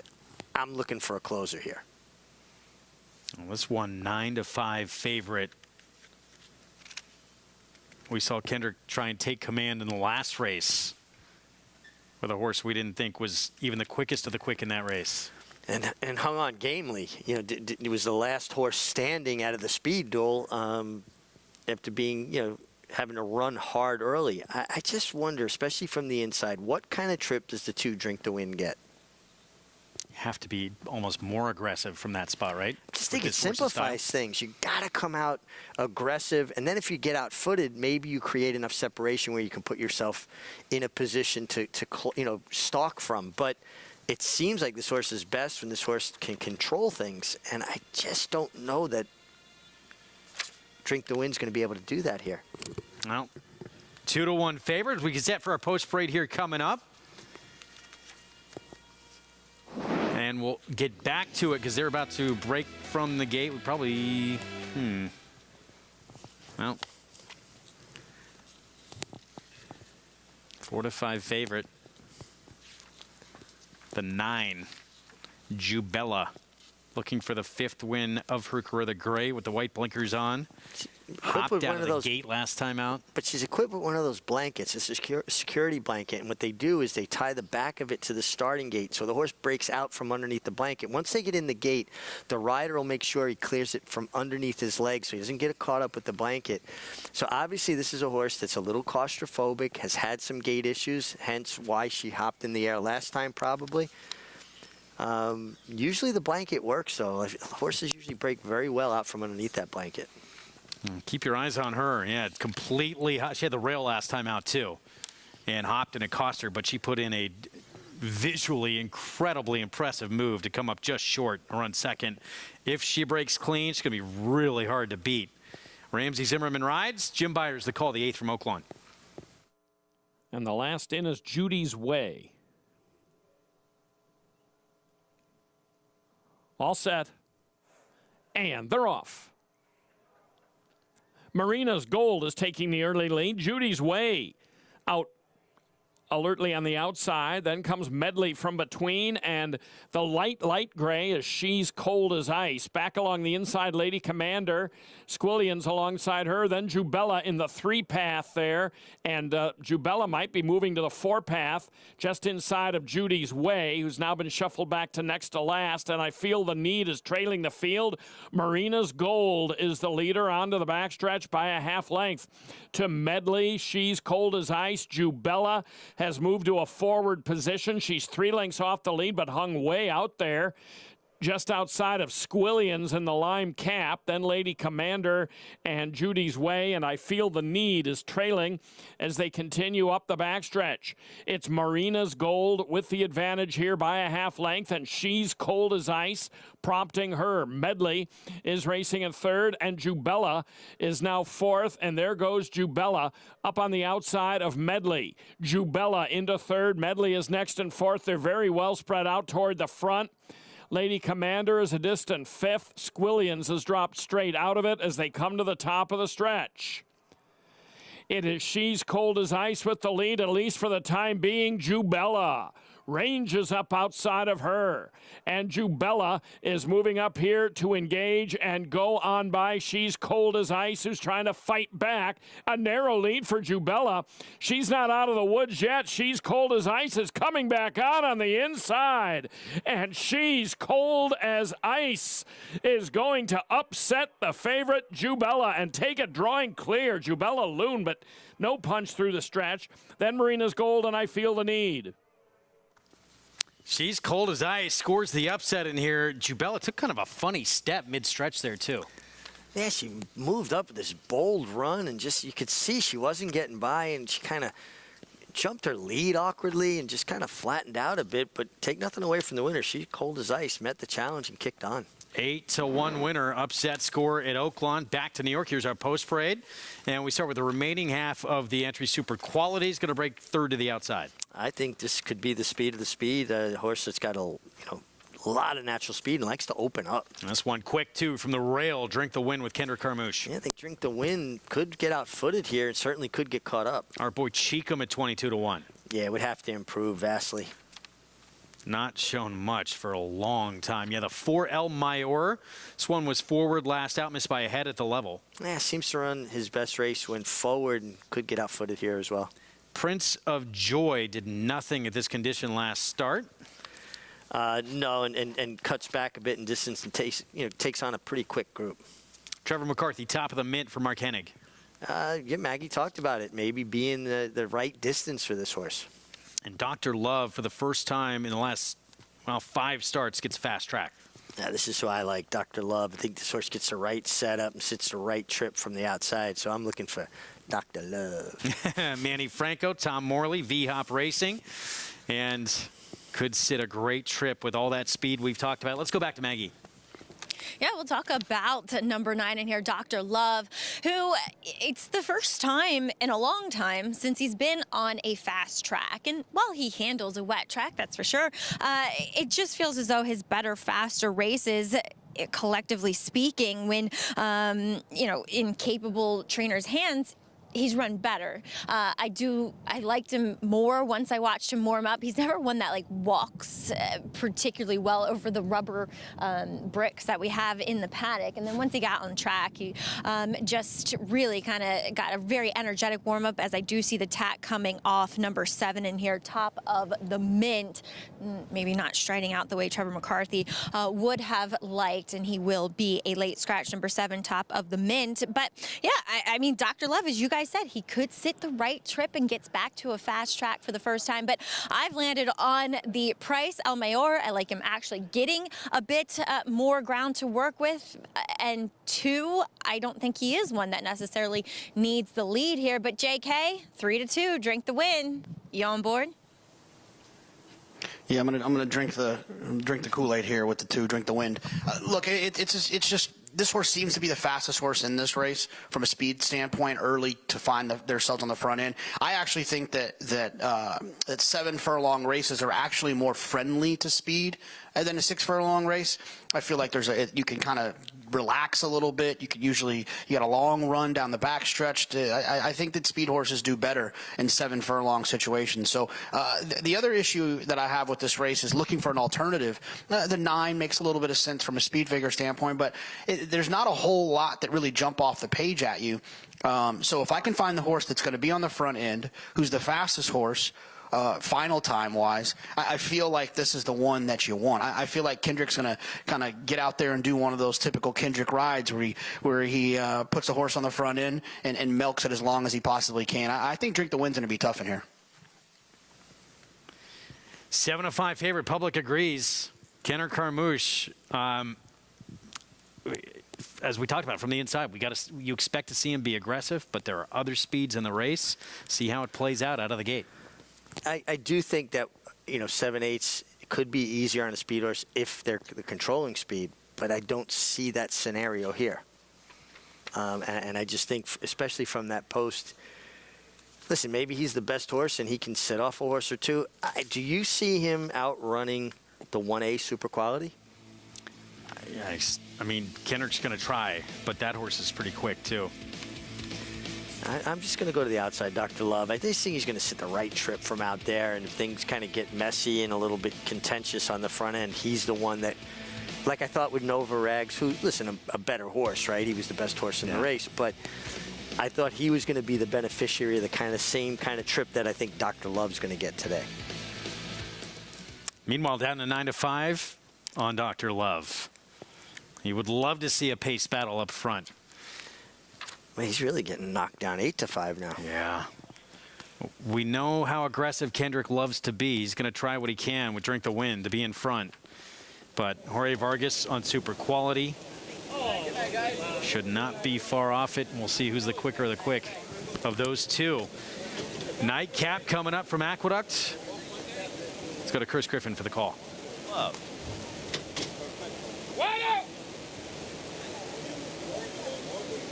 Goes in. All set.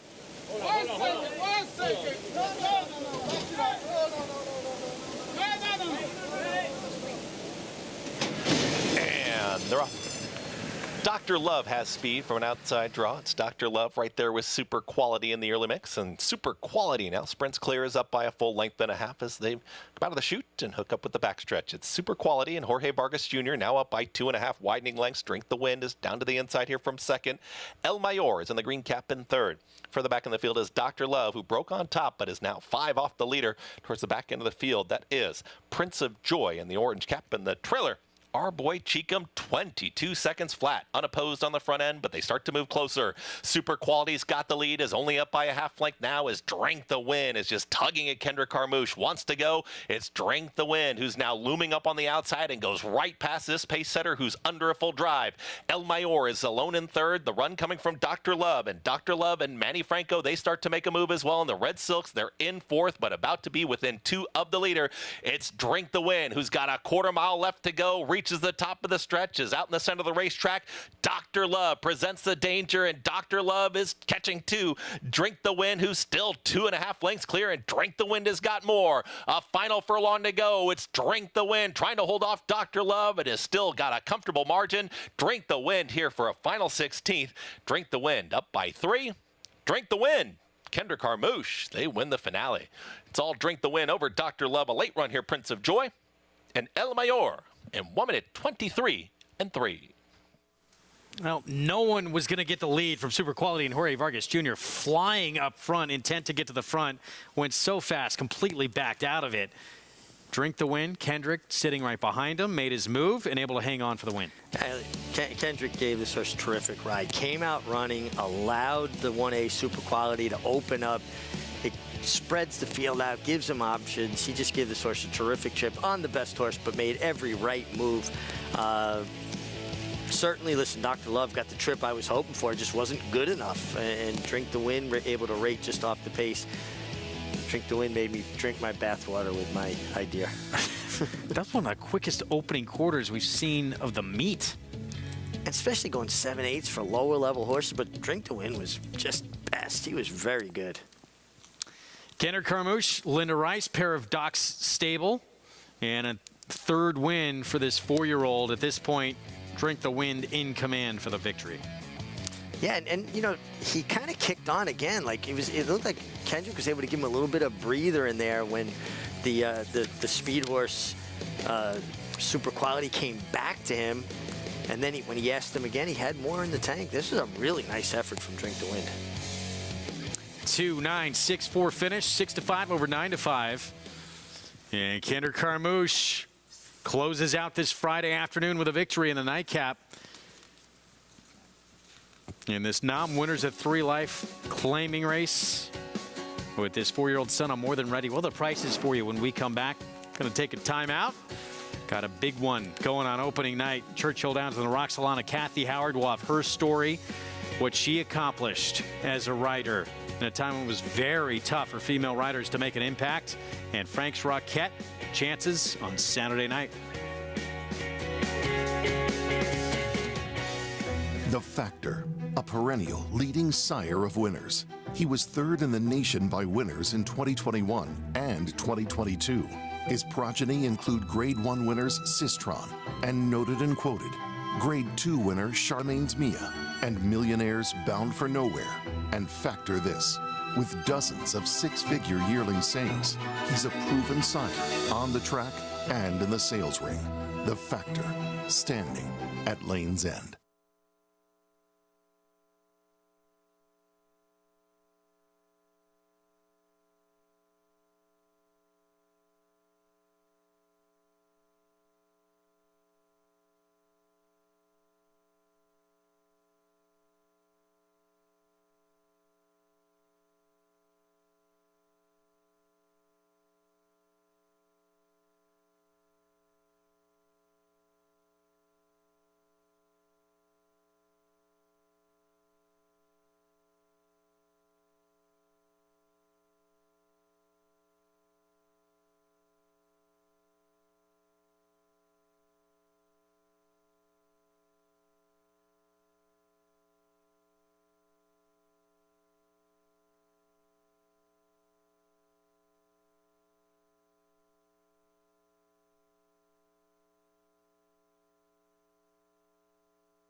We are back on America's Day at the Races on our FS2 coverage. It's brought to you in part by America's Best Racing. For the love of the race, visit americasbestracing.net today. He's usually got a smile on his face, especially when he wins the nightcap. Drink the Wind. Kendrick Carmouche sitting off the early speed that went way too fast. We haven't seen opening quarter like that much this meet at all. And Drink the Wind, Kendrick unworried, took command into the stretch. Yeah, allowing that horse to clear, seizing control of the race from second, and like I said, giving him that nice breather into the stretch and then kicking on. Just listen, you ride the best horse, but you ride them perfectly like that, and that contributes to the win. Terrific ride by Kendrick. Drink the Wind, dropping to 14, and for lower level horses to set those kind of fractions, this was a strong race from this horse. 3rd win of his career. $4.50 for the victory. Linda Rice, Carmouche, Paradox Stables mentioned. Your winning connections. Dr. Love, Prince of Joy, big 25-to-1 shot, helping that trifecta. Carryover of $19,729 for the pick 6 on Saturday. And the pick 5 coming back just over $800 for this combination. With really just don't be late. The only, well, I wouldn't say the only tough one to find, but only double-digit number. Sometimes favorites can be hard to find depending on who's the handicapper. No doubt. Back to Oaklawn. She's cold as ice. Jubella, wow, just seemed to tower over this field. She broke sharp, looked like she was in command. Took a funky step in the stretch and just never able to get by. She's cold as ice. yeah, kind of, you know, cornered away from this filly. She's got over to her right lead. Looks like she's on her way to victory. But once she didn't dispatch this filly right here, she's cold as ice. And right there, did you see that? Yeah, just like a little bob. Like the ground broke away from her a little bit. And then she's cold as ice was able to kind of kick on. And how many times do you see that, Greg, when a horse will make that bold run, get even ahead in front of a horse, but if they don't put them away, you kind of go, uh-oh, the horse is coming back. Used to happen all the time when Ruben Hernandez. You'd hook Ruben Hernandez here at the 8th pole, and if you didn't get by him, you say, this guy's coming back. And we've seen it a lot this meet, too, at Oaklawn. Horses ranging up on the outside and just not getting by. When seemingly you're poised to make that happen there, but at this meet it's been tough. 9th at Oaklawn, 6 furlong sprint. Allowance optional claiming group, Go West. Even money favorite right now, who has won 3 of the last 4 starts, including a win at Oaklawn last time out. Full Authority has some big races to go back to, though. And Dr. Oscar has put in some big numbers, too, including runner-up finish to Skelly, who won the Grade 3 Count Fleet last out. Yeah, he's faced some good company, and he's got good speed, and speed's been a good commodity to have the whole meet at Oaklawn Park. And the guys are not afraid to use horses' speed there. They let them kind of roll right along. Opening night under the Twin Spires coming up tomorrow. Churchill Downs, just 8 days away from the first Saturday in May. The Roxalana, the feature on opening night with Frank's Rocket looking to steal the show as a 3-5 favorite. What do we have coming up Friday and Saturday? Yes, the Kentucky Oaks with that incredible undercard, and then Derby Day Saturday, May 6th, with their tremendous card lined up. Going to be so much fun, those couple of days of racing. But the meet begins tomorrow with the Roxalana 6 furlongs, fillies and mares, and Frank's Rocket showing up, who has put together back-to-back just dominant victories. She's won by more than 20 lengths in those last 2 graded stakes wins. Yeah, nice to see her continue on with her campaign. Junior Alvarado goes in for his main man, Bill Mott, and she's tough. She's hickory, shows up. Well, this is a look at her most recent effort. This was her 6-year-old debut, and at 6, looking like she's as good, if not better than ever, winning by 8 lengths as a 2-5 favorite. I love the way she cruised up from just off the pace. And look how she hits the front on no urging here, and ears kind of flicking back and forth. And just look like she's really enjoying herself, doesn't it? She's put together quite a career, hasn't she? 20 times, first or second in 26 career starts with 11 wins. Man, this is as easy as a horse can win, and beating a decent field of horses, too, at Gulfstream Park. Been fun to watch. We've got to see a lot of her over the course of our programs, and we'll get to see her again opening night under the lights at Churchill. This one goes off at 10:11 Eastern time, late at night. It's going to be a long one tomorrow. Will you be here? I'm gone this weekend. I'm done earlier, so I'll watch it on my Naira Bets app. Well, Frank's Rocket for Frank Fletcher Racing. Many have heard of some of the trailblazing women riders in our sport. Names like Julie Crone, Patty Cooksey, Donna Barton Brothers, just to name a few. Another you may not have heard of, though, is Kathy Howard, who may not have received the national recognition of those mentioned, but in Hot Springs, she is an Oaklawn treasure. In horse racing, Kathy Howard is a lifer. She's worked as a paddock judge, placing judge, stakes coordinator, even a stint as a trainer following the death of her husband, Tom Howard. And she's been racing manager for Frank Fletcher Racing Operations for over 20 years. It is true. But many don't know about her trailblazing days when she was known as Kathy Moore, a promising female jockey making a name for herself in a world foreign to women. Seems like horse racing is still a man's sport. Is it any easier for you being a female jockey? Well, from what I can tell, it's pretty rough. I don't know if it was any harder, 5 or 6 years ago, because I wasn't in the position I'm in now. But yeah, it was tough. I was so shy. I wasn't shy when I was on a horse, but I was so shy growing up. See ya. And I'd be at somebody's stable to work a horse, and if I was a few minutes early, I was too shy to even go into the office or the tech room. If there was more than 2 people in there, I would just stand out there by the door until they came out. Look at this, was my grandmother. That was my grandmother. Isn't that something? My grandmother and grandfather, they were Russians, Babadito. They were the first ones that ever took me to the racetrack. That was a big deal. In 1980, at the age of 23, Kathy became more than the first woman to win a stakes race at Oaklawn. Despite becoming the first female jockey to post an Oaklawn handicap victory, Moore didn't say anything about women's liberation and equal rights amended. I never said anything like that. It's just 41 years ago, you know, but I remember it like it was yesterday. It's a gallant serenade right here at Oaklawn. I had a speed horse, and so I think I did set the fractions. He was all speed. There's an old gentleman named Jim Hughes that trained, and he rode me. I remember his barn was over there by the gap. He was kind of jumping up and down, and when I was galloping back, he said, "You're a real juryman now. You did it, Kathy, you did it." There's Jim Hughes. That's the guy that was saying, "You made it as a juryman." And he's long been passed, but I'll never forget that. It's just a tough game. I've never really thought about it, except it's kind of like I know what I did, and I know the trails that I've hopefully blazed for some other females. I'm a very humble, quiet person, so, you know, it makes me feel good. It was almost like a past world, and then when I was married to Tom Howard, until he died, whenever we won a race, and it was always we, because we would work together, it was a really big, it gave me like almost the same rush, exciting, and now with Mr. Fletcher, and we win a race with a homebred, especially Frank's Rocket, it's almost the same. He's my boss, but he's also my friend, and we have the common interest, the love of horses. Very cool story, and had a great career as a rider in a very tough time to ride for a female jockey in Hot Springs. Beloved in that part of the country, and having a tremendous ride with Frank Fletcher Racing. Absolutely, and you can tell she's a horsewoman, and I love the care and the joy she gets looking at the pictures from those days, and I love the story. And you know, you think back to all the women that, you know, were the trailblazers, right? Kathy Kuzner, Barbara Jo Rubin, Diane Crump, Penny Ann Early was the first one trying to get licensed.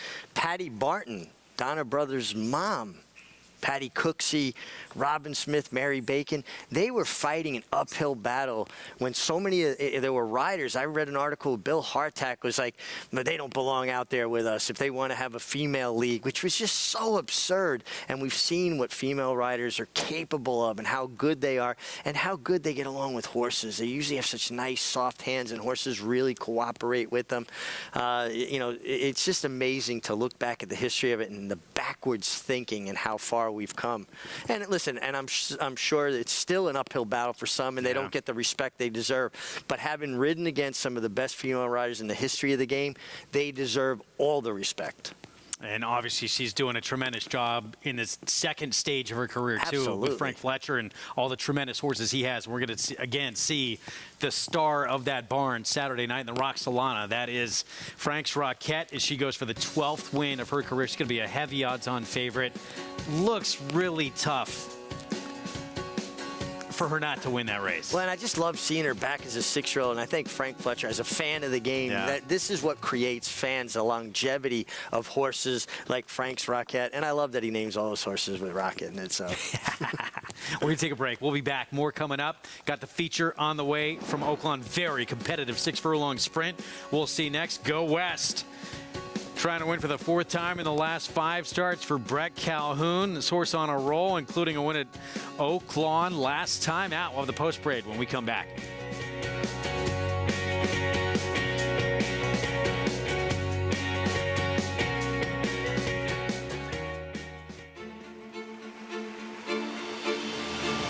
And they're off in the Curlin, Florida Derby. After 3/4 in 112-1, Known Agenda is now on to take over the lead.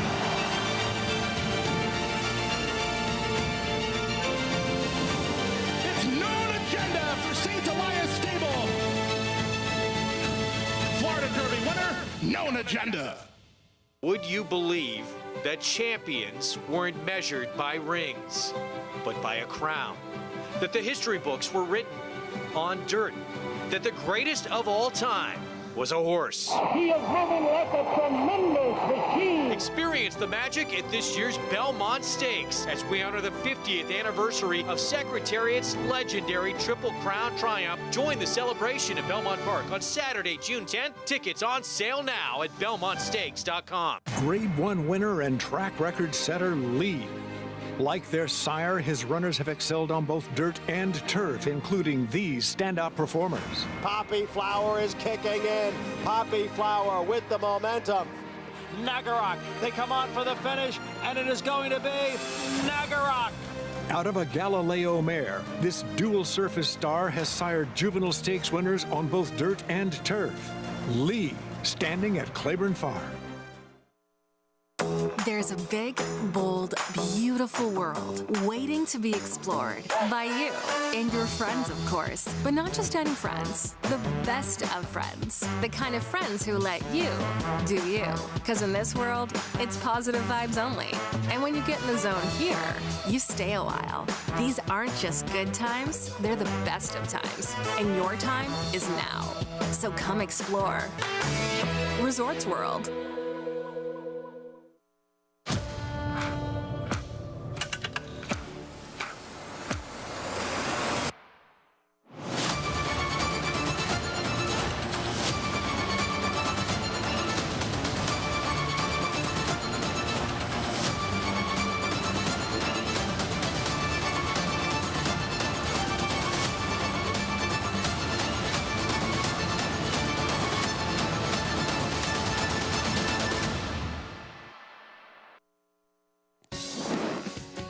Friday feature coming up from Hot Springs, a very competitive 6 furlong sprint. This allowance optional claiming field with some star power. Go West, the 4-5 favorite.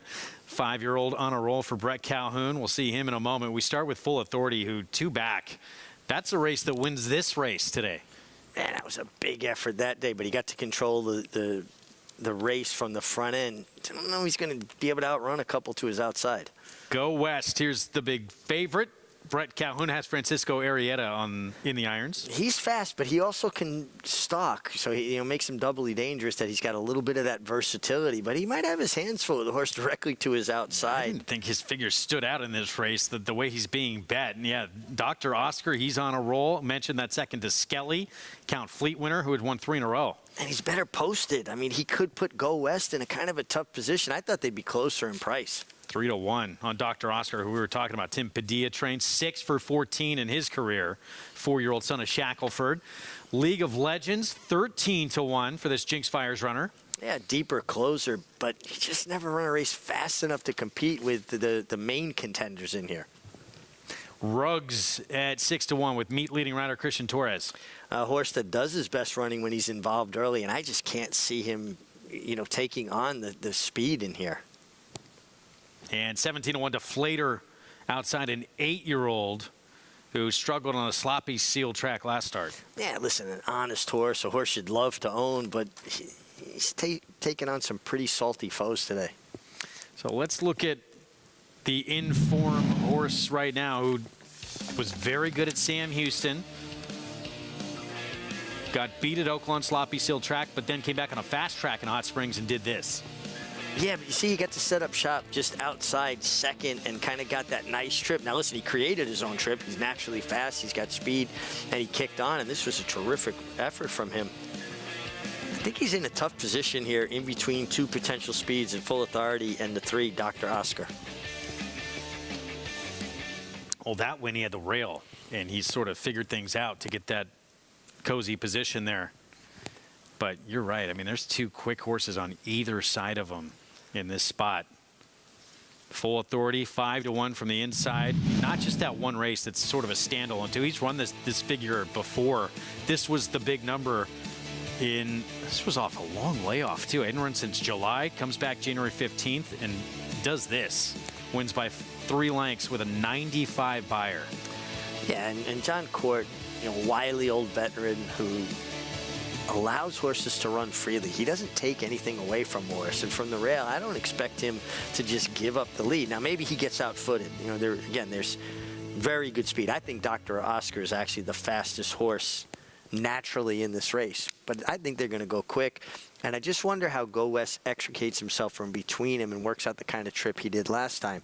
You know, when you see horses get hooked up, a lot of times it's because they're drawn next to each other. And they kind of incite each other, right? They kind of set each other up. It almost like instigates a fight. See if that happens in this one coming up here between Go West and Dr. Oscar. And, obviously John Court, he will not take anything away from his horse. If he breaks clean and he's out there gunning, he's going to try and go. He taught everybody a lesson in that totally different race, but the Oaklawn Handicap last year. Yeah, and John, his philosophy on riding is apparent. Don't get in the horse's way. Allow them to do what comes natural to them, and it's worked well for him for decades. And another guy that I just admire so much, to be able to keep himself in the kind of shape he does and be at, that peak condition to compete, and he's into his 60s now. You might be right, though. The quickest horse in this race could be the 3. Dr. Oscar. And honestly, that's who I like. I liked him better at 3-1. You can see now he went to 9-5. Now he's 2-1. It'd be interesting to see how much disparity between the 2 and the 3, because I don't think a lot separates them, at least not from what I see on paper. 2-1. Dr. Oscar really looks like these 3 in here, and they are not going to be far off each other, any one of these 3. Well, doesn't it feel like it's 2 distinct races, the 3 on the inside and the 3 on the outside? And the 3 on the inside look like the most quality in this field, but I think they're going to be chewing on each other early. It's just a really interesting kind of race, particularly at Oaklawn, where the riders tend to let horses roll along. Minute to post coming up with the feature on this Friday card at Oaklawn. We've talked a lot of Derby up to this point. Let's talk a little Kentucky Oaks, that first Friday in May. And big question answered for this filly, Wet Paint, who's atop that leaderboard for Brad Cox. She had all those impressive performances on wet tracks. Could she do it on a dry track? And she answered that question last time out in the Grade 3 Fantasy. Yeah, and she's interesting because she's got acceleration on the dirt that you don't often see, right? You expect to turn a foot more on turf racing. And listen, she makes this kind of wide sustain run where on those wet tracks she was like a broken field runner, kind of running through traffic and being able to accelerate through spots. Came from very far back in this victory, and she's just completely dominated the competition in Hot Springs. Martha Washington, Honeybee, Fantasy, and she's moved forward too. She even ran better. I mean, from a speed figure standpoint, on a fast track, she might be even better, and it certainly looked that way in what she accomplished. Worked at Churchill Downs, 5 furlongs, 101 flat yesterday. She's outside, and if you look at these 2 horses working, the horse on the inside's going easier than Wet Paint, right? But I think people get mistaken when they watch horses that don't have natural speed work in the morning. They're never going to be as flashy. They're never going to be as eye-catching as horses that have more natural speed. But watch how they even out the last 16th of a mile, and now all of a sudden Wet Paint's going better, stamina being her strength. Look at this gallop out. These 2 actually look to me like they go faster after the wire than they did the 8th before the wire. She's fit, she's consistent, she's got a closer style, a race that usually comes up with some speed. Wet Paint, she's just very good. She's going to be the favorite that first Friday in May for the Kentucky Oaks. She's got a stablemate, though, that she had a compromised trip, Punch Bowl in that Ashland. Didn't really get to run for a lot of that race and came up a little bit short in that short stretch. Gets more ground in the Oaks as well. Punch Bowl is interesting to me. You like Punch Bowl better than Wet Paint, or you just wait for the draw? Wait for the draw. Yeah, wait to see what happens. But I'm not handing the race to Wet Paint just yet. Well, no, and it's important to see the draw and where everybody kind of is going to find their position. I know who I like in the Derby, but I'm still not going to make a selection until I see the draw. No. Loading up for the feature, and even money on Go West proved. Those 2 big wins at Sam Houston. He could get it done in Hot Springs as well with that victory last time out. See if he can go back-to-back here at the meet. He's got to deal with a couple of good ones. Full of 30 from the rail. Dr. Oscar, the 3. Let's go to Jim Byers for the feature on the Friday card from Hot Springs.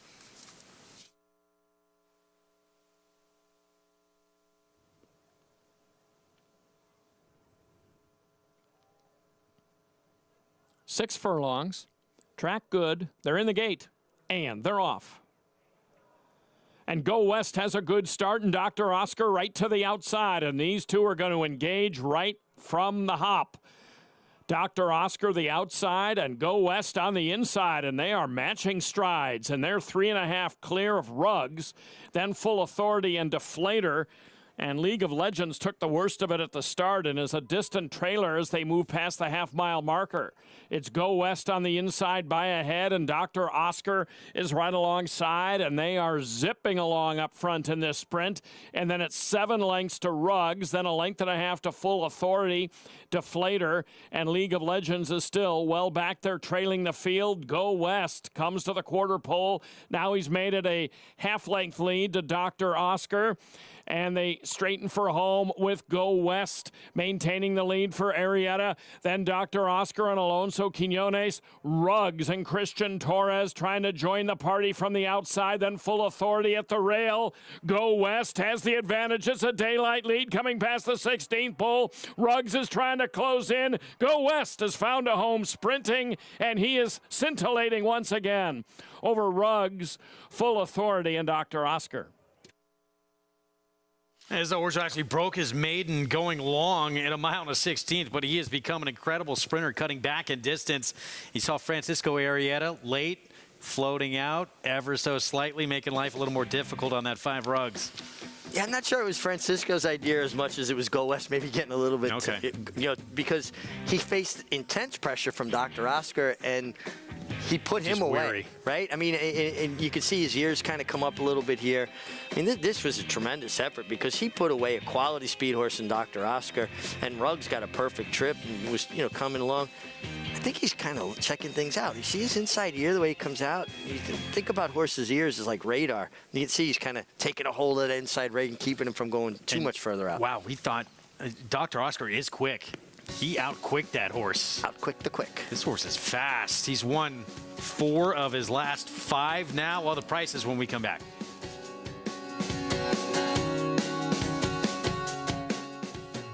Spun to Run. In the Breeders' Cup Dirt Mile, he defeated a loaded field that included multiple Grade 1 winners Omaha Beach and Improbable. His brilliant speed figures were among the fastest of any 3-year-old at a mile or more. And he hails from the legendary Danzig sire line. Multiple graded stakes winner, millionaire, Breeders' Cup champion, Spun to Run, standing at Gainesway.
Back with you on our Friday coverage.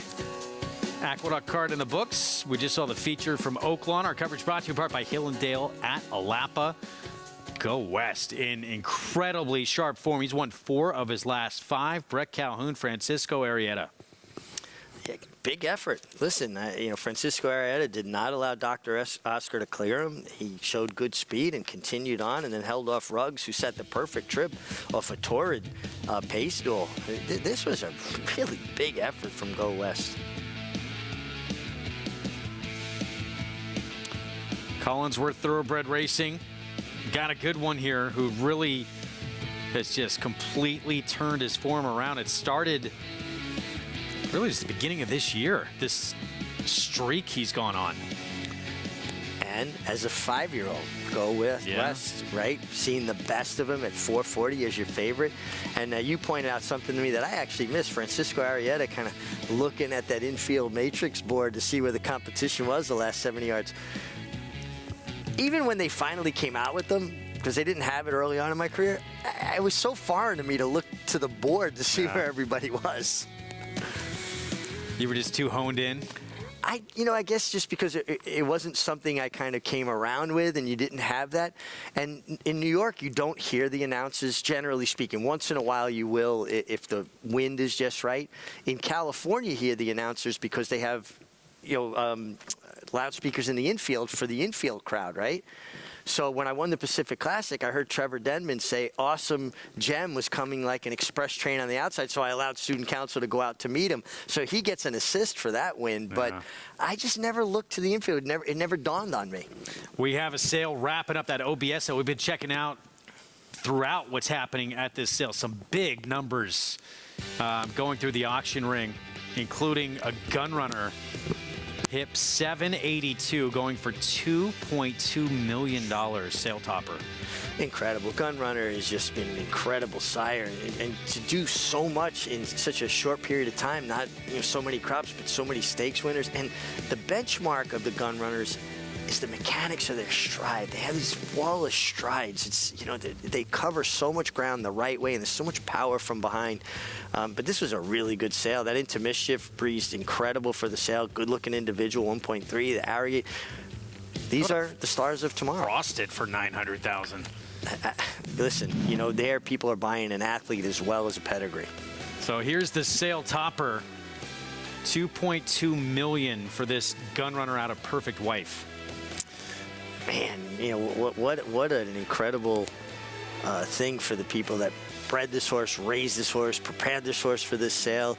And Gunrunner is just, like I said, there's not enough superlatives to talk about him as a sire. And as good as he was as a racehorse, he's making an even bigger mark as a stallion.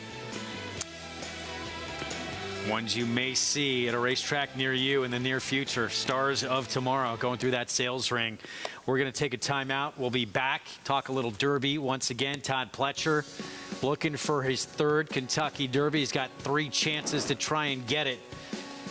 The 2-year-old champ, it's been brilliant and flawless. Is a 3-year-old forte, or could it be the up-and-coming Tapit Trice? Looked like he solved those gate issues in the Bluegrass, or Kings Barnes. We'll preview what Pletcher could do that first Saturday in May coming up. The momentum continues for War Dancer as 26 Black closes to take the first turf race of the 2023 Aqueduct meet. 26 Black in time! Now with over $5 million in progeny earnings, including Dancing Buck. Dancing Buck by a half dozen lengths. Long Shot Surprise Boss. Surprise Boss is not going anywhere! Surprise Boss, look at this effort! New York's #1 turf sire begs the question, shouldn't you have a War Dancer? Visit WarDancerStud.com to book your mayor today. This season at Oaklawn, we've got more of everything. More of the top thoroughbreds in the world. More days of live racing. And the largest purses in our history.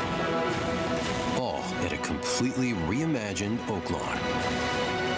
Come be a part of this historic season at Arkansas's only casino resort. The Cross Country Pick 5 combines the best racing from New York with top races from around the country in one bet. Find it in your track menu and play this weekend. Races and free PPs posted at NYRA.com/crosscountry.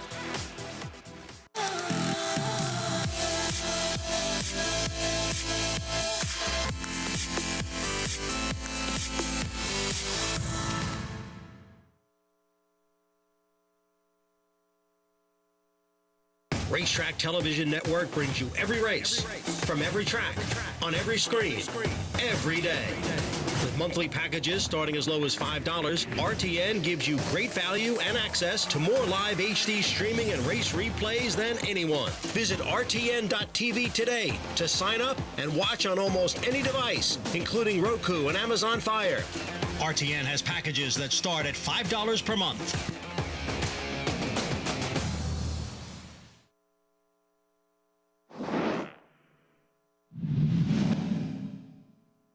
Super Savers towards the inside, staying on is Devil May Care. She is now in third. Paddy Prado is staying on. Dublin and Lucky Nut Lucky is weaving his way through. Racing now inside the final furlong. It's Calvin Burrell and Super Saver in front. To in second, Paddy Prado. Down the outside, Icebox is flashing home. Racing up the line, Super Saver wins the Derby. First Kentucky Derby win for the Hall of Famer Todd Pletcher. Calvin Burrell on board for that win, and it was a classic Calvin Burrell ride, hugging the fence. The hug with Nick Zito there. What a moment for Todd Pletcher, who would add another one with Always Dreaming in 2017.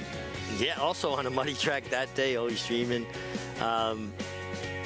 Calvin Burrell, 3 Derby wins and just contributed 3 incredible rides, which absolutely propelled him into racing's Hall of Fame. You can squarely look at those 3 Kentucky Derbies, and that's Calvin Burrell's Hall of Fame for sure. So what a strong hand coming into this year's Kentucky Derby for Todd Pletcher. Yeah. 3 horses that any one of them on their own right, you would think want to be one of the top choices.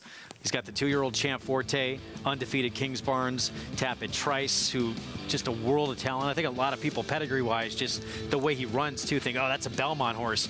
But he figured out those gait issues as well, the bluegrass. As for Forte, he has just done nothing wrong.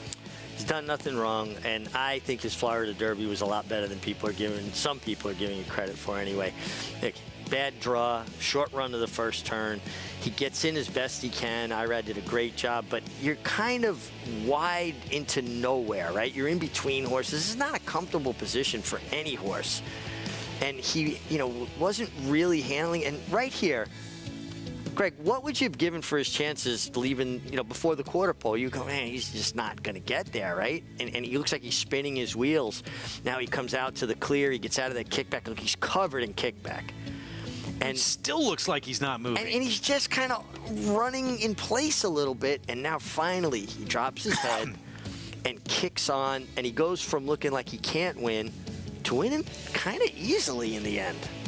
It was about 100 yards that he really ran. But those 100 yards, he just put that field away. I think this is a horse with a lot of ability that showed he can overcome adversity. And I don't think you should discount him. And people think the Florida Derby wasn't as good. It was a very good effort from this horse. Keep in mind, too, he was throwing his head around in the gate. He was not happy. He was agitated.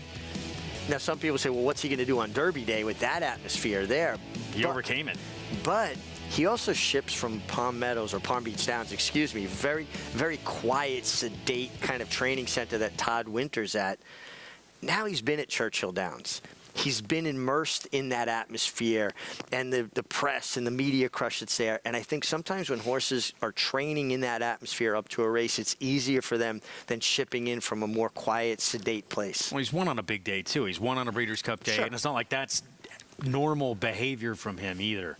He did get a little hot in the Fountain of Youth as well, too. But, I think being at Churchill Downs in that place and walking over from the stall is going to make a big difference. Meanwhile, stablemate Tapit Trice, he was his own worst enemy. Just so slow out of the gate, but the bluegrass, it's the best he's ever broke. Broke clean. Didn't break fast, but broke clean. And you can see he's a little bit of a bicycle horse, right? Luis Saez is riding him into the first turn. What he did in the first turn was amazing to me, though, because he's going to get squeezed a little bit right in here. And for a big horse, look how nimbly he kind of hopped over heels. And Luis says, I'm putting him in the clear. He's a horse that does not like the kickback. Now he makes this kind of wide, elongated, sustained run. A mile and a quarter is not going to be an issue. I think he's going to be very, very tough. I like this horse a lot. I think he's still figuring out the game. There's a lot of upside with his pedigree. He should move forward. And I think Todd Pletcher's coming into the Derby with 3 very fit horses. There's an old adage, the fittest horse wins the Derby. The fastest horse wins the Preakness, the best horse wins the Belmont, and a great horse wins all three. We know this horse distance not going to be a problem for him. No. But still, just because he's a Tapit, people think Belmont. You think he could be a major player in the Derby? I think he is a major player in the Derby. I think he overcame a lot in the Bluegrass and then made that run into position and idled down the backstretch and then kicked on again. And I always talk about it's my contention that horses that win the Derby, unless they're a freak speed type, like a Seattle Slew or a Spend a Buck, are horses that can make a long sustained run, which we saw from Angel of Empire and Forte, or a horse that can make two distinct runs. We saw that from Tapit Trice. And Pletcher not done yet. No. He's also got the undefeated Kings Barnes, who's going to have a long gap getting into that first Saturday in May, and took advantage of doing it on the front end. But give him credit, too, for using these tactics and taking advantage and doing it gate to wire.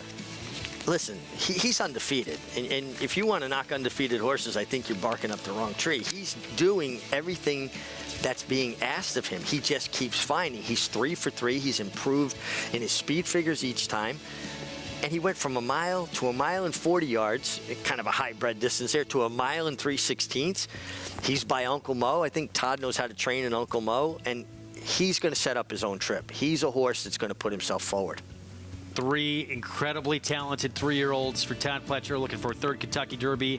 Who would you choose to ride if you had choice? I would choose Tapit Trice. Wow. I think there's the most upside with him. I think he's still improving. I think physically he may be there. Mentally he's gaining.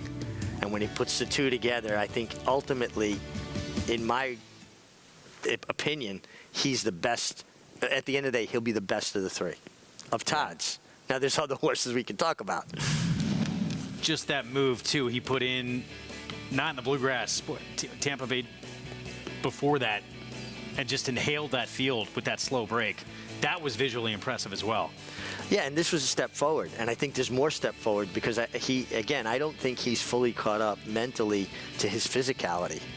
And these are young horses, you know, and horses, like people, develop at different stages. You see children that are a little more immature, and then over a summer, suddenly they're different when they go back to school in September, right? I think I'm seeing this in front of my eyes right here with Tapit Trice. One of the strongest hands anyone has come to a Kentucky Derby with. Would you agree with that? Absolutely. You know, and listen, Todd's won 2 Derbies. People point out, well, he's run so many, but he's run multiple horses in Derby, so I don't think that's a fair assessment of his ability. And look at all the Derby preps he wins. Look at all the horses that have gone on to be successful stallions out of his barn. I mean, he's made an indelible mark with his 3-year-olds, and he's holding a very strong hand this year. And for me, listen, there are certain people that it's satisfying when they win because you know how hard they work and the time and effort they put in. Todd's done this consistently for a long time. Obviously, he's a Hall of Famer. Would you be shocked if he doesn't win it this year with that hand of 3 incredibly talented 3-year-olds? I wouldn't be shocked. I do think he's going to have a big say in this outcome, and I'd be less shocked him winning it. I mean, but there are other, it's contentious. There's a couple other horses, Angel of Empire being one. There's a horse that's probably flying under everybody's radar that put in the absolute best work of any horse heading to the Derby, named Disarm, a gun runner. Talk about the mechanics of his stride. That little extra extension they get at the end of the stride, they cover a bit more ground. That all comes from the hind end. Horses propel themselves. They don't drag themselves. You watch that work under Joel Rosario and tell me that this horse isn't going to outrun his odds. I don't know if he's good enough to win. He will be on my ticket in my exotics. Only able to get into the Kentucky Derby because of a 3rd-place finish in the Last Chance Saloon, that Lexington. He's going to be a big price, even though it's Steve Asmussen. That was the junior prom. This is the big dance. We're back tomorrow. Coverage begins FS2, 1 Eastern start time. 8 days from the Kentucky Derby. Go West. What a sprinter this guy has turned into on a roll. He's won 4 of his last 5. Brett Calhoun, Francisco Arrieta, and how about Nova Rags? First win for this 5-year-old since the Pasco back in January of 2021 as a 3-year-old. Good for him. Bill Mott, Junior Alvarado, and Michael Shanley. Getting close to that first Saturday in May. Back tomorrow at 1 Eastern.